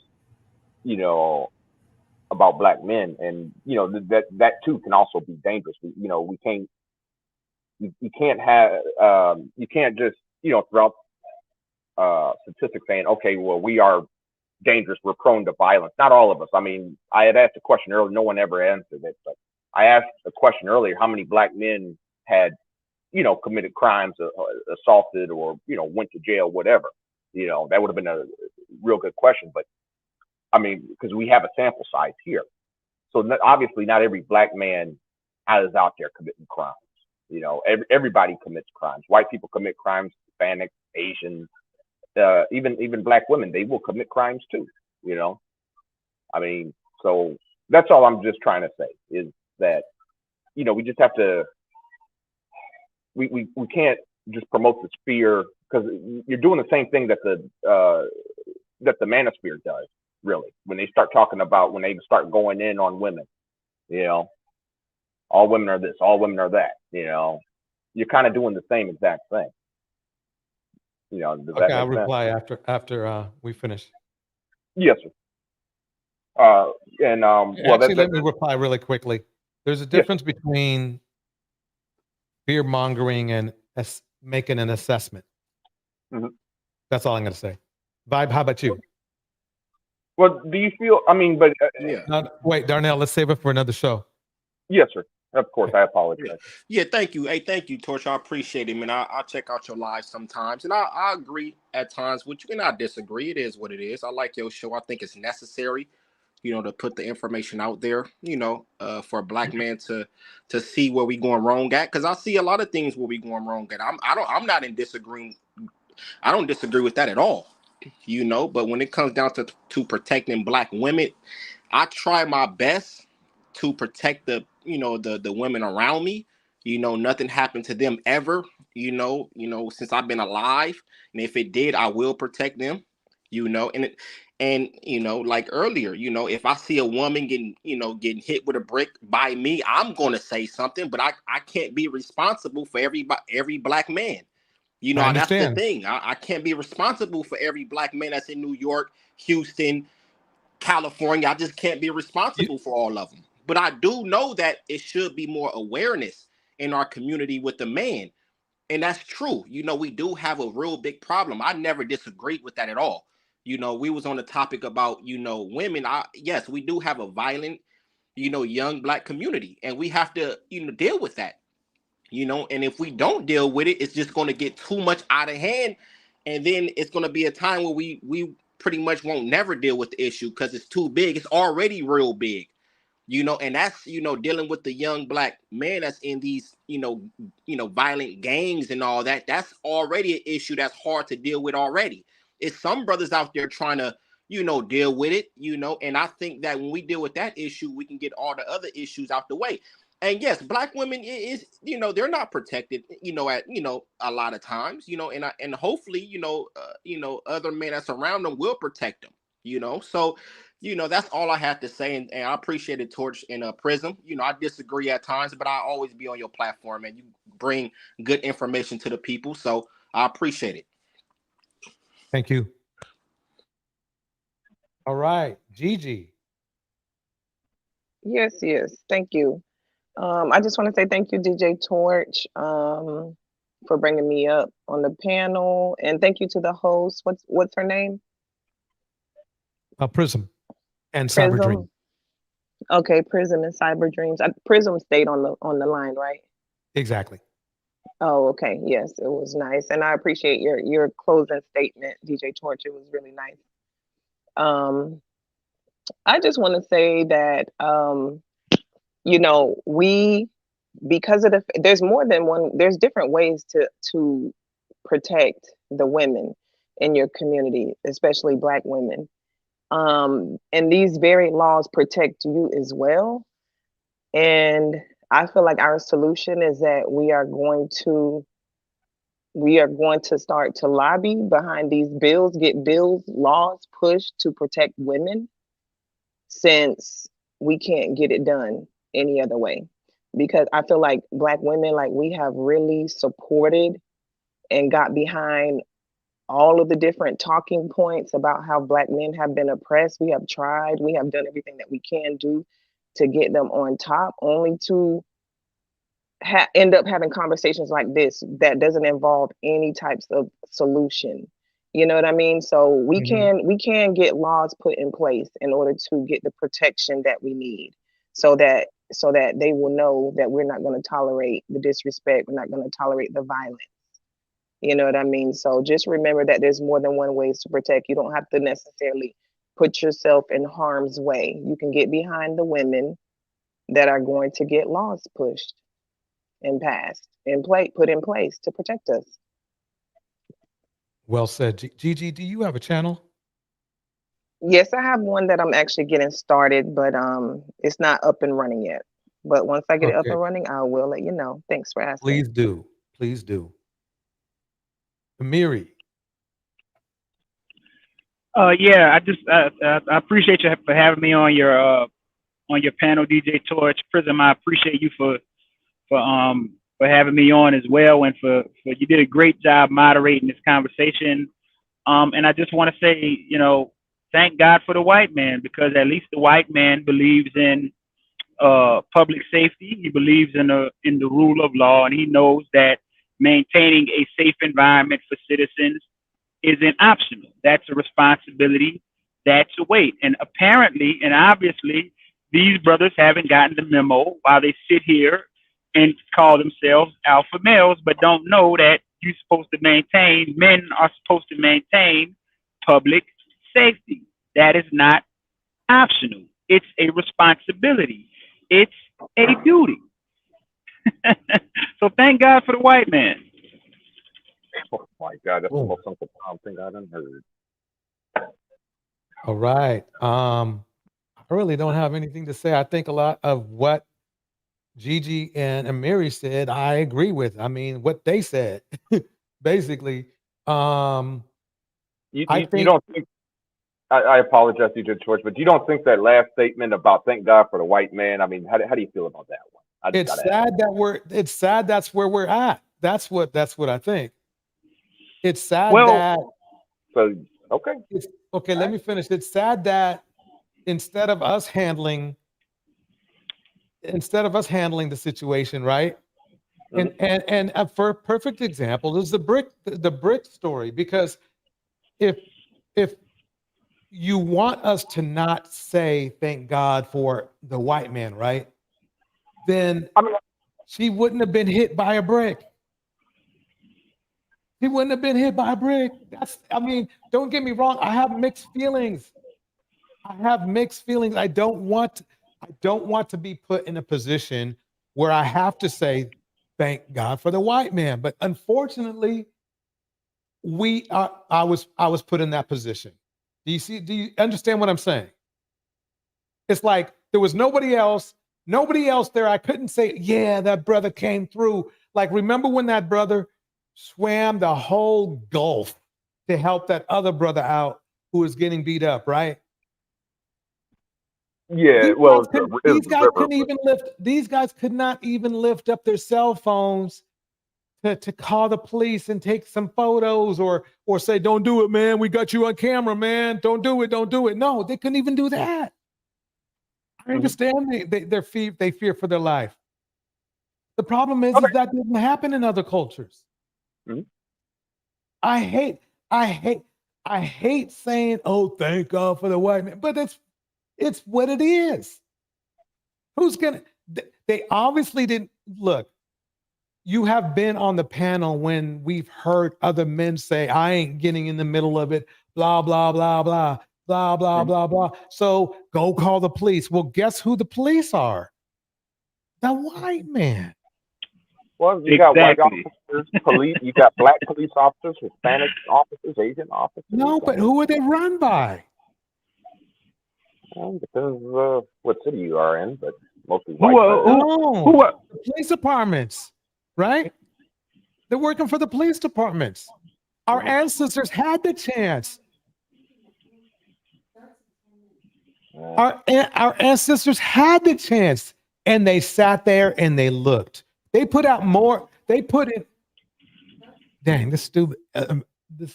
Okay. We put out more effort.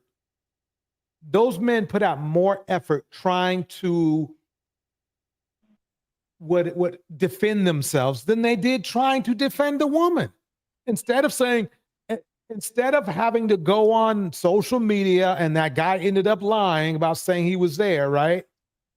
Yes, Instead I believe you of said going on that. social media to state their case, they could have just stated to the guy, "Drop the brick." That's not cool, bro. They didn't have to jump in front of any bullets. They didn't have to put on a cape. All they had to do was say some common, decent things. And believe it or not, the guy with the brick probably would appreciate it as well. He said, "Okay, good.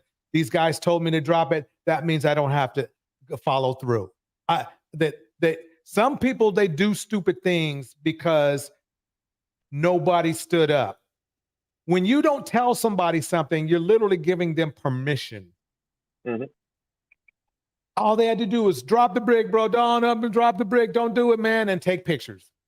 And then they could run if they wanted to. But they did nothing. Absolutely. It was church mouse. It was just like the Knockout King situation. Everybody just watched. So sooner, you know something? That woman had more of a justified reason to put down Mr. Brick than the woman in that restaurant. And both were very justified. Sooner or later, that's just what's going to happen. Women are going to arm up. That guy's going to pick up a brick and he's going to get 2 in the chest. Mm-hmm. So basically, we have to assess the problem. The problem is men who are willing to be, the men that really, quite honestly, that want to bug around and find out. They need, black men in general, we need to stop trying to bug around to find out. We need to just, if we're supposed to be the logical ones, let's use logic. Hitting somebody with a brick, even for your own benefit, you think it's for your own benefit, isn't for your own benefit, because now you got to look behind your back to see if a police officer is going to pull you over, or if your plate was available. You see what I'm saying? Look at all that worry that guy has to go through. That if you want to side with the guy, fine. But look how much pain and anguish he has to go through seeing that if he doesn't get found out. And like Prism was saying, there probably was about, 40 cameras on him that he didn't know about. Oh yeah, If I wouldn't be it's surprised. nearby, they have cameras. I know for a fact that the streets have cameras. Mm-hmm. Don't be near an intersection. You're toast. Yep. They got like 20 cameras on the intersection. I know that to be true. Okay. I know that. So sooner or later, it might be a week, it might be a month, it might be a year, it might be 5 years. That dude's on the clock, whether he likes it or not. They got a victim who filed a report. He's toast. His life is toast. Yeah. He's going to surface sooner or later, and somebody's going to say, "Oh yeah, that's him." What's going to happen is this. One of his buddies is going to get caught by the police. And he's going to have to spit. You see what I'm saying? Mm-hmm. To keep himself, instead of going in for 10 years, they're going to say, "Well, oh, you know about what happened with that girl? Oh, okay, we'll cut it down to 6 years now. Mm-hmm. If you tell us who it was." He's on the clock. Sooner or later. So, you know something? It's like this. A lot of people don't know this, but a lot of crimes are settled by karma as well. Yep. And it's just a matter of time. Because you get caught, the dude will get caught slipping. Or he'll start beef with somebody, right? That tells on him. You see what I'm saying? Mm-hmm. Let's see. He's on the clock. his life is ruined just like he ruined the life of the woman he hit. It just won't happen. We may not know. You see what I'm saying? Mm-hmm. I guess that's all I can say. I mean, that's what it is. So, I mean, you think it's just for the woman's benefit that men protect, but it's for men's again, it's an investment into your own family. When you protect women, and everyone in that community has this thing like, okay, remember the old saying that nobody follows anymore, that it takes a village to raise a child.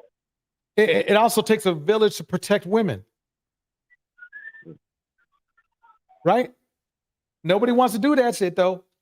Oh, that's fine. I'm gonna go ahead and take my bricks and shells. But I'm not gonna, I'm old school. Maybe that's because I'm old. I have a different look as far as protection. Mm. But if I see something going on,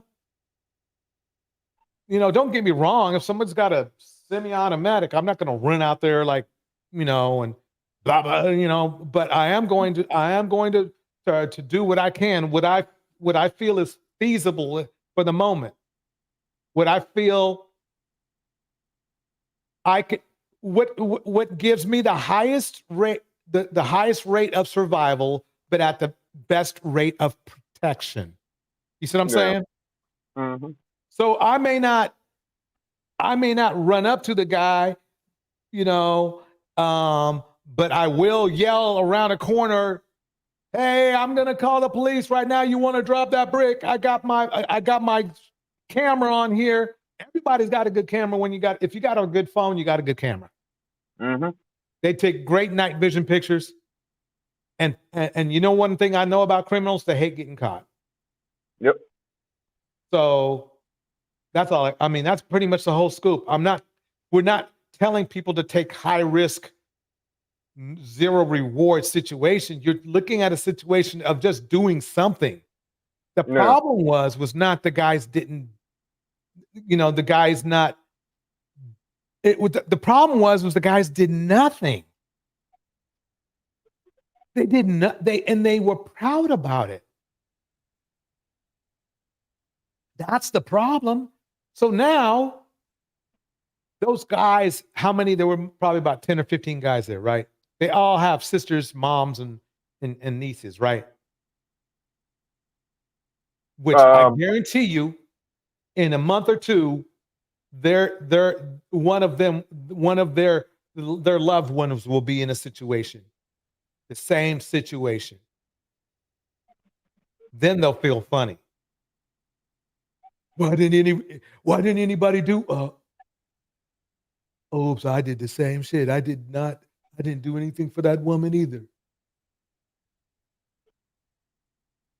Yep, that's about it. That's all I got. I'd like to thank everybody for coming through.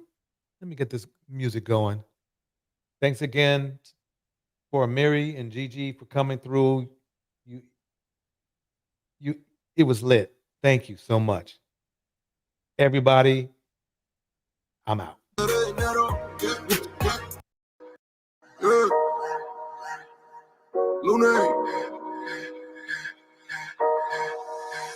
Money work. El mundo quiere dinero. Money work. Se arregla con dinero. Money work. Si me quiero educar, dormir en algún lugar, un lugar para trabajar, y si no hay para emigrar. Todo money, money, todo el dinero. Solo un par de gente se lleva el botín entero. Funny, funny, pasa verdadero. Si tienes lo verde siempre llegará primero. Pero llegaremos antes o después. Solo a lo suyo, que Dios te lo ve. Que por más que tarde lo veré caer. Somos malos buenos y tenemos fe. El dinero ya lo veré. Yo vendo mi alma, lo lograré. Seré el más grande, no olvidaré. De donde vengo ni cómo voy. Right. Shout out to Conscious Mind Love, Miss RV. El mundo quiere dinero. Mammies are dangerous. Indiana mom. Se arregla con dinero, Money work, yo digo las cosas como son. No quiero ninguna aceptación. Tampoco vengo a pedir perdón porque mis sentimientos se volvieron la canción. No me vale mucho como tú me ves. Sabes, tú me llegas solo a los pies. Para mí ser grande es un interés. Ser un buen humano para mí es un deber. El dinero ya lo veré. No vendo mi alma, lo lograré. Seré el más grande, no olvidaré de dónde vengo ni cómo voy. Money work, yeah. El mundo quiere dinero, yeah. Money work,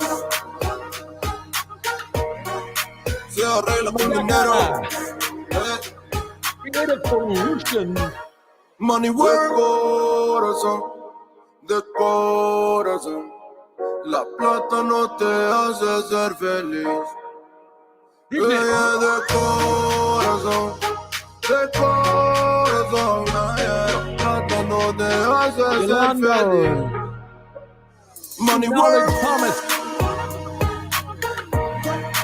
el mundo quiere dinero. Yeah. Money work, se arregla con dinero. Thank you, everyone. Money work. You on the next one. Remember, tomorrow we have that debate